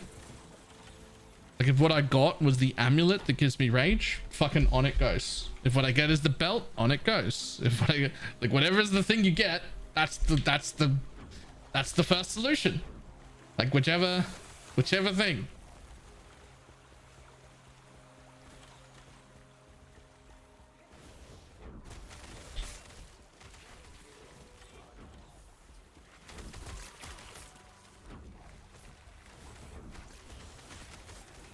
Your adaptability with being super knowledgeable with anything you play is fantastic. I don't think I'm super knowledgeable. I think I'm like, at least on this, I think I'm overall with Grim Dawn, I'm like Pepega nobody. I know nothing. I have this opinion where I want to make a guide on this build. And I have this opinion of people who make guides where you should know the entire thing inside and out, not just all of the decisions you've made, but why you've made them and what the alternatives are. And if you don't know all of those things about the build, you are not fit to make a build guide. You are making trap content for people you don't understand, and I hate that. And so I don't ever want to be that person. So I know quite a bit now about this Thorns build and everything that I learned because of this Thorns build. But if you start asking me about other builds, I know nothing. All my research went into this one because it's the build I want to play and I want to be able to make the best build guide possible for this build. But don't start asking me about other builds because I don't know anything yet.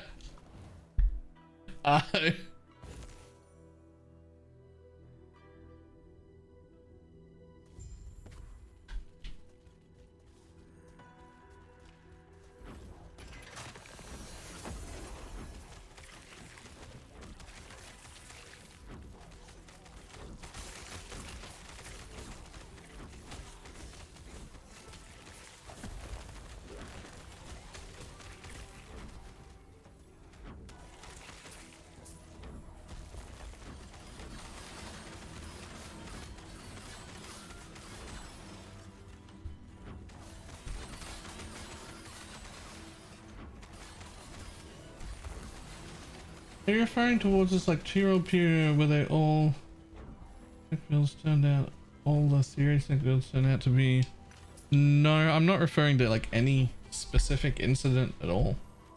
I just, overall, there is a lot of content on YouTube or build guide websites or like all sorts of places that is wrong. And or sometimes not even wrong, sometimes just like not the full picture, and the person making the guide clearly doesn't understand why they've made the decisions they've made. They've just made those decisions because other people made those decisions, and that must make them right. And that annoys me. And I understand why they do it too, because like the truth be told, I could have made 6 videos on Last Epoch in the last week, and each one of them would have gotten 2,000 to 5,000 views, and that would have made me another 150, 200 bucks. I get it. I understand why it's done, but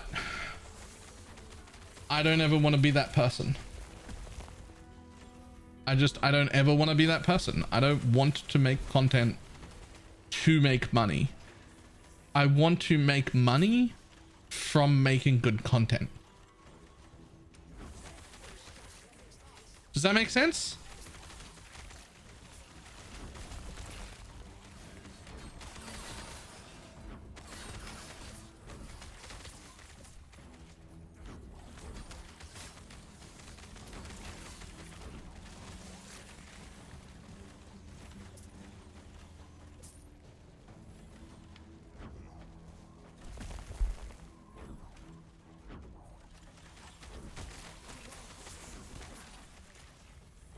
Mount integrity from in 2024.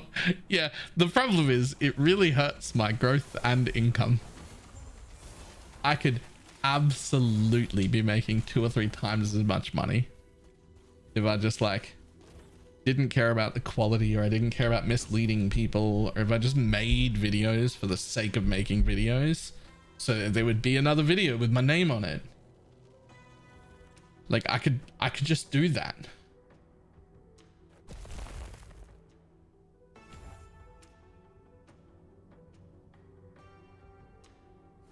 But I don't fucking wanna.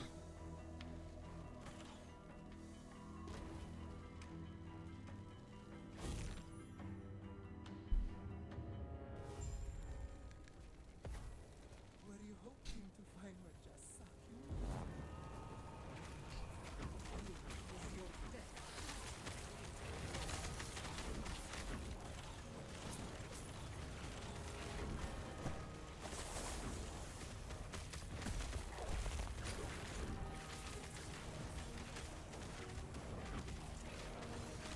Dread is pumping videos. I hope it goes well for him. Yeah, he's doing really good.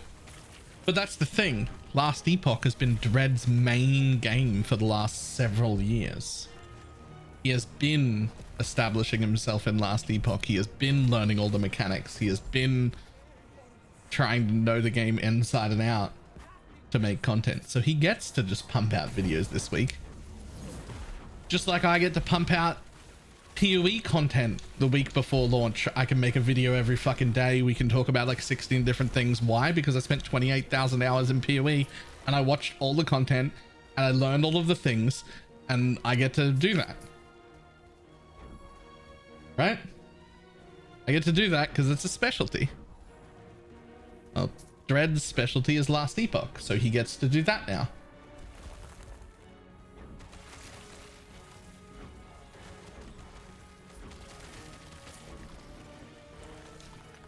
He also gets to fact check me when I make my videos.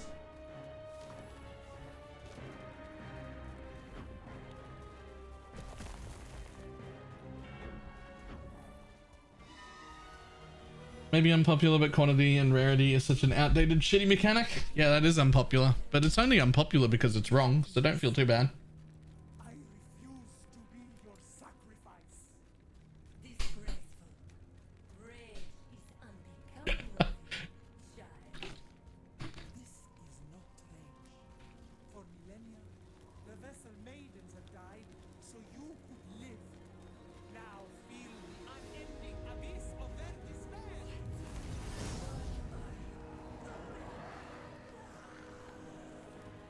Why don't you show interest? That was brutal. Good one. Happening. Get out of my mind.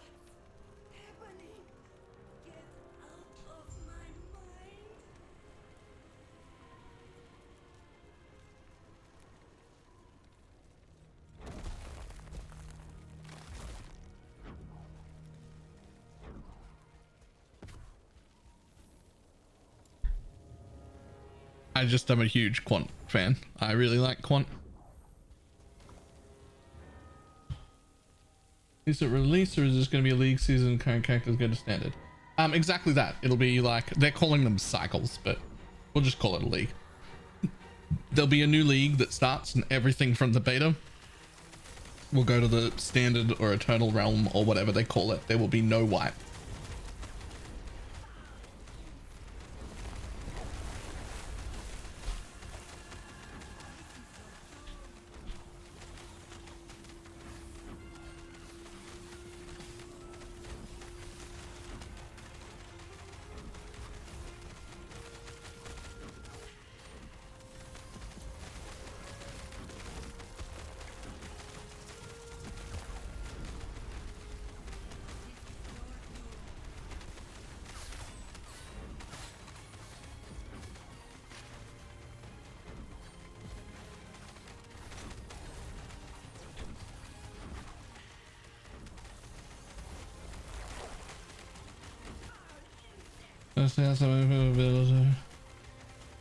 Just one of the interesting builds that I make a new one. Yep.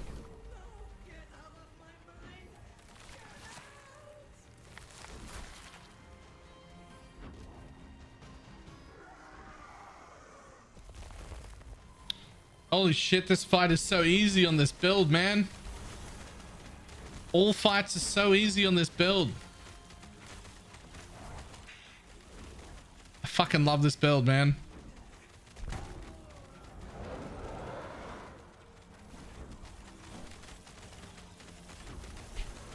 Do I even need to dodge this, or can I just like stand still?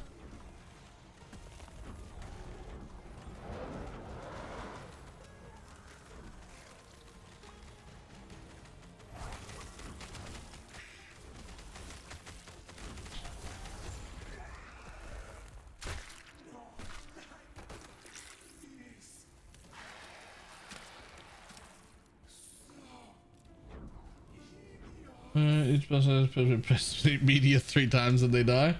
Yes. Can I swap my explosive thorn as a poison thorn into this build? Probably, yeah. Is this an Uber? No, that's a campaign boss. I believe the last one. This was like a fresh start. We're like practicing and fine-tuning the filter and everything, and practicing like slightly different pathing and whatnot, just to like see what behaves better for my build guide.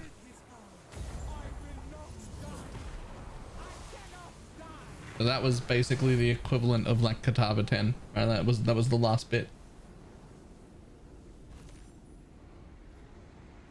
Super tanky boss if you don't skip and go to monoliths for a bit. I did not skip and go to monoliths for a bit, and that guy died pretty quick.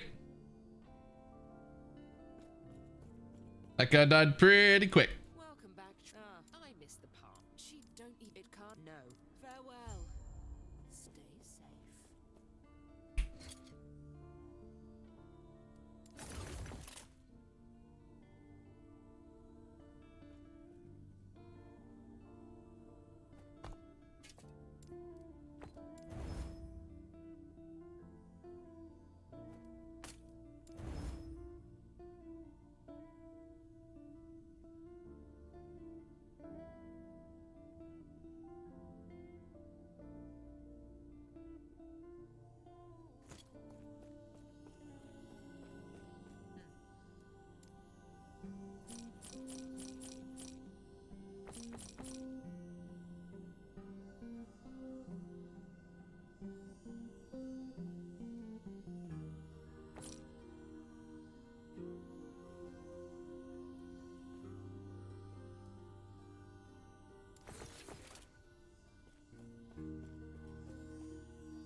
Okay, so I think I've decided I don't love these points.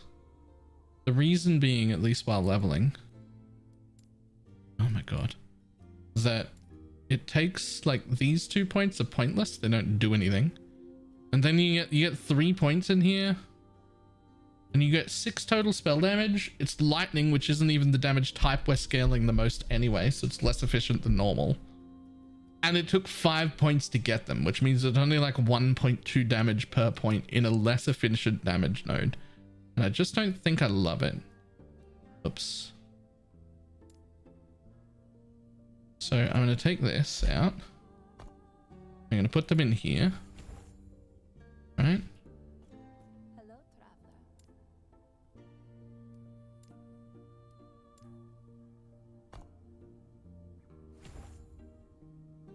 I'm going to put that in. I'm going to get rid of that. So the only downside is I don't think this is worth going into, right? So this got me a bunch of increased damage, but I still need to take these points out. So I need more points somewhere in this tree. Now, I like those because it's only 1 travel and it at least gives me armor, and then I get 80% increased damage. I like these. I still need basically...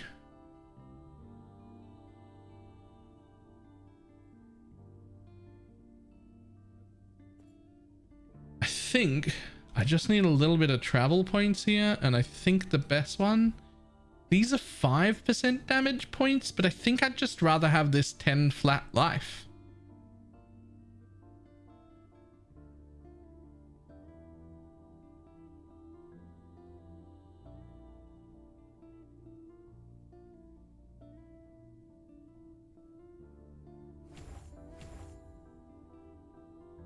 Hello, traveler.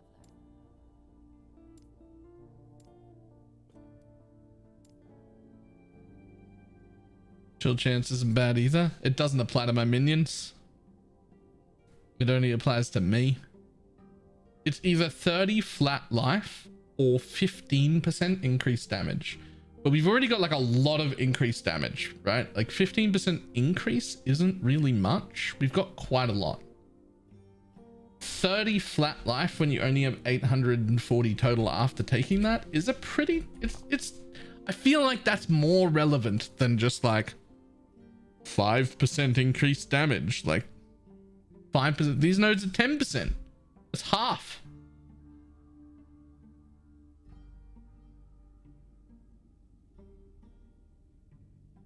And the biggest problem is we only need, well, hang on. The biggest problem is we only need 3 passive points. Maybe 3 attunement is just better. Maybe we should just have 3 attunement.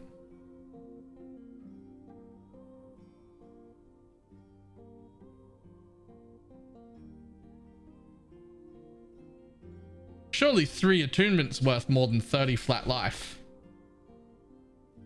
Right? Hello, traveler.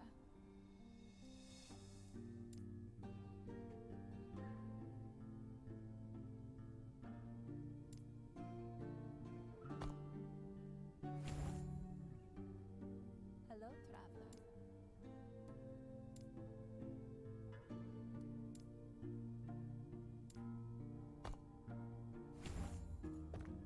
Hello, traveler.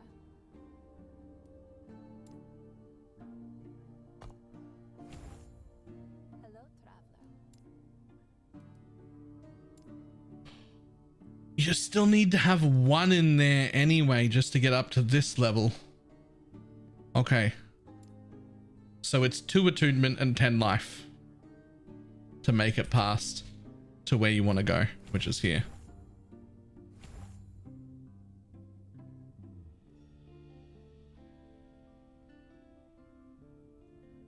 Right?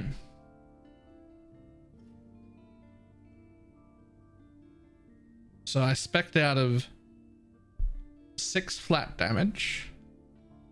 And instead of 6 flat damage, I got 30% damage, 2 attunement, and 10 flat life. For 6 flat lightning damage, which isn't even the right kind of damage anyway.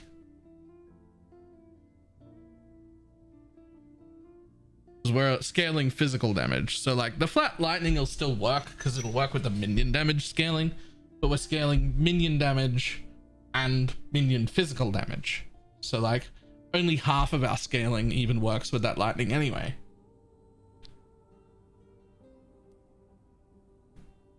Do not dwell on the regrets.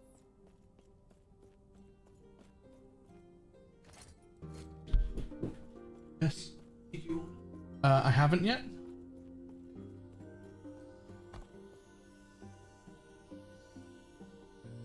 Yeah, okay. Whatever you get. Oh, I don't care. Alright, how do I get back to that boss? How do I get back to that same boss that I was just at? I don't even know what era it was in because it's all like out of place. Oh, it's up here because I was using it before.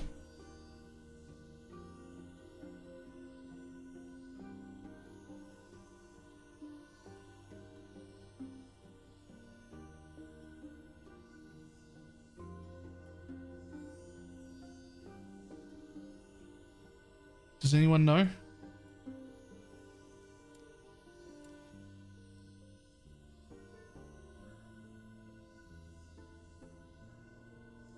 everything is like not in order because it's all about like time travel and shit. So I can't just be like, go to the last zone in Act 10.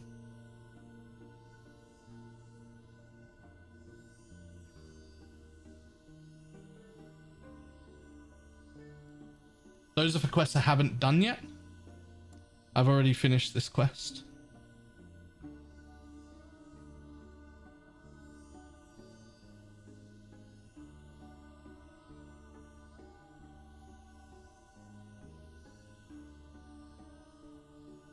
It's not there, is it? Yeah. Are these even in order? Like...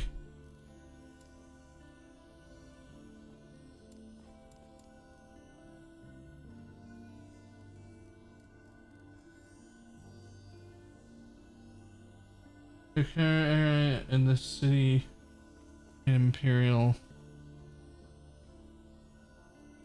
This is what I'm after.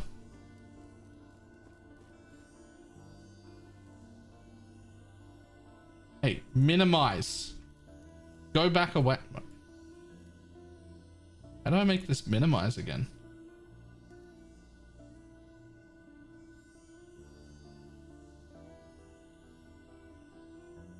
Okay, here.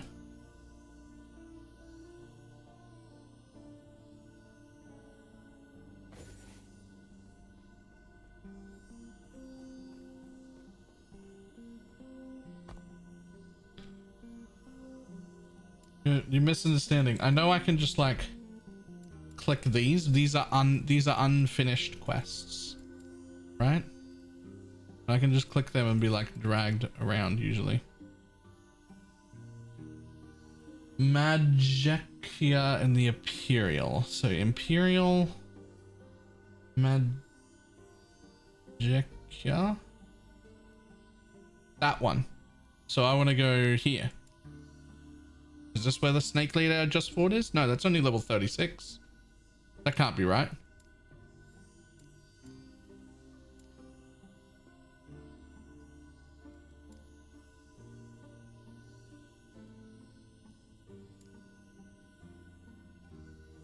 Divine Error is higher.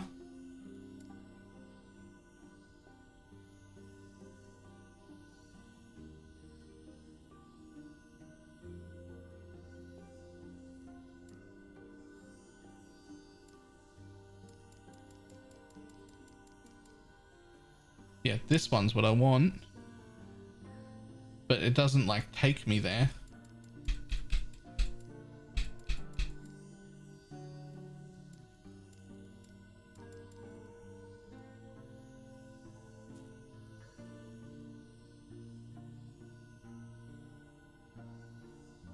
Deep within the temple. It's here. Temple rooftops into the upper temple, lower temple, chamber of vessel. That's the place. There's just no waypoint on those two.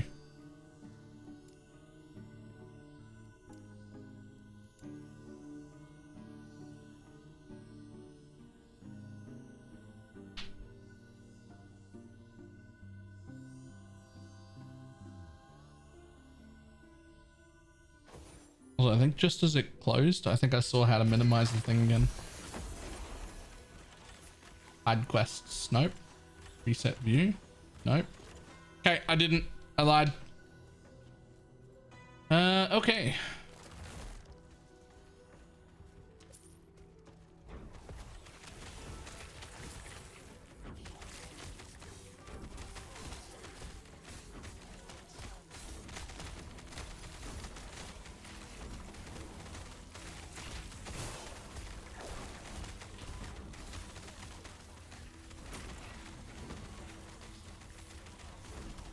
Well, those numbers are higher. This is dealing more damage. I can tell you that for sure.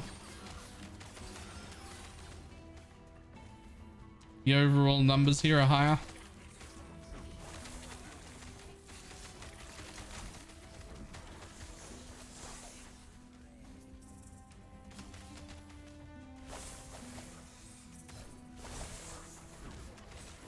I do wish we had tooltips that worked.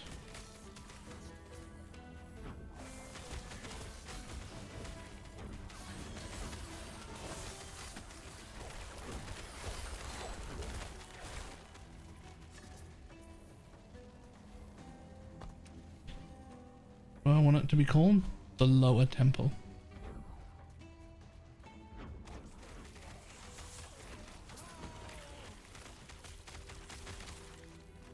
The lower temple. This is the correct way.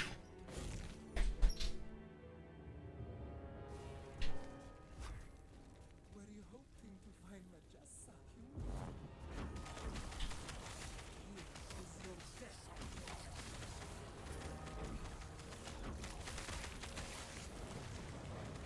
I'm just not going to spend this passive point from leveling up that I'm going to get. Let's see if you can also start the monolith without completing the campaign. Yep. And a lot of people probably should. It really depends on your build. This build, you should probably just complete the whole campaign because you breeze through it. The boss is easy as shit, right? But if you're struggling, if your build like doesn't pop off till later or whatever, it's very easy if you're not breezing through it to just stop before you even do this act that we're in right now and just go do some monoliths and then come back, you know, 10 levels higher with some better gear. This build also going to be good in endgame though. Yeah, it only gets better.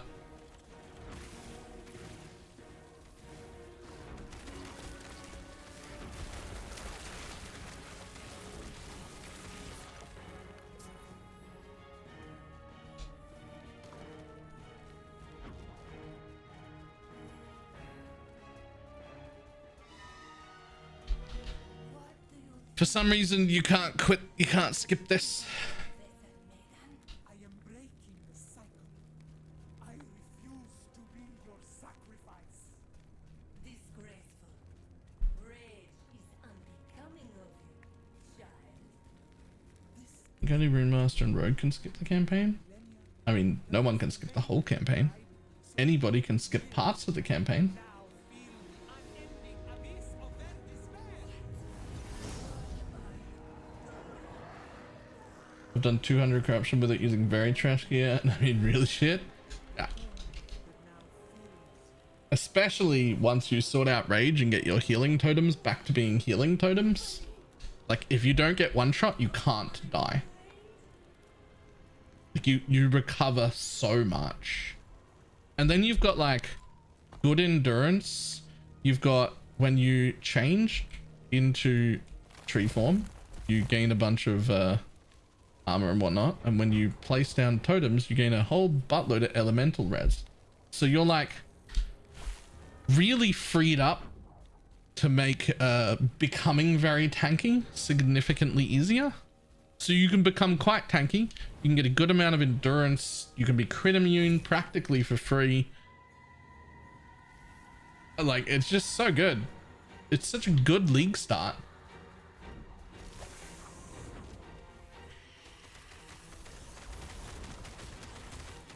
Look at it go. Look at it die.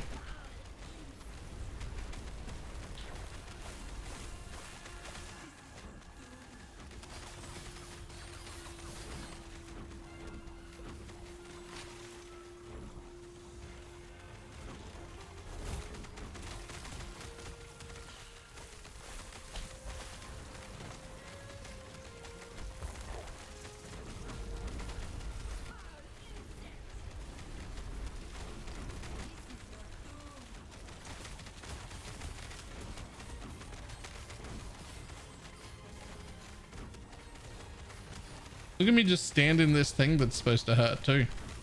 Because it doesn't.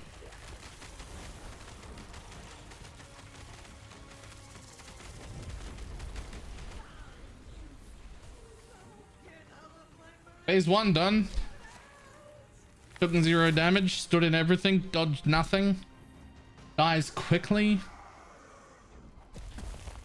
This is a league start like solo self-found run. Like, Like, it's not like I have twink gear on or anything. I didn't even pop a potion then when I got hit. I just healed real quick because that's what this build does. If you do take damage, it heals real quick.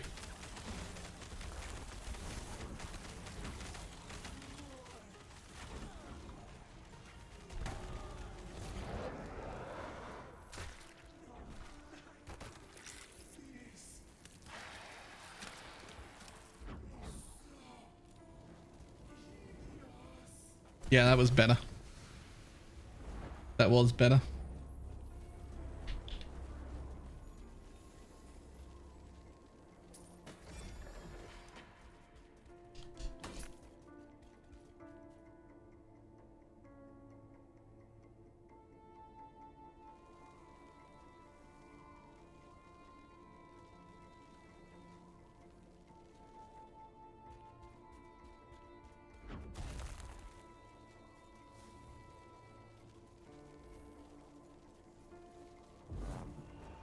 You think this is over? Unstop the power of the snake, and with his power, I will Okay, I like that pathing better then.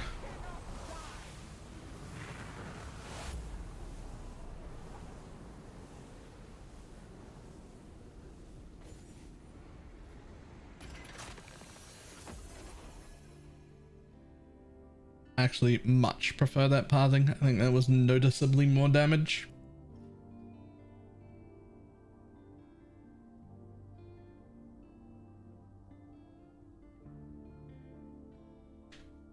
It's probable that later on I might even get those points. They're just not the most efficient points, so they're not happening early. That's all.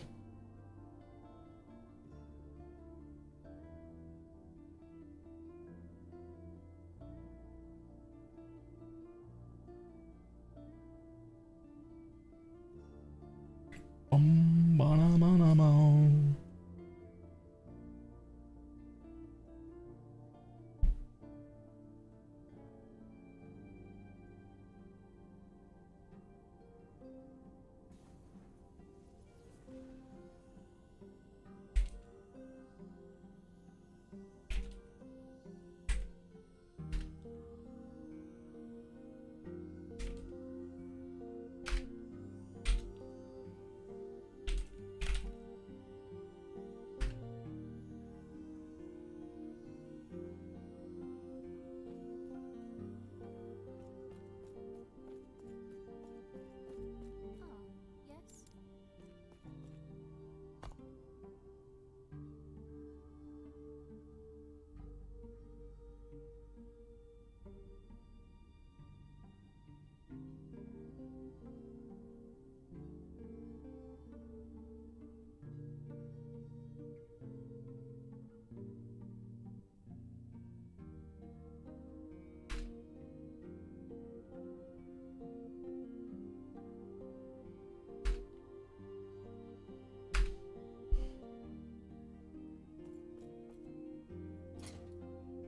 Okay, let's see.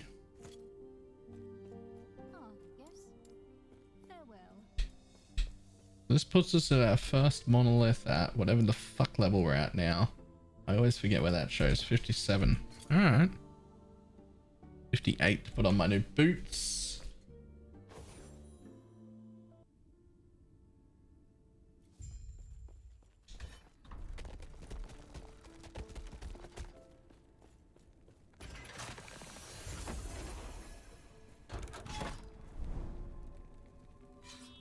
Right, how's the first monolith look?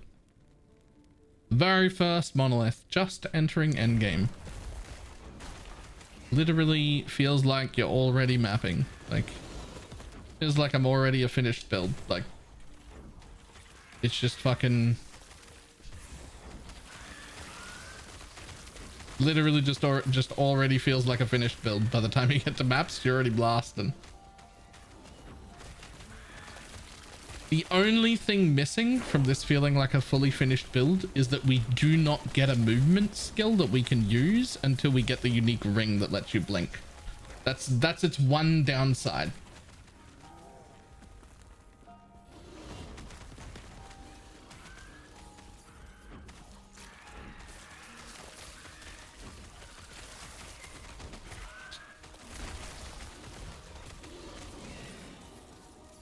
But once you find that ring, you've got like a real full screen teleport, like targeted real full screen teleport.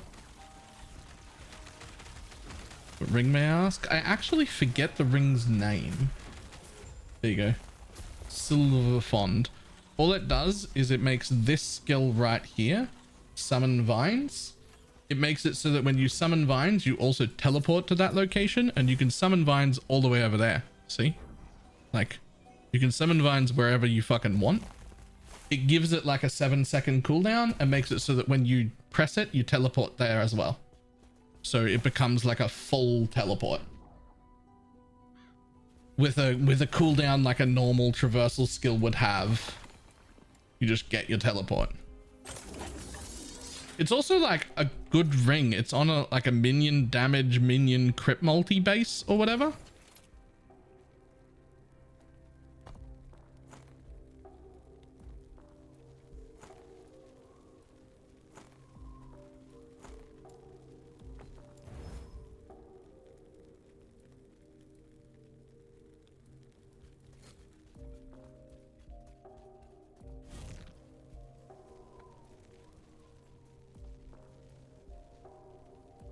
This ring? Yeah, here it is. Like it's on a base that comes with minion damage, minion health, and minion crit multi. 100% increase vines summoned, so you just summon 6 at once. We don't care about the attack and cast speed for summon vines. It does nothing. We don't care about that at all. We do not care about vines being immune to poison. That also does nothing. It's irrelevant. The biggest thing here is that it's on a good base, so you get 35% minion damage and crit multi. And you get plus 7-second cooldown for summon vines, and when you directly cast summon vines, you are teleported to the target location.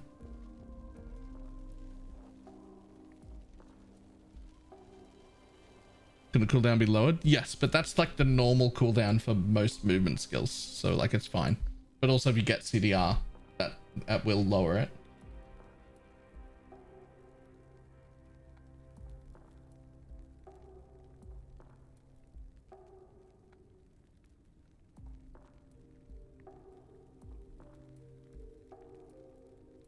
Oop. Let's get rid of that.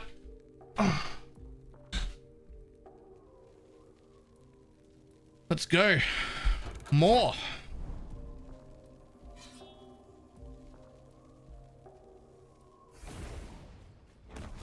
How do I turn off the minimap?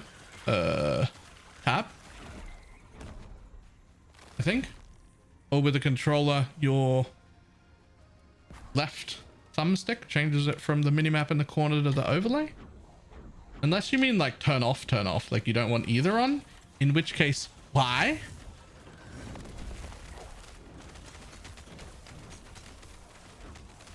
Jesus, look at how fast I'm killing those exiled mage. That's so good.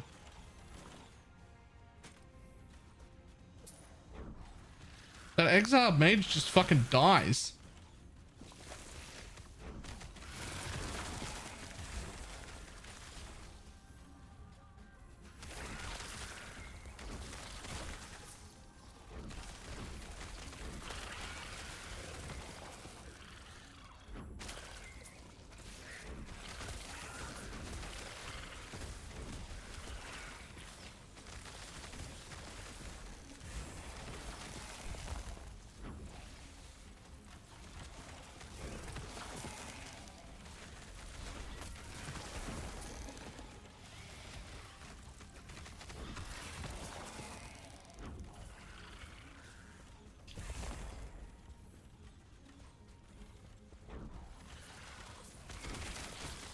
There's an option to turn it off, but why though? I don't even know if it does. I don't even know if that's true or not, because I've never even considered not having a minimap to be something I would want. In fact, it's my biggest #1 actual gripe when I play Diablo, is that I can't have an overlay map. But shouldn't you shatter once you get to monoliths? That's really build specific. I can't really answer that except for this build, and I haven't really 100% worked out this build either. So as soon as, like, it'll be in my loot filter and in the video what you need to focus on, like shattering or crafting on.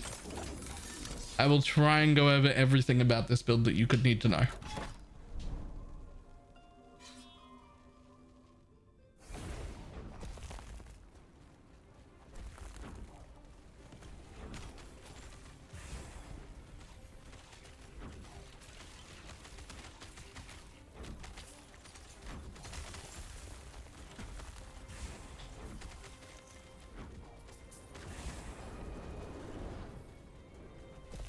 Crazy how the totems shoot immediately when summoned. It's great. And their cast time is super quick as well. So like it doesn't feel awkward and clunky to play totems. It's great.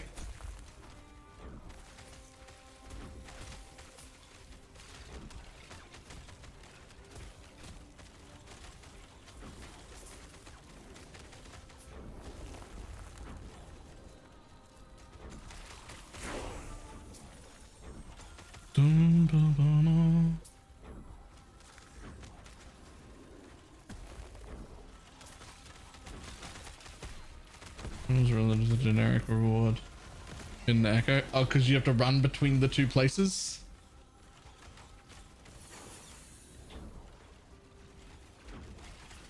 And you summon 3 at once. Yeah. And you summon 3 at once.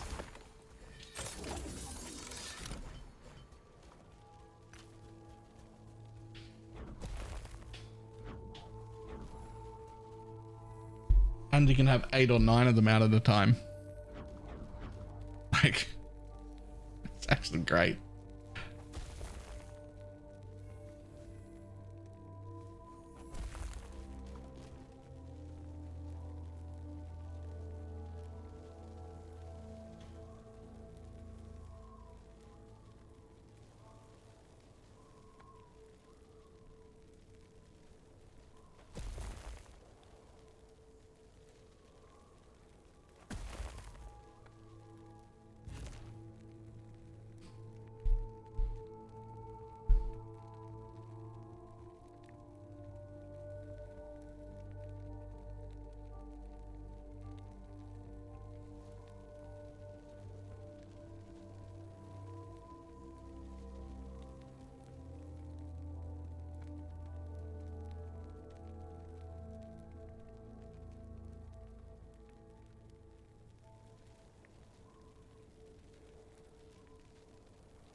This is the bit that I don't know what to do with.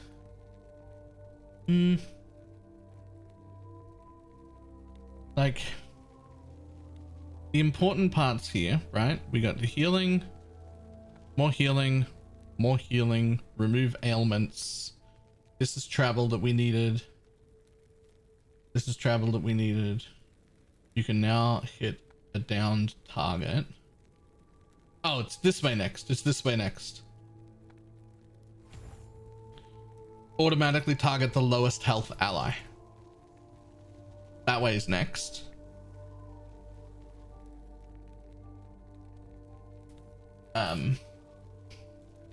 Just because it'll automatically proc this a bunch, and if I don't need a heal, then I don't care. And if my minion's at half health and I'm full, I would rather it targeted my minion. Also, I'm going to be in a party, so lowest health ally. Like, absolutely, please. always target the person who needs a heal. That'd be great.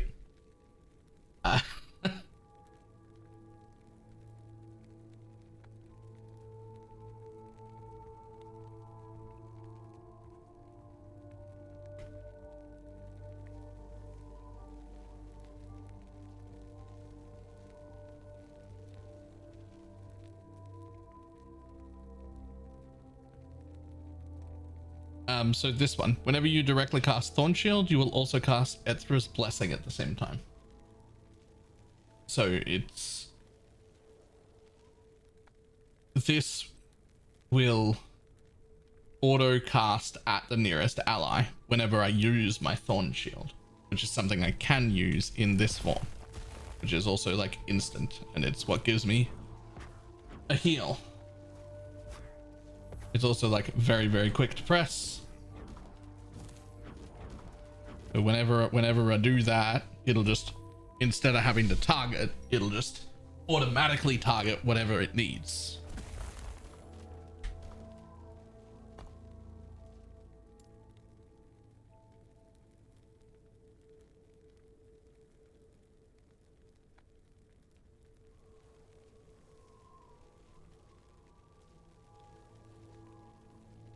The interesting thing is, it goes off all the time and I never press it. Why does it go off all the time and I never press it? Because it says when you directly cast Thorn Shield. But I'm going to be honest, I never cast Thorn Shield, and Etra's Blessing goes off all the time.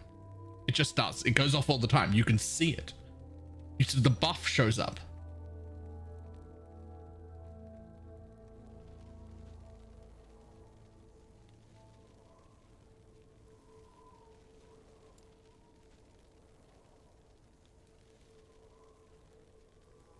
No, not just when I do that.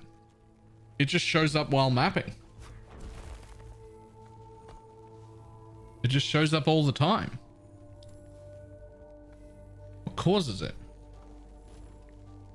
What's causing it to show up all the time?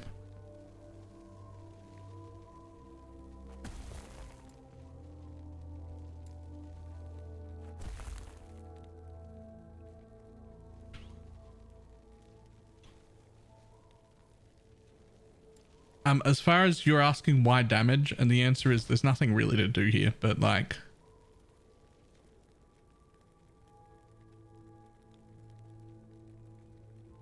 you have a chance to cast Ice Thorns when hit if you have at least 2 active totems. That's what I was going for.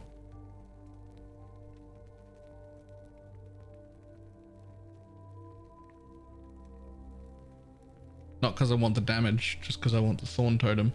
And only because I want the Thorn... Sorry, not the Thorn totem. I only want the chance to cast Ice Thorns so that it can give me armor. Realistically, this is trash. I just don't have a better option. There is just no fifth... There's no good 5th skill in the whole build. There is just a whole bunch of really trash 5th skill options.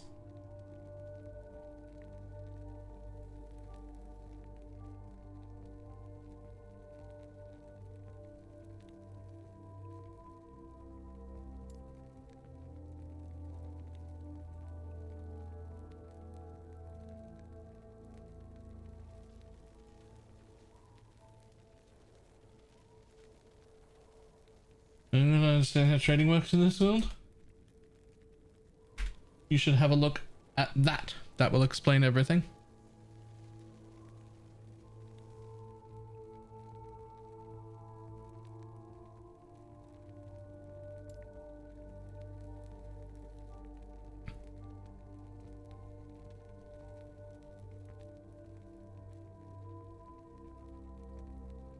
There's also like a pretty good argument that this is not worth it and that we should just like put more in here.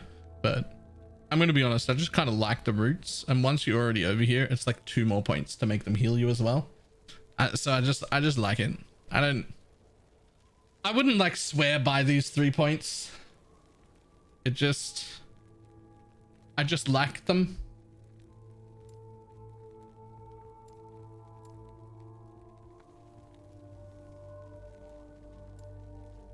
What is making me cast that shit when I get hit? Is it in here? Is it in here? Oh, there it is. That's it. Cast Thorn Shield. Chance to cast Thorn Shield on you 10% when hit. Right. That's what's doing it. That's where I'm getting it from. Right.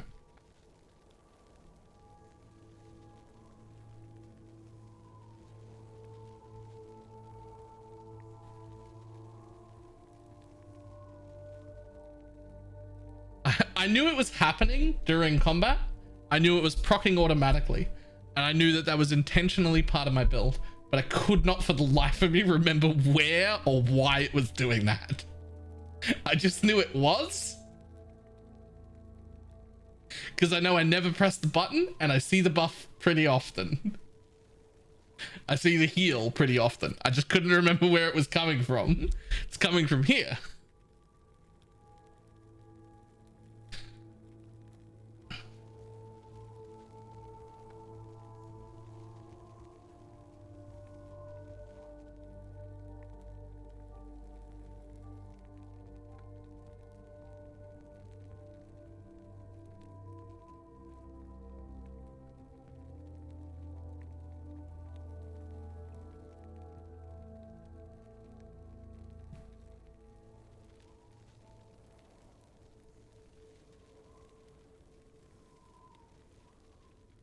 Huh. I don't think these are worthwhile points. Why am I taking these?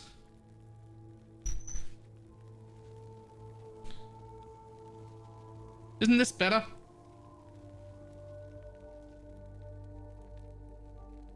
Shouldn't I just put 5 points in here for 6 attunement and 6 strength and 1 to everything else instead of 35% damage?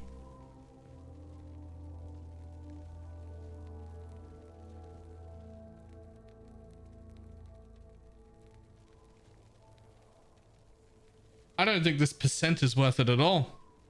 I'm pretty sure those should have been in here the whole time. I'm actually like 100% sure. I don't know why I took those. I should definitely be the strength and attunement one. I don't think we really care about strength. What does strength even do for us? Oh, it increases armor by 4% as well. That's all really, but the attunement is huge. The attunement is huge. We want the attunement. And 1 all stats is not irrelevant. Right? Health, poison, necro res from that. 2 mana from attunement. It gives you nothing, actually. Don't care about that. Dex gives you some dodge rating. Whatever. Strength does give you armor, so that's good. Yeah, it's not irrelevant. And 35% increased damage for 5 points is not it. That's not it. 35 for 5 points is not the play.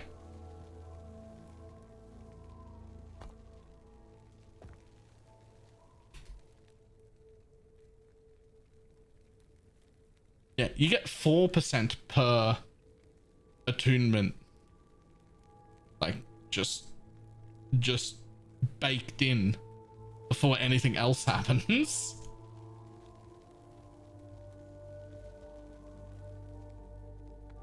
Which means just in raw straight damage numbers, it is exactly 1% less damage to take all 5 of these to get the bonus one.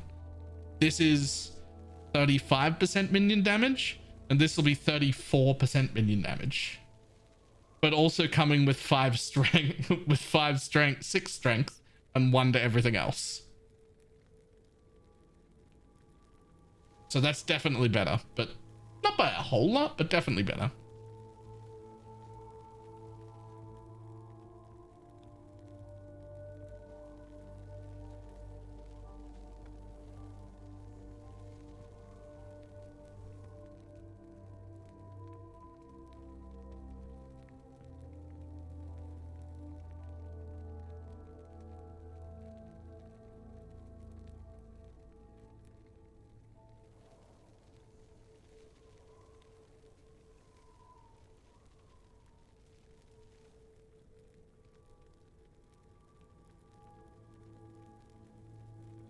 I took Humanistic Infusion.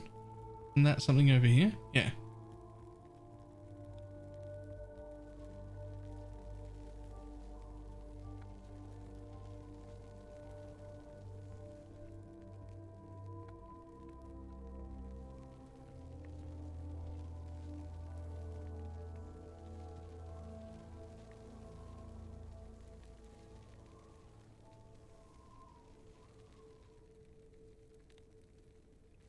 I could also see myself taking the rest of these points later. Not this early.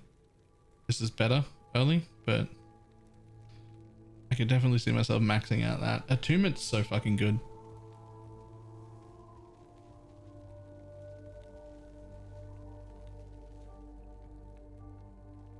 Stun avoidance isn't bad either.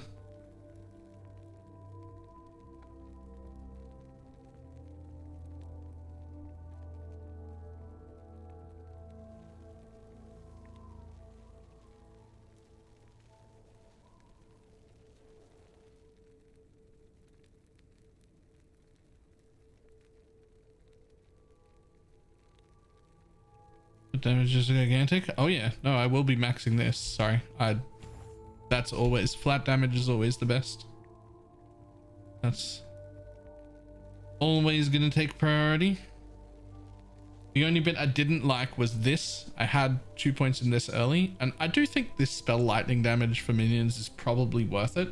It just isn't worth it this early because it takes 2 travels and 1 to get here, and then by the time you get there, you're basically ready to start putting points in here. Flat damage is huge, and this is a better node anyway. But I'll still come back to get this later. It's just not like at this stage. Absolutely not.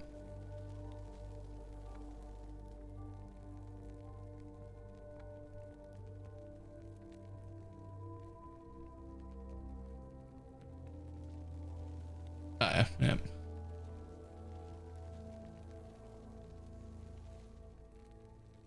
So what endurance shows it does. So right here, endurance reduces the damage dealt to your health below your endurance threshold. So my current endurance is 30%, which means wherever my endurance threshold is, when I get below there, I take 30% less damage. So in my current setup, it's not worth very much because you can see my endurance line right there. This last tiny little bit, I take 30% less damage in here. But if you up your endurance threshold, which I will do later, you can get it up to like 50-60% of your life or something. And you can also get like 40 or 50% endurance. And now you take a lot less damage in the bottom half of your life. Right?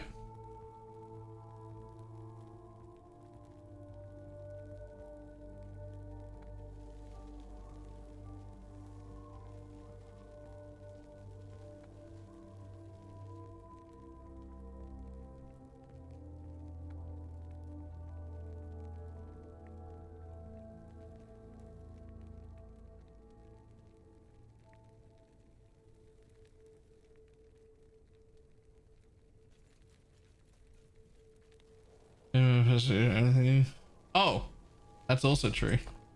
G for the game guide. It's like the help panel, except it's actually good. It's actually a full-on description of endurance, searchable, all sorted out by menus. There's a full description of what endurance judge. You can do anything in here. Literally anything you can think of, it's in here.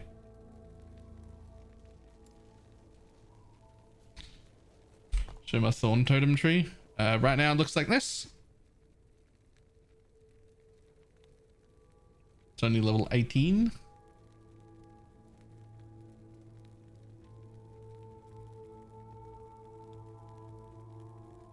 One of the biggest things I do different from everyone else is I keep seeing either 0 or 1 pierce in this node. And I gotta tell you, after taking a second pierce node, everybody not taking a second pierce node's fucking trolling. Absolutely trolling. Get at least 2 pierce. It feels way better.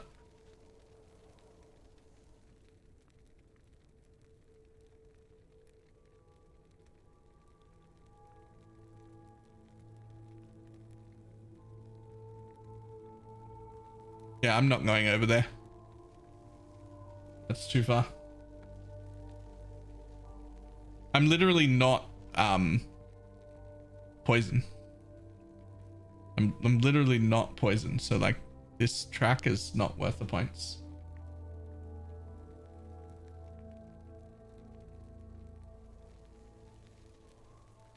No, I get it, but like it's 2 points here, 2 points here, and 2 points here to get that one. And then you need probably 3 more points here to get enough poison chance for this to like matter. Well, maybe not. Maybe the 2 would be enough. But even if the 2's enough, that's 1, 2, 3, 4, 5, 6, 7. That's 7 points. Like, what the fuck are you taking out? Are you making your build have no range, no armor shred, and no double damage? Pass. Pass. I want this range.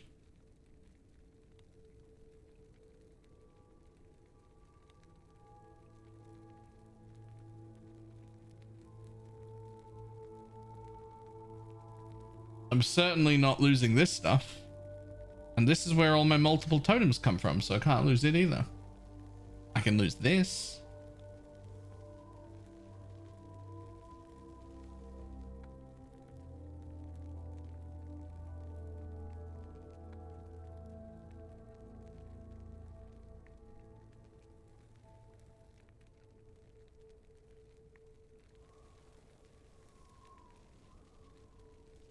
But yeah, no, there's just no way to make it over here. No efficient way to make it over here.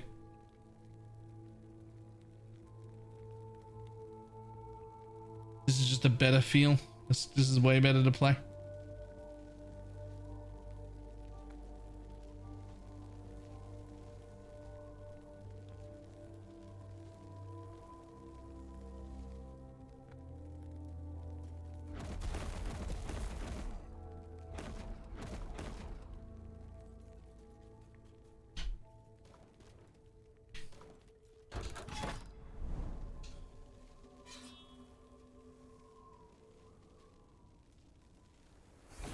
Maybe later in the game 2 PS doesn't matter as much with... I would argue that the later in the game you go, the more the PS matters.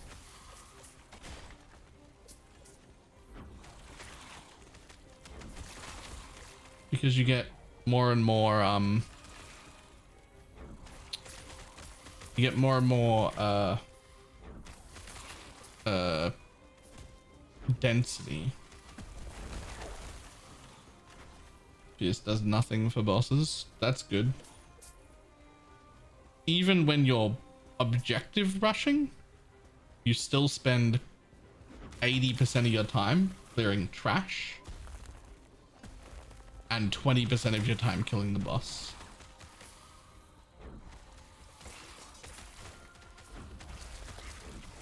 Even if you're objective rushing.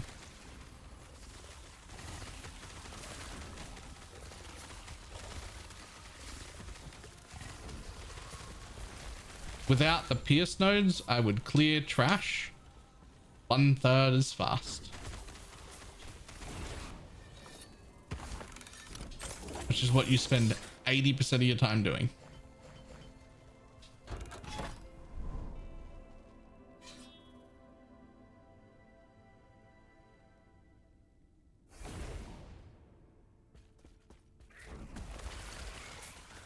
I don't even know what dagger and ring combo you're talking about.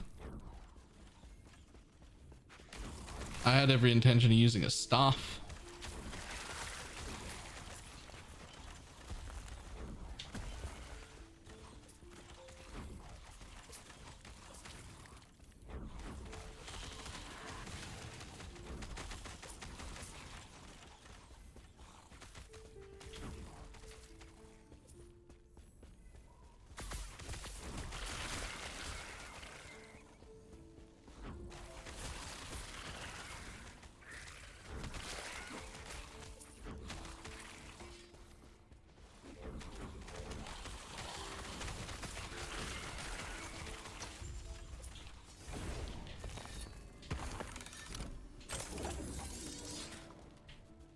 I'm getting real. If your build was an entirely different build, it would be better, right? That's what I'm feeling too.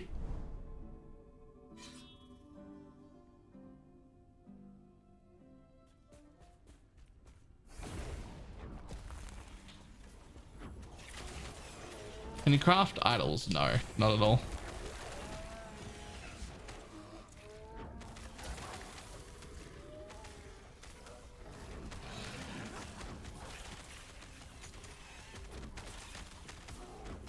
Personally, I just use comfort over DPS. They're feeling bad. It's not bad at all. I'm not using it. Also, the change of the build to be much deeper than that. Yeah, I always choose comfort over DPS. I'm not a DPS whore at all. I actually don't care how much damage I do. I care what it feels like to play. I care how relaxed and smooth it is.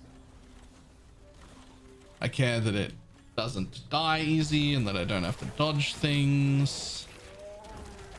I care just mostly about like the smoothness and comfort of a build, not like raw DPS. I don't care about raw DPS.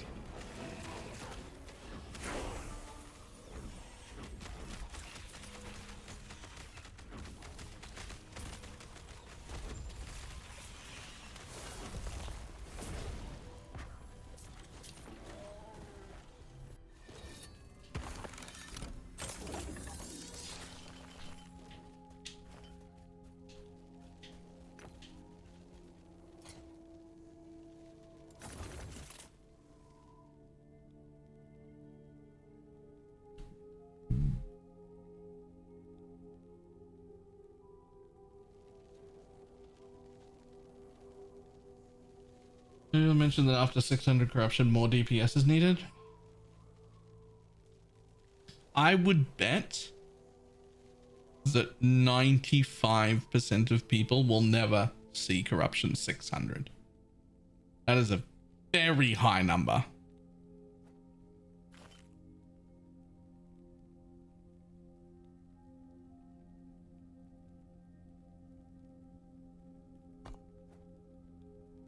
To get through? Yes.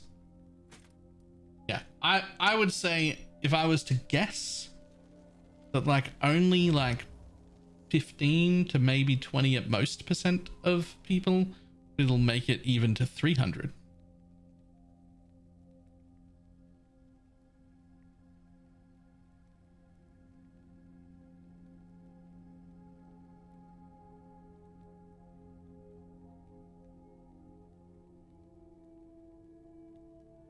Is loading screens quicker? That's why I wondered. They're much quicker now than they were during the campaign.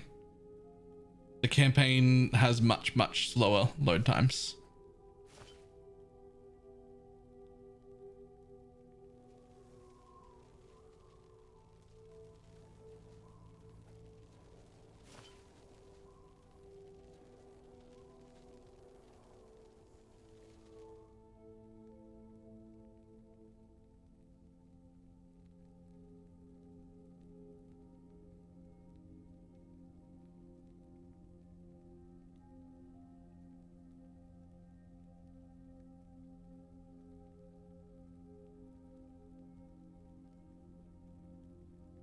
Just a comment, everybody notices it. Yeah.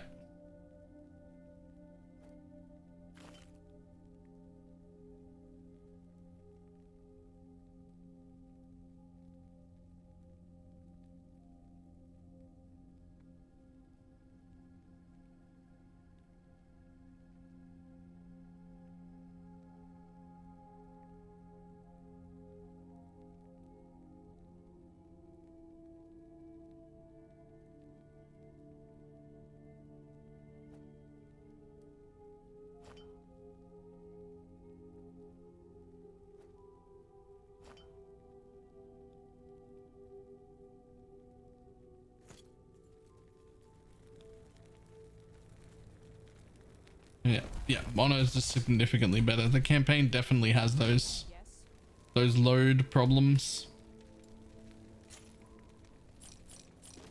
It's also a little bit worse during the campaign when you are in a party as well. That's also worse.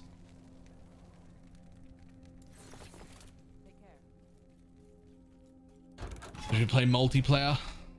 But again, once you get to monoliths, far less of an issue. How even is party play in general? In general, really good, other than the extended load times, which again, much worse during the campaign than in the end game. Much worse.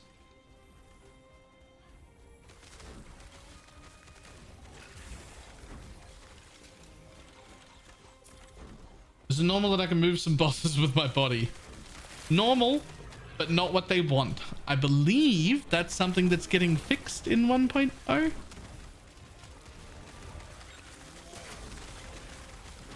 Need friends to get better PCs. I think it's latency, not like the quality of your PC.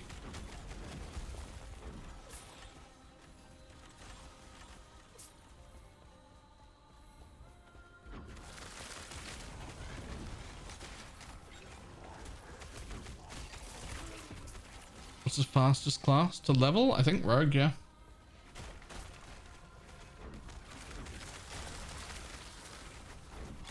Speed leveling or do the campaign in 1.0. Don't you have to do the campaign in 1.0?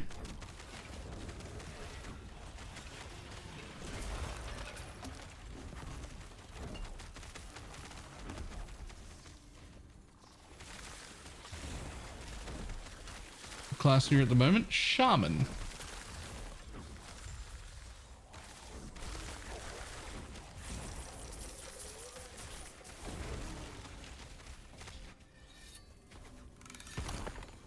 Primalist.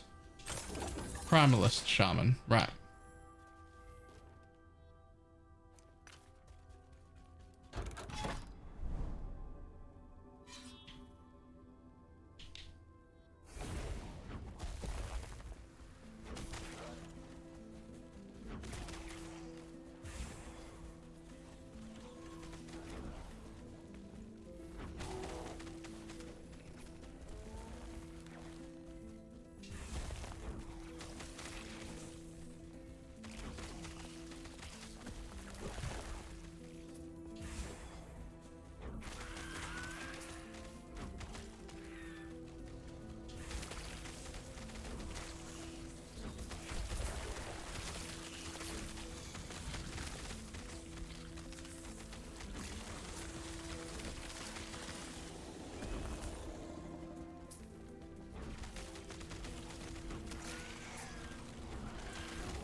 Come on, where's the rest of the mobs?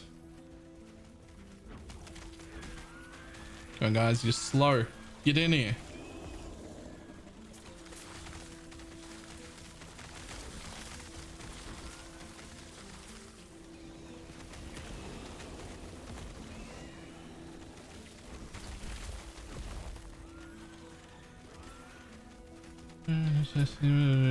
How much worse it is?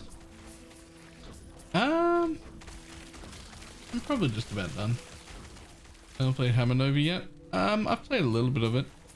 Enough that I found it really fun, but found that the elevation level changes, making my hammers disappear, was really annoying.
Such smooth build is smooth. Very smooth. Much like.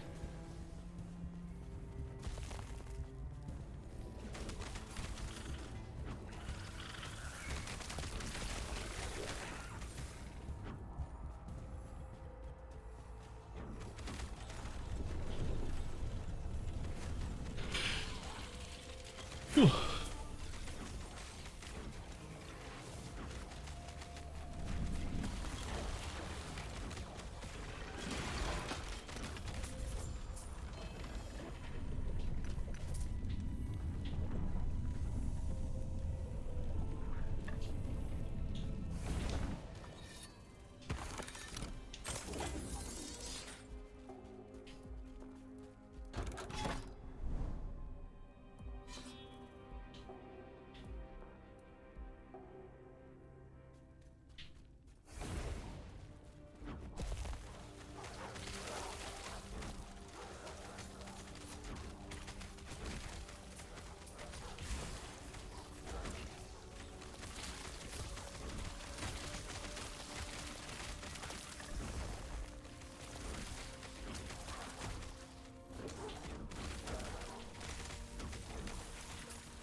Grabs are kind of cool. Yeah. Just play well with the controller. Overall, yes. There's a few growing pains that they do need to fix with the controller, but not very many. And it plays pretty smooth. And I'm playing with the controller the whole time.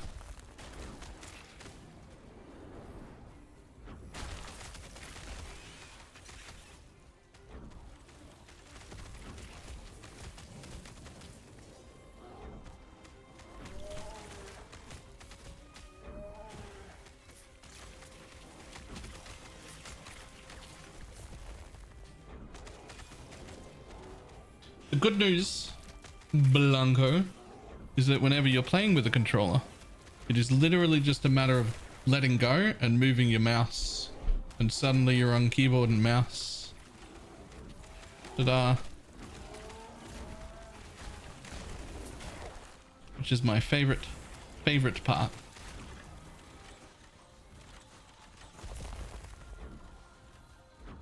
And then you just pick up the controller and you stop moving your mouse and you start running around with the controller instead, and it just works. I fucking love that.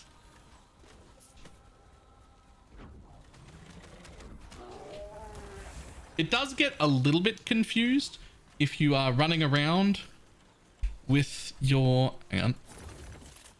It does get a little confused if you're running around with the controller. I use an Xbox controller.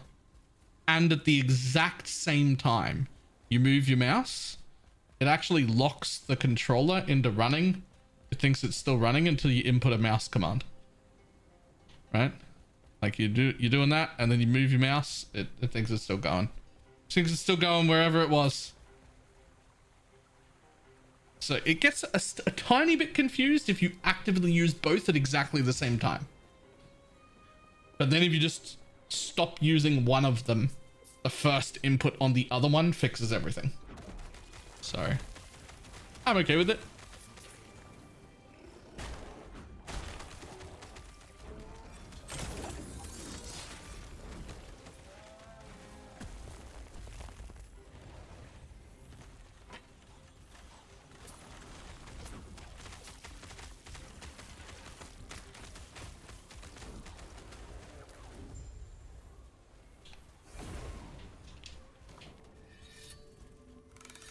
Most games are like that nowadays.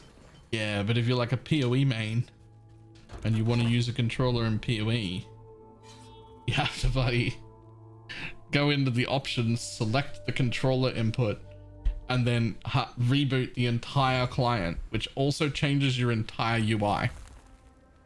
And then you're locked into controller only with no access at all to anything else. It's fucking weird, man.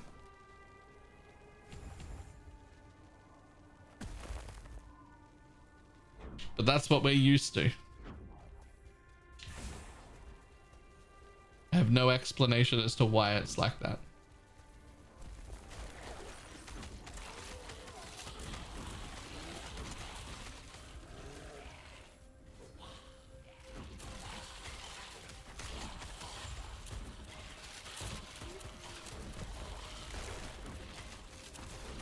You can't use a keyboard with a controller? Nope. In PoE, you have to pick whether you want to use a keyboard and mouse or a controller, and then reboot the client accordingly.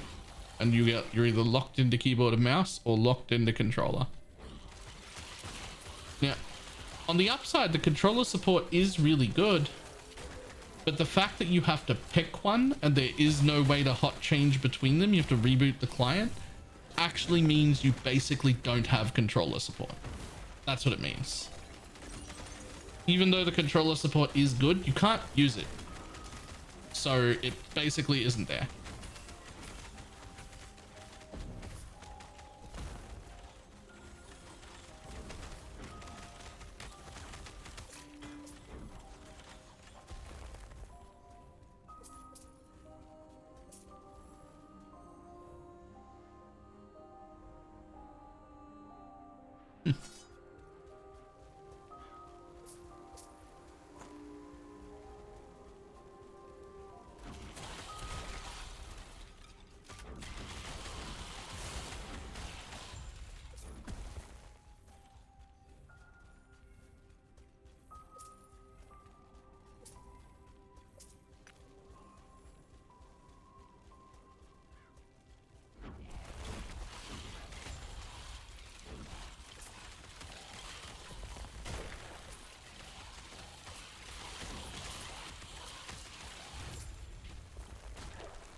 Better kill the first boss man.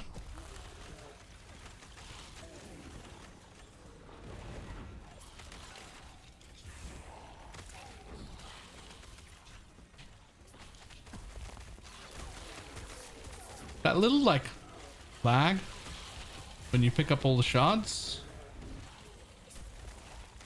I don't really know why. I don't know why it's happening. It's not like a bad lag spike, so I mean it's fine. I just don't know why picking up like 4 shards causes me a little lag spike.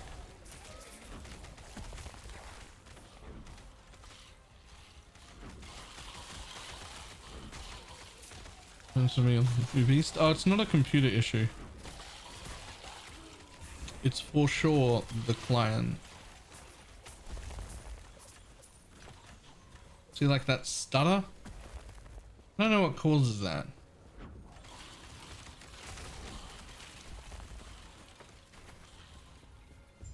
I don't think there's anything I can do about it though. Like, I don't think there's anything I can do about it. I think like that's a them problem, not a me problem.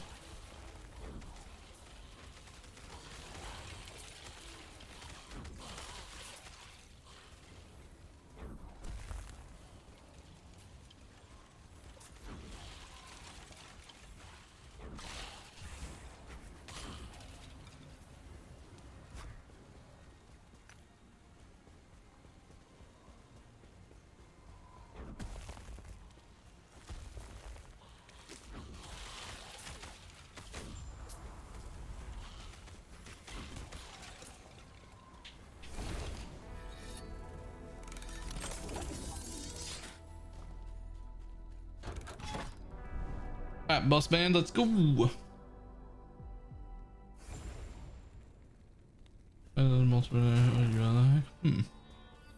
Strange, I did not have that issue. Really? You know what? It never bothered me, nor did I really have that as a problem until just now, and now it really bothers me. I'm so sorry that I told you that that was happening.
Well, that's the first boss, man.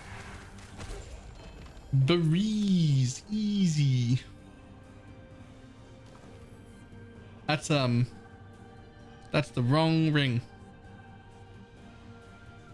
That's the wrong minion ring, buddy. It is a ring. It's got something to do with minions, but also rip.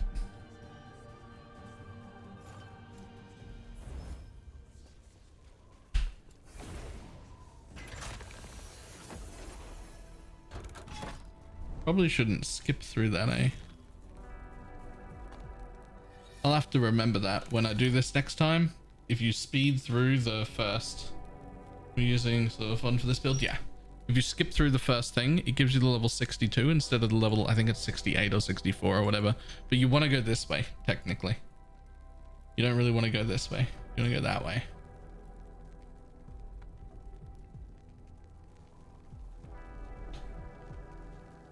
Just better rewards up this path.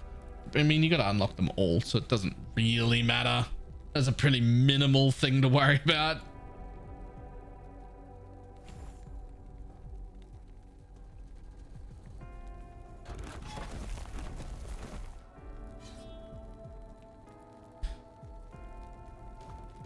But yes, the silver fund is absolutely part of this build for sure. I want my teleport back. The only bad part about this build is that I don't have a goddamn teleport button. And that ring fixes that.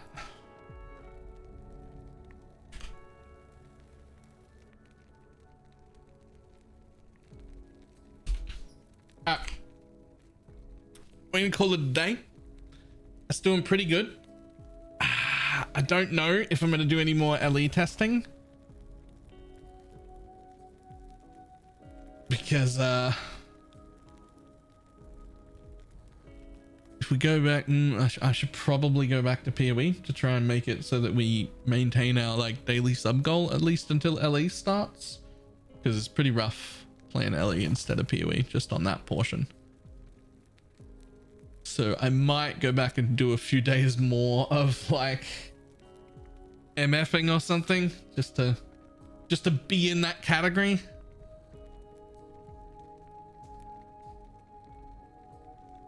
We have to stay in that 70% split, otherwise we lose a lot of money.